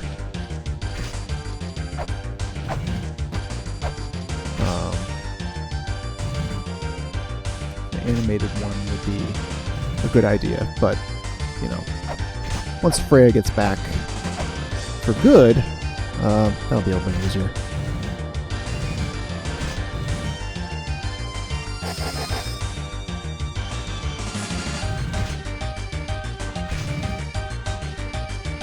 looking to get some,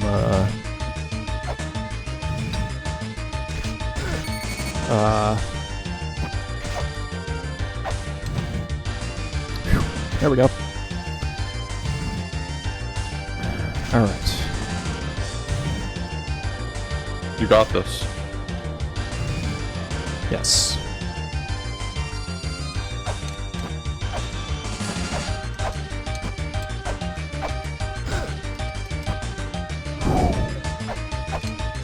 No! Oh. You were doing well. Yeah, that was going a lot better.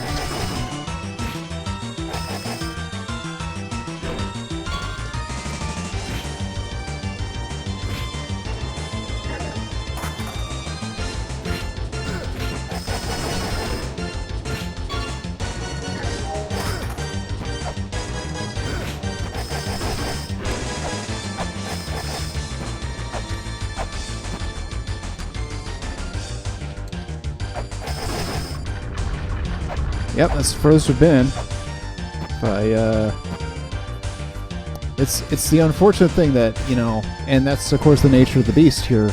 If I had more time to set up, I could probably have maybe unleashed a sub-weapon on one of those guys. You know, maybe the flares or something, or the earth spear rather.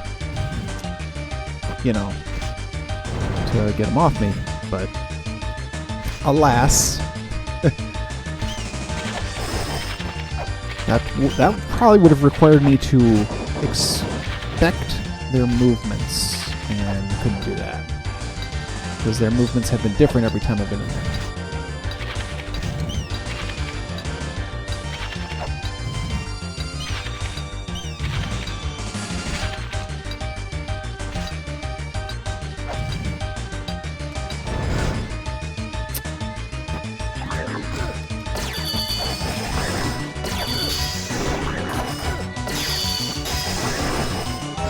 Oh.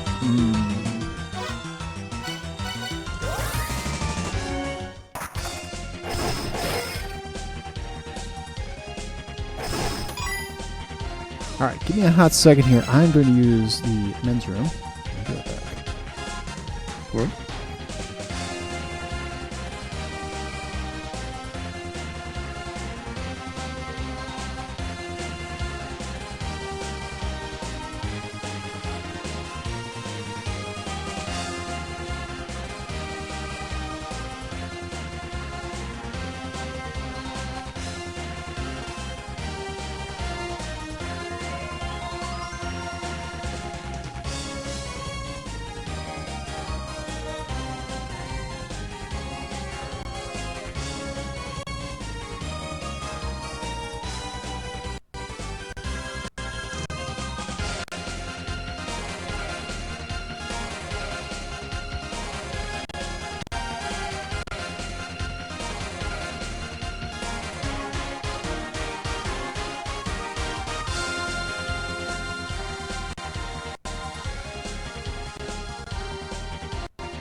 I am enjoying myself.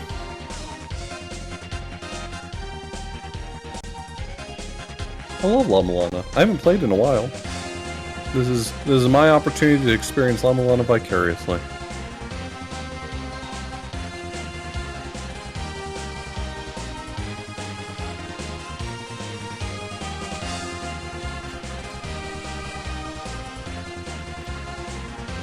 Alright, I'm back.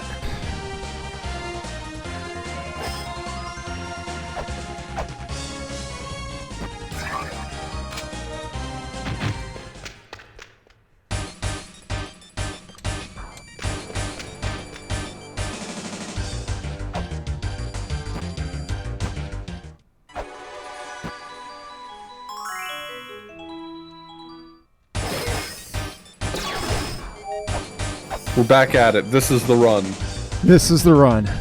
This is the one.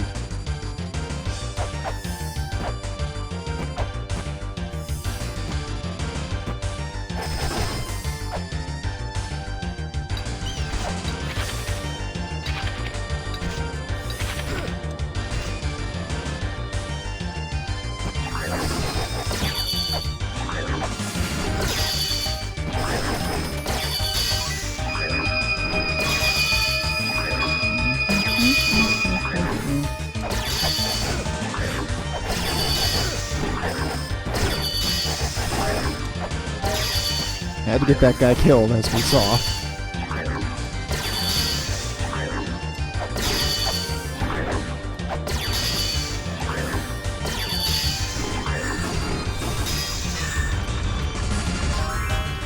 Boom.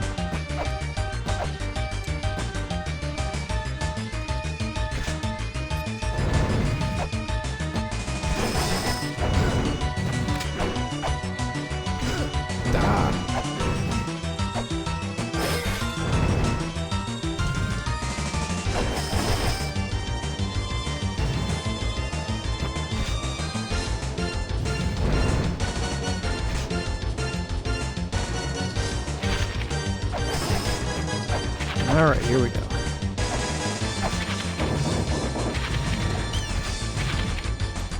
The run.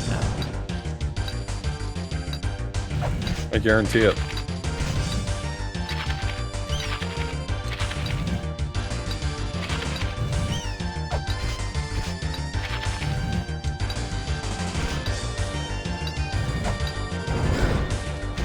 My guarantees have historically been pretty much worthless, so...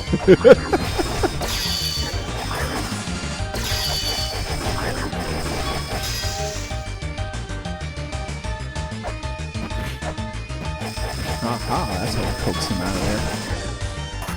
Good. That's good information.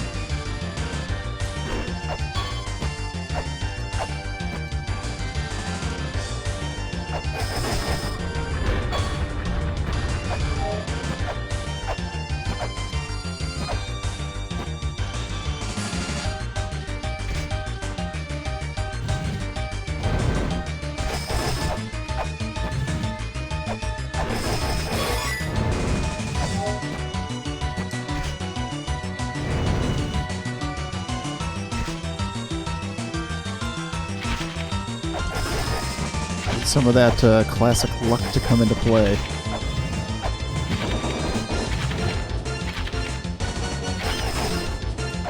Well, my luck is typically in getting items that I have no idea that exist and that are substantially rare.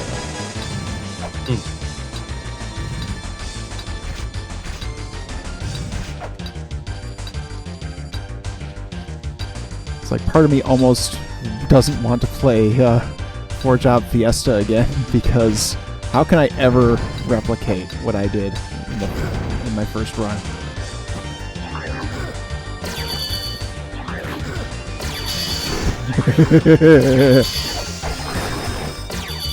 And something sort of kings.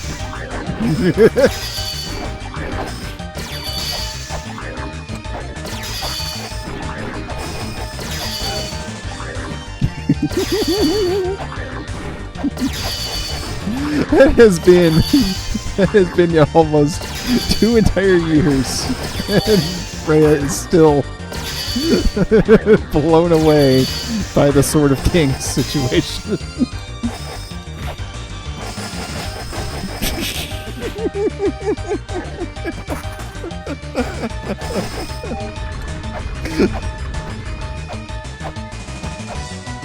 How? I don't know. Just happened.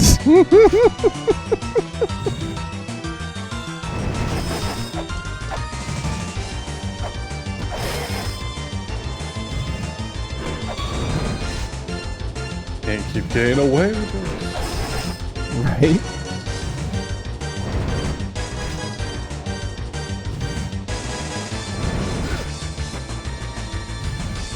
Of course, the ironic thing there, the turnabout from the Mother series was the fact that Mother 3 is the only game I've ever effectively rage quit on since I've streamed. Is the major cybernetic dinosaur boss? I can't remember the name of it. Yeah, that sucker kept finishing me off after it was dead. I just never could have enough health, I guess, and that was the only time I ever really got frustrated enough. Ow!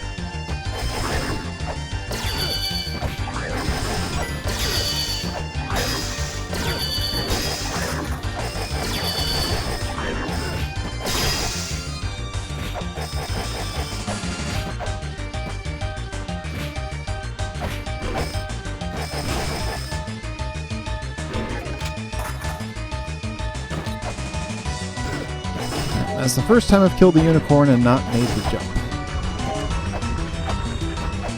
That's unfortunate.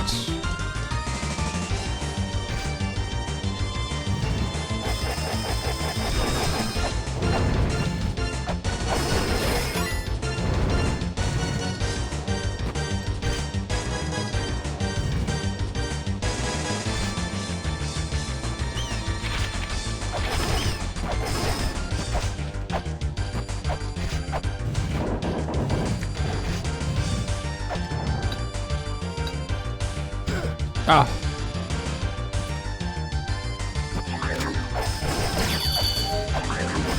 I'm admittedly starting to wonder if fatigue isn't entering into the sequence right now.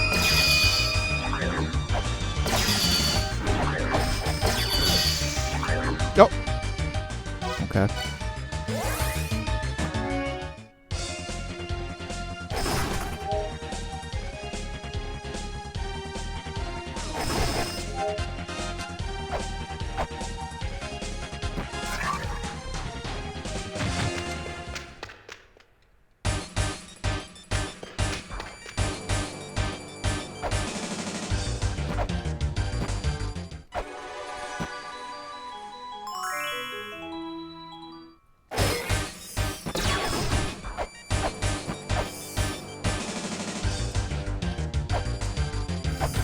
It is admittedly kind of amazing that, you know, it's like, hey, I figured out how to beat it, I've beaten it, and yet I'm still having trouble with it. Yeah, it's pretty technical, so. Yeah.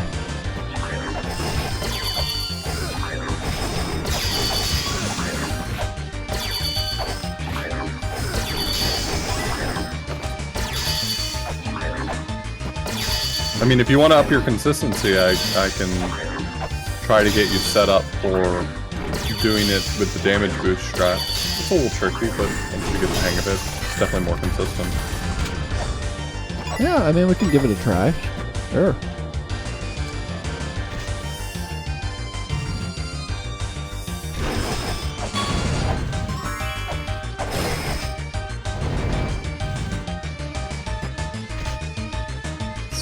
Let's see how this trip goes, and we'll take it from there.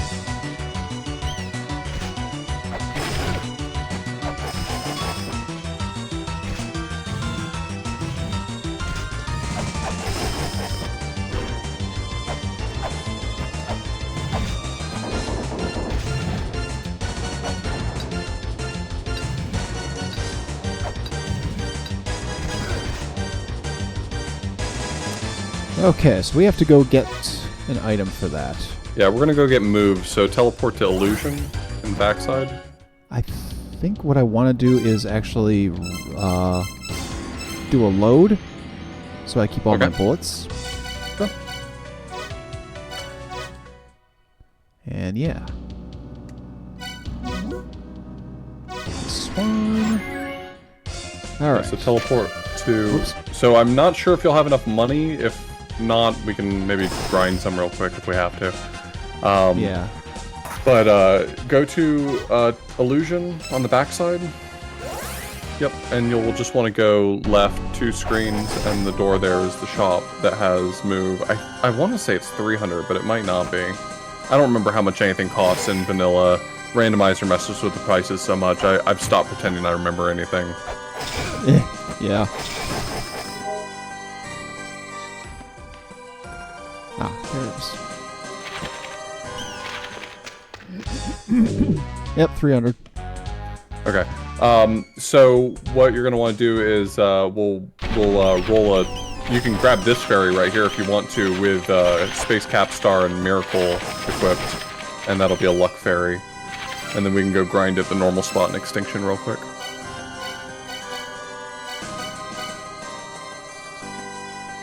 You can just temporarily take off Mirai. There we go. Yeah. So now that fairy will be a luck fairy and will immediately teleport to Extinction to go grind some cash.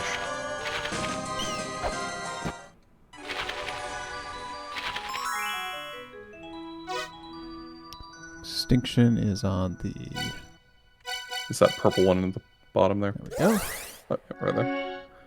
Alright, so up.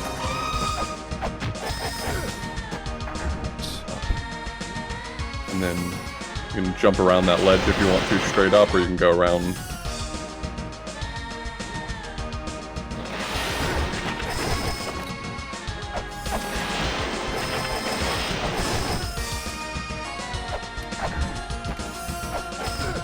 Ah, shit.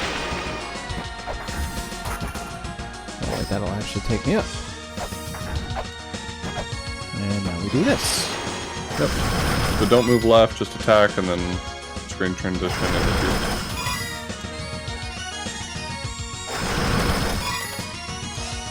There's 300. Yep. Grind as much as you want. Yeah, I may as well just... Like you said, you only need 300, but whatever you want to do with that.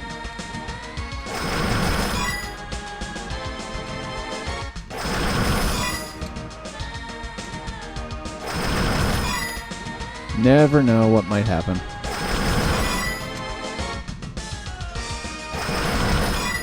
There are a couple of pieces of software we don't have after all. No saying that we'll ever need them, but...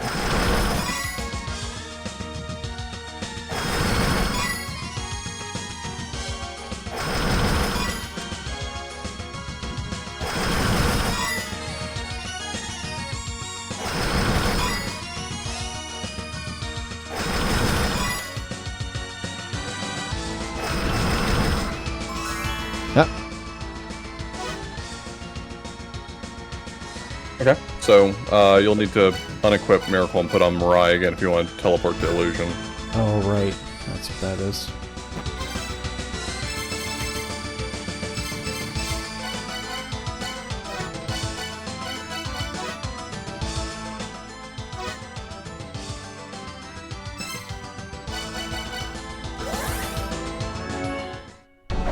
Pull by move, which also has the added benefit of being able to combine with another piece of software to make your whip do more damage, but probably save that for another day if we decide we need it.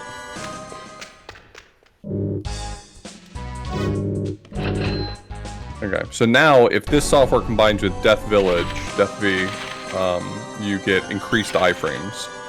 They just last longer. So we can go back to yeah, you can go ahead and equip them if you want to.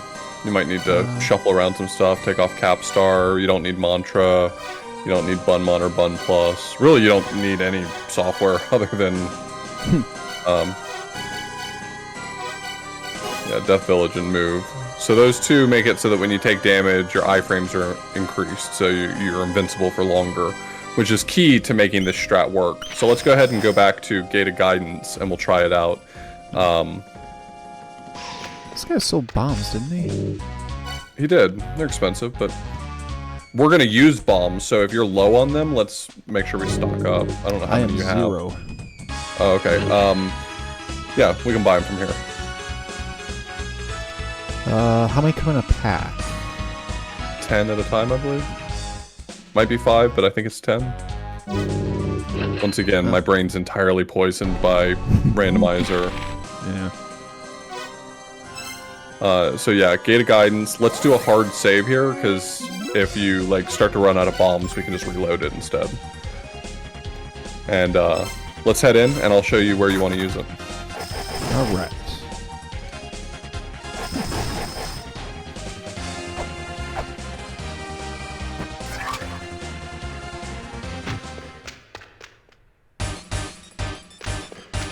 We can technically do this with caltrops, but bombs are going to make our lives easier.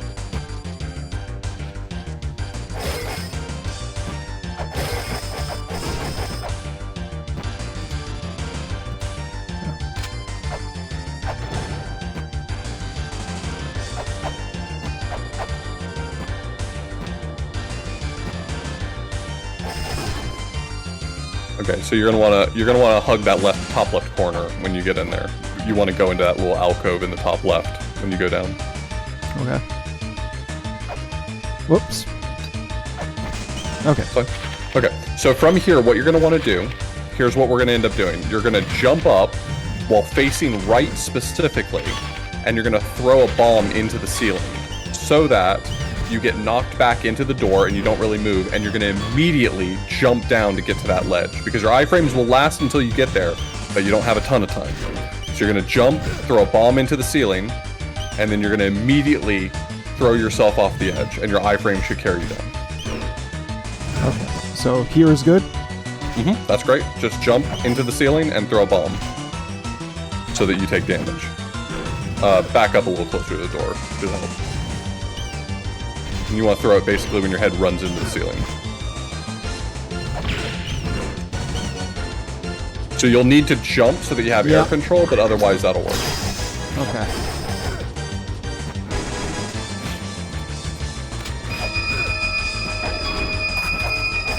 Once you figure out the timing for it and the controls for doing this, it'll be trivial for you to get down there every time using this strategy.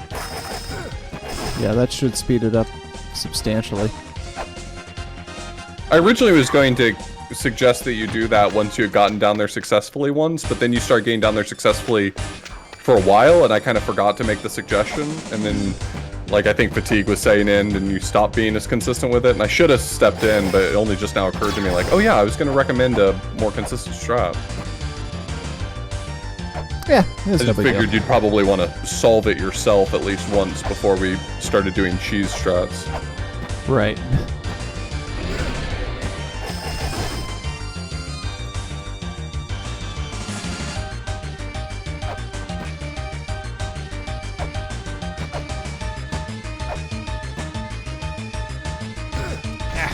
Yeah. Yeah, you can, either way. Yeah, it's kind of 6 of one, half a dozen of the other, I suppose.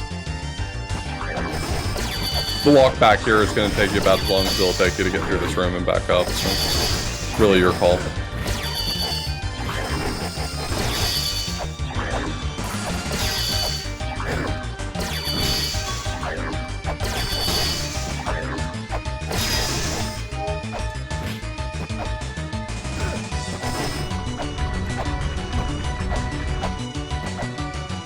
And plus I can get rid of these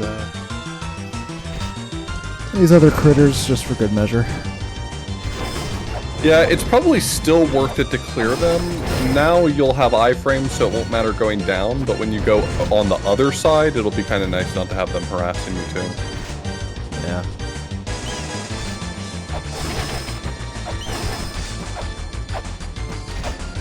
Alright, so the whole reason why we're doing bombs here is because when the door opens, it becomes a little bit more of a pain, but having that little, you see that little like block up on the ceiling to prevent us from getting knocked back, that's going to make our lives a little easier. So you want to bonk your head on the ceiling to the right of that block. And we're going to use that block to keep us from getting kicked back. Okay. Oh! Wasn't quite enough. Yeah, I think it might require a slightly smaller hop to, like, as soon as you take the damage, do like as small of a hop as possible and jump. I'm almost certain that it's possible to do this with bomb. I'm pretty sure that's the easy way of doing this. But I'll be honest. Now I'm second guessing myself and wondering whether or not we'll have to go Caltrop strats. Which we can do that too. I'm just. Yeah. Caltrops are just a little more of a pain to set up here. It requires a little more precision, a little more care.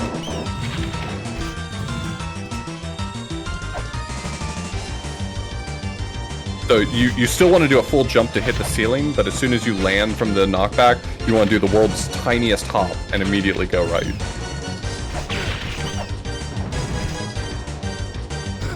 Oh, it was there. He was right in your way. Yep. All right, so it works. I definitely call that It'll get you proof of past the concept. spikes. You may just have to like start swinging hard as you're going down.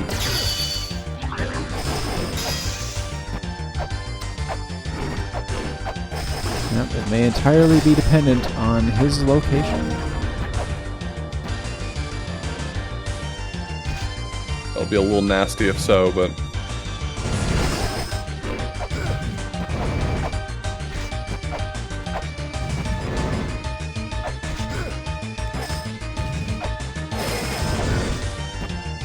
I remember if there's like another piece of this that I'm not remembering, but I'm gonna look it up. You know, there is one other piece of it that one possibility that occurs to me. Yeah.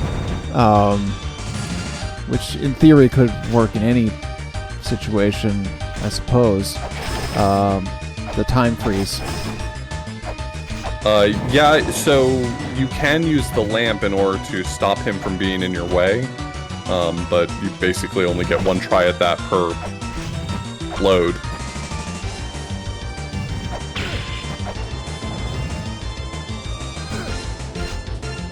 I was in the wrong place again.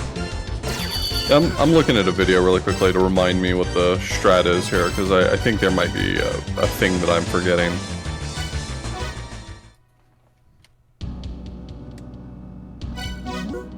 I'll just reload yield hard save.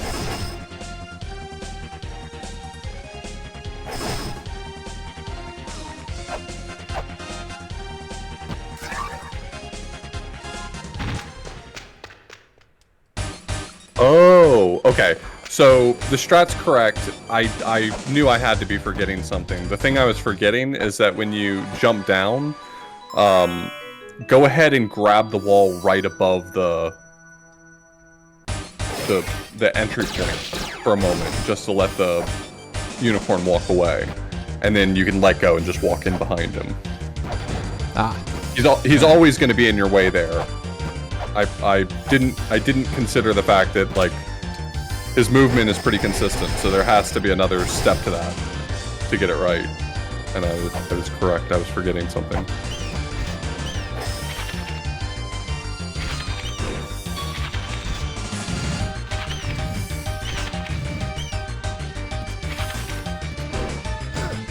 Yep. Okay. We'll do it this way.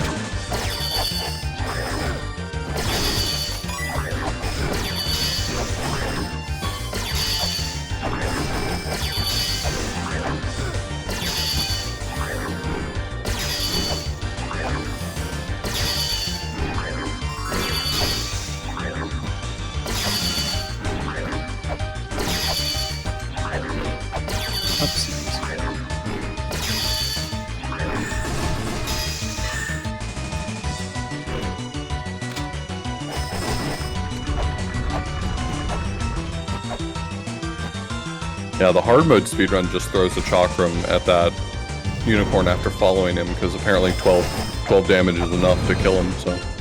Oh, that's good to know. So Chakraman bullets work.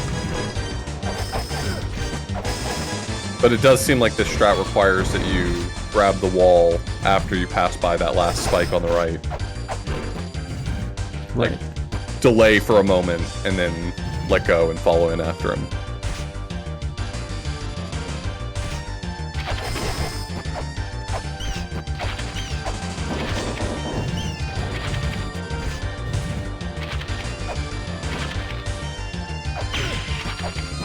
Nope. It's tough. Yeah, I messed up the air control there. Did the small hop, and then...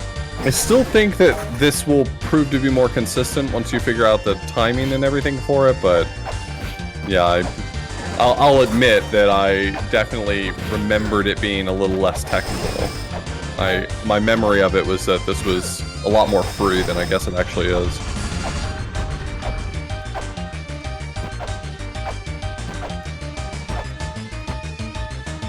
Well, sure enough with this, nothing ever easy.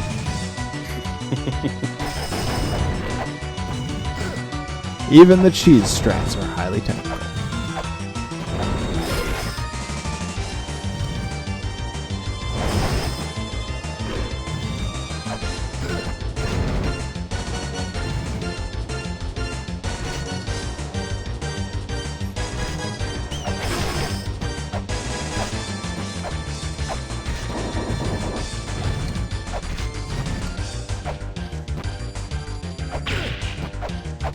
Oh, okay, I guess I double jumped.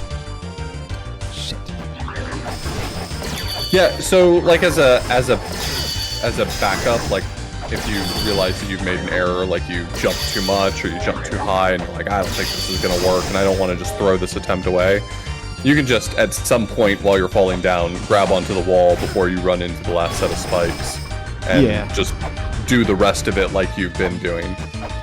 Because you're still going to be able to use that to get past a few sets of spikes to speed it up.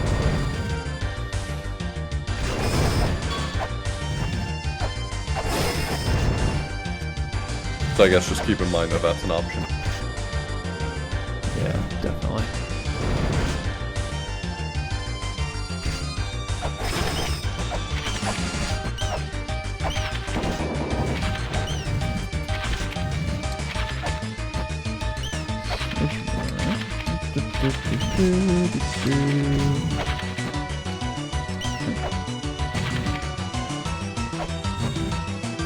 Up by like a quarter of a centimeter. There we go.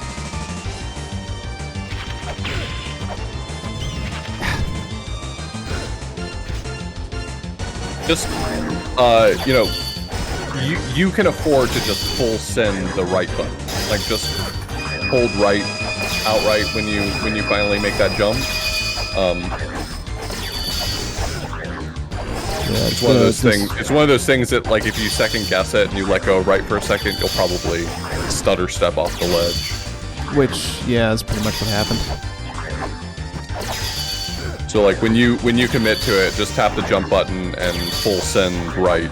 Don't worry about good or bad jump. Just go for it. Because I mean, worst case scenario, it's a bad jump, but if you at least hold right fully, then you're guaranteed to, get somewhere with it. Right.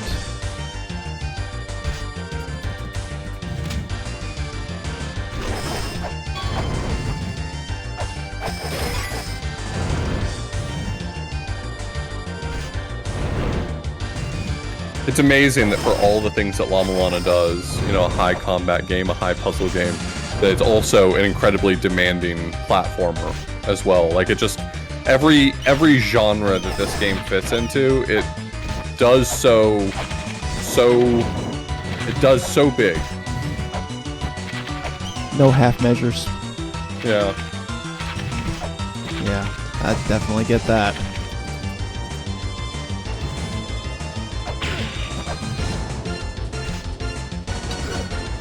Ah, grabbed in the wrong spot.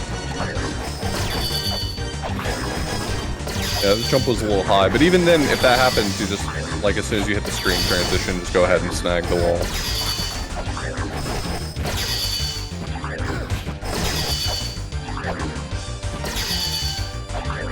At least that's a relatively safe spot that you can sort of adjust yourself from.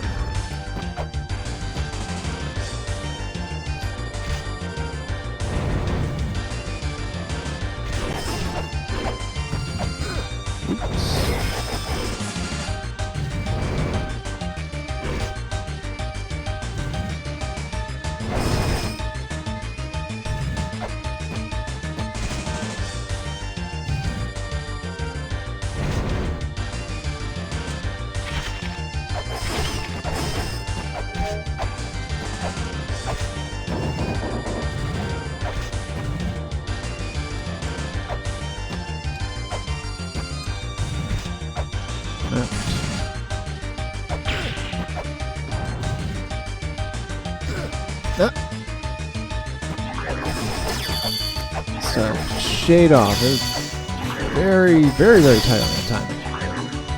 Yeah, if it's going to be that tight and you're finding it is actually hurting your consistency more than helping it, then it might just be worth it to plan to, if you're going to use this strat, you can still afford to use it.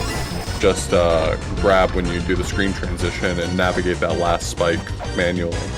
Yeah. I don't want to make a recommendation for you to change what you've been doing and actually make things worse as a side effect. Right. Like I was remembering this being a lot more flexible than it actually was.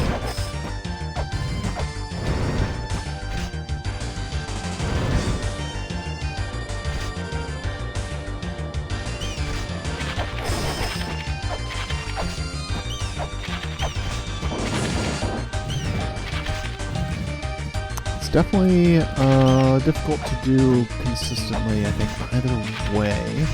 Yeah, the normal strat for this uses caltrops and does so. Yeah, just grab. Yep. The standard strat for it is you jump out and jump back so the door closes, and then you throw the caltrops against the door so one lands on the ledge that you're standing on. And the nice thing about the caltrops is that the little knockback that you get from it isn't quite so big, like with the bomb, where it takes you a little while to get back to the ground. And so you get a little more of those iframes to be able to take advantage of. So it seems like the bomb, while it's doable, is probably considerably tighter than the caltrop strat. Well, let's give the caltrop strat a look. I think that's a good idea. Have all the options on the tail. Sure. Oops. Whoops. Oh, that's not an oops. That was an enemy attack. So the movement for this one's a little bit technical too, but I can try to describe it to you. Okay. Once we get up there.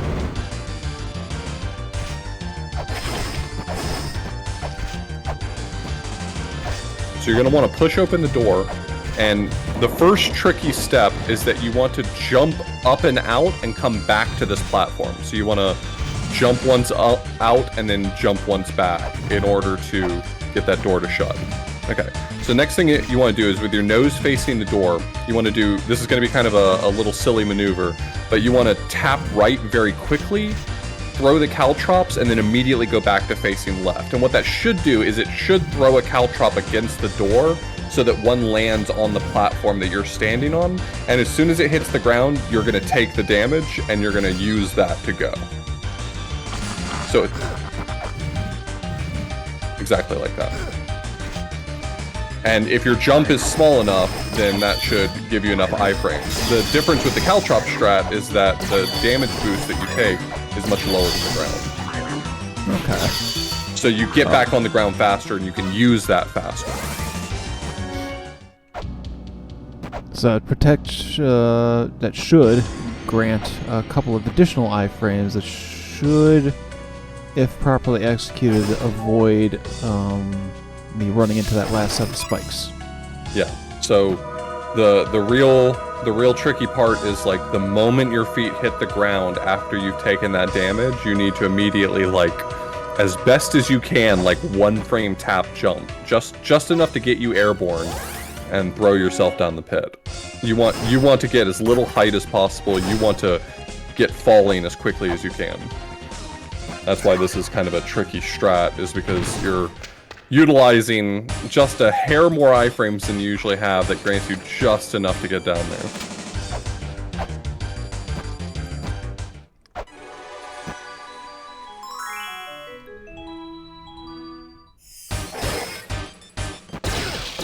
Huh.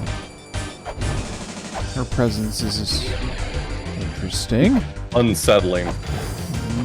Yeah, unsettling is a good word for it.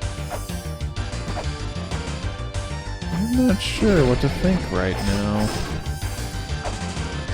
I think she's going to be throwing some caltrops of her own. Most likely, if she survives the trip back up.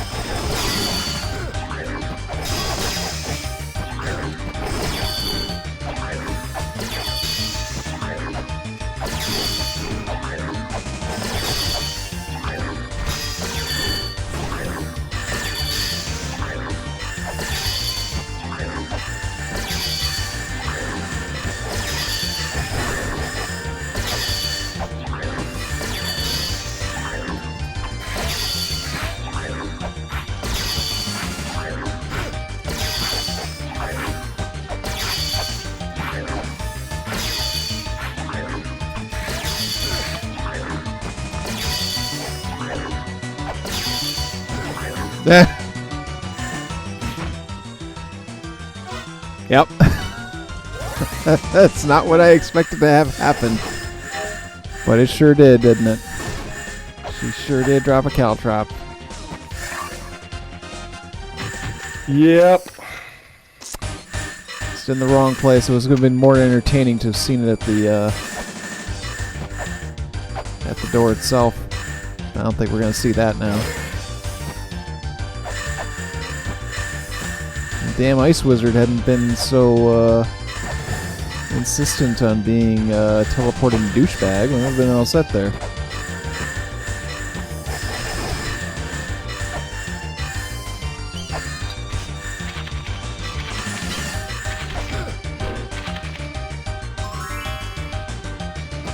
And gone.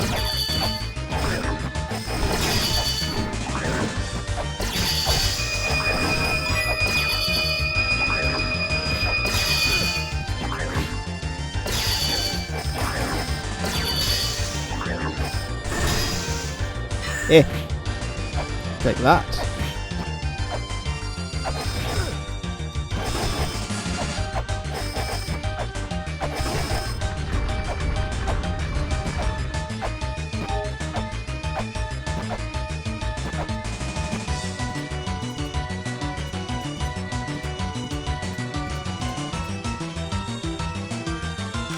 Okay.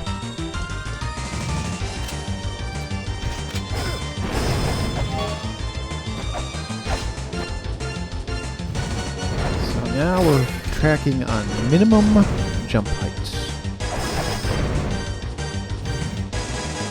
Do that.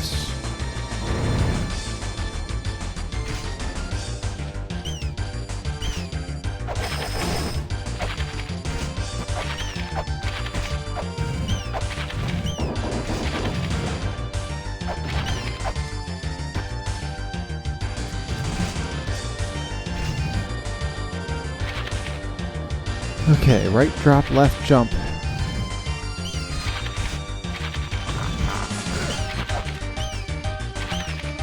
So yeah, you're definitely going to want to grab the wall for that one. That was a very high jump. Yep, that was higher than I was hoping.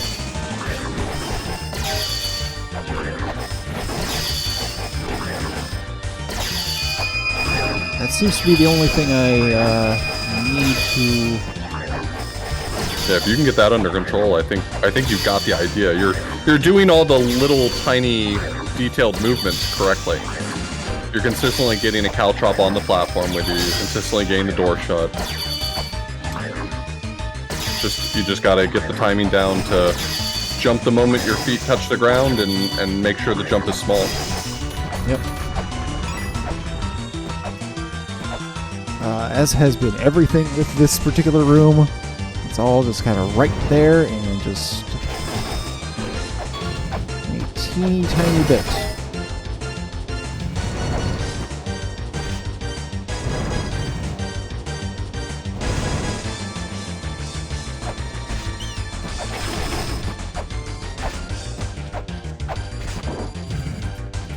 There we go.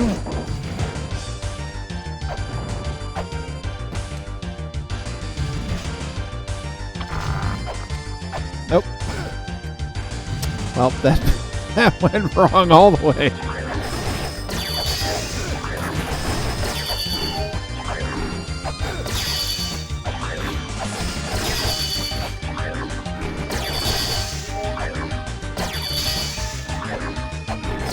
Yep, everything is execution. That's Hell Temple. Yeah, that's exactly it though. It's like even the tricks for making it better are bad. I mean, they're still rough.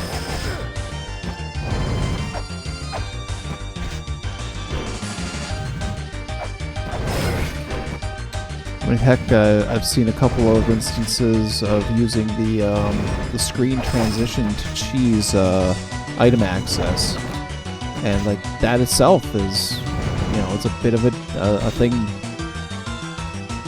It's not the hardest thing you'll ever do, but timing it is extremely precise. Yeah.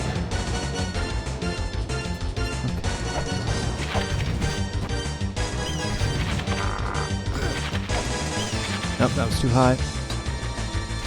There you go. See? There you go. You've got a backup strat in mind now. So when you find yourself in that situation, hey, the jump didn't go the way I wanted it to, or the timing was bad, just fail and at least it's recoverable. It doesn't guarantee success, but at least you're in a recoverable position. Right. In this case, we got success. So that's good. Momentary pause. Breath catch. Never shrink. Pause for effect, pause for effect.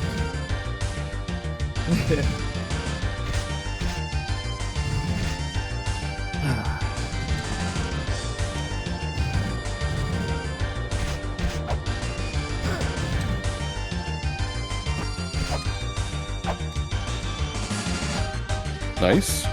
Up, up, up, up. Damn. Oh no. You did so well too. I know. It sucks. That's the other issue with Hell Temple is it's just like you can do everything right, and all it takes is just the smallest mistake, and you just punish endlessly for it. Yep.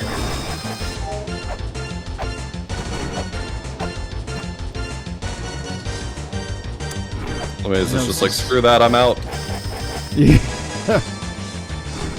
True facts. Yep.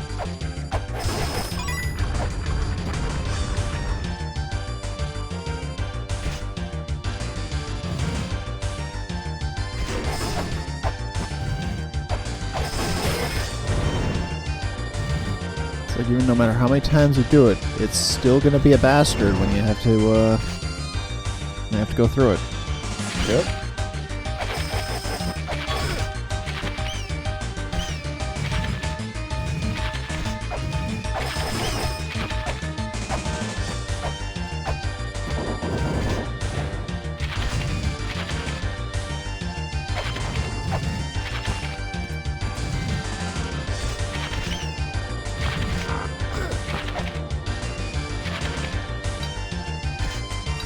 Smart.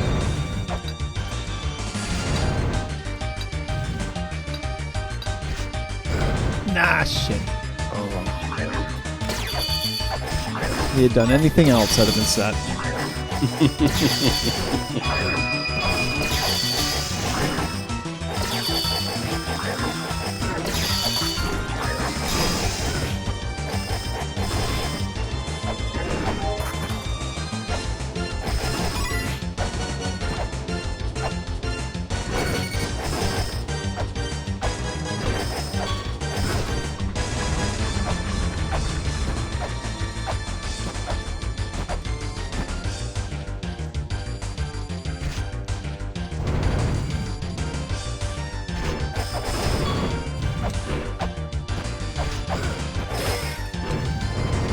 Oh boy.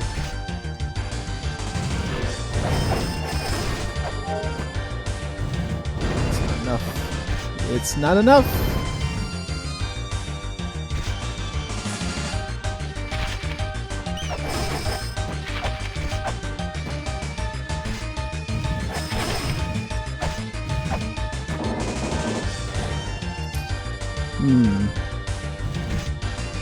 I don't like my health here. Well, Caltrops do almost no damage, so as long as you only take the 1 damage on the spikes on the right-hand side, I think you should probably be okay. Oops, wrong way.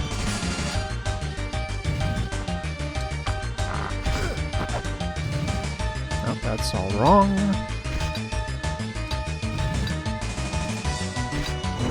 At the very least, that strat's giving you consistent entry into this part of the room. Yeah. Yeah, it's definitely doing that. So that cuts out some of the fatigue-inducing multi-level wall jumps, and we're just going down to like 2 or 3, depending. And that's a plus.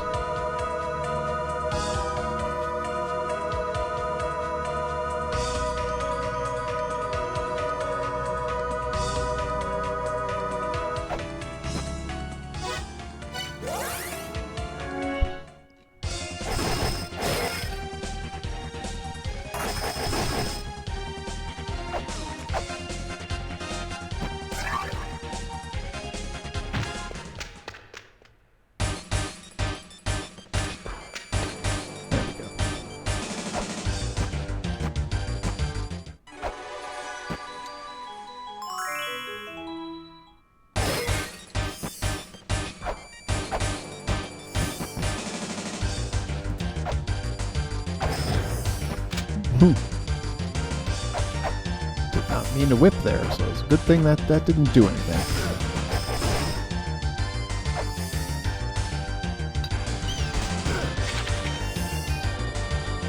Whee, splat.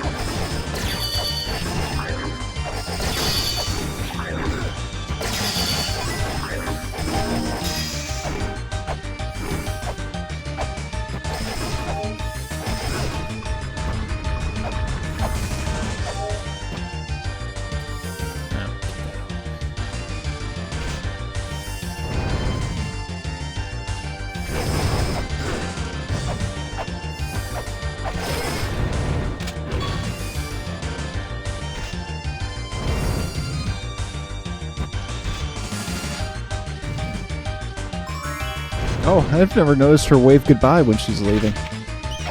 Yep. Wild.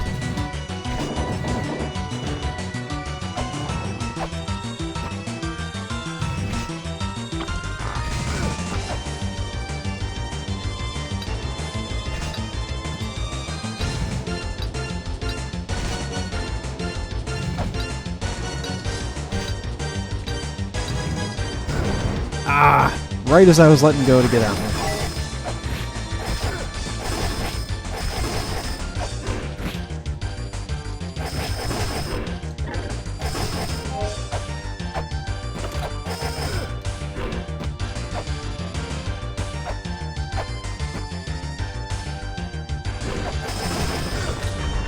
Oh. Oy. How you doing, falls buddy? asleep. Falls asleep while he's being burned alive. Oh God. Well, I'm looking at the time and I'm thinking. We can call it here for right now. Yeah, I think we might have to. It's All been right. about 5 hours. It has been. Oh. I definitely think I want to set aside some time over the next few days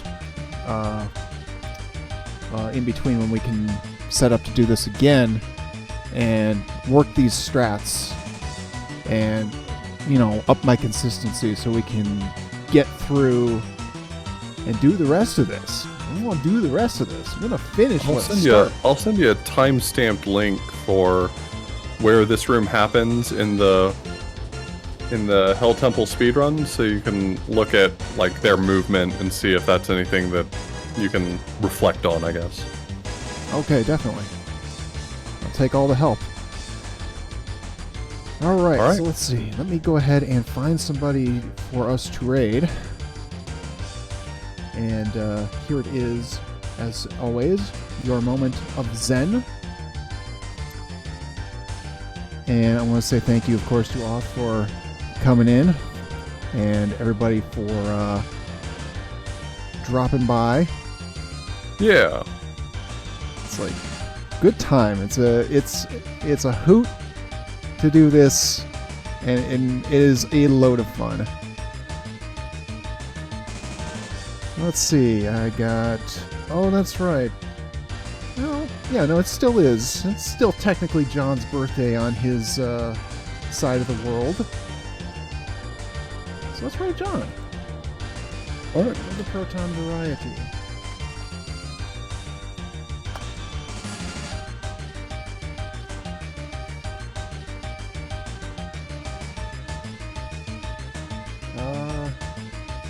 And a raid message. We'll obviously wish him a happy birthday. Actually, you know what? Happy birthday, welcome to hell. Here. I don't know if he's ever played this, but if he has, he should get it.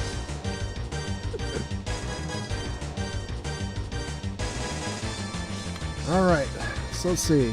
Like I say, tomorrow night, 9 o'clock Eastern, Jackbox. We'll have some Gardic Foam, we'll have some riff tracks in there. Community night, so come on in. Join the Discord if you haven't already. It's got to be there to participate, Lord knows. Drop the follow if you haven't already. And yeah, don't have anything planned until the end of the weekend, but that doesn't mean something won't happen, so stand by. Have a great rest of your night, everybody. Bye. Later.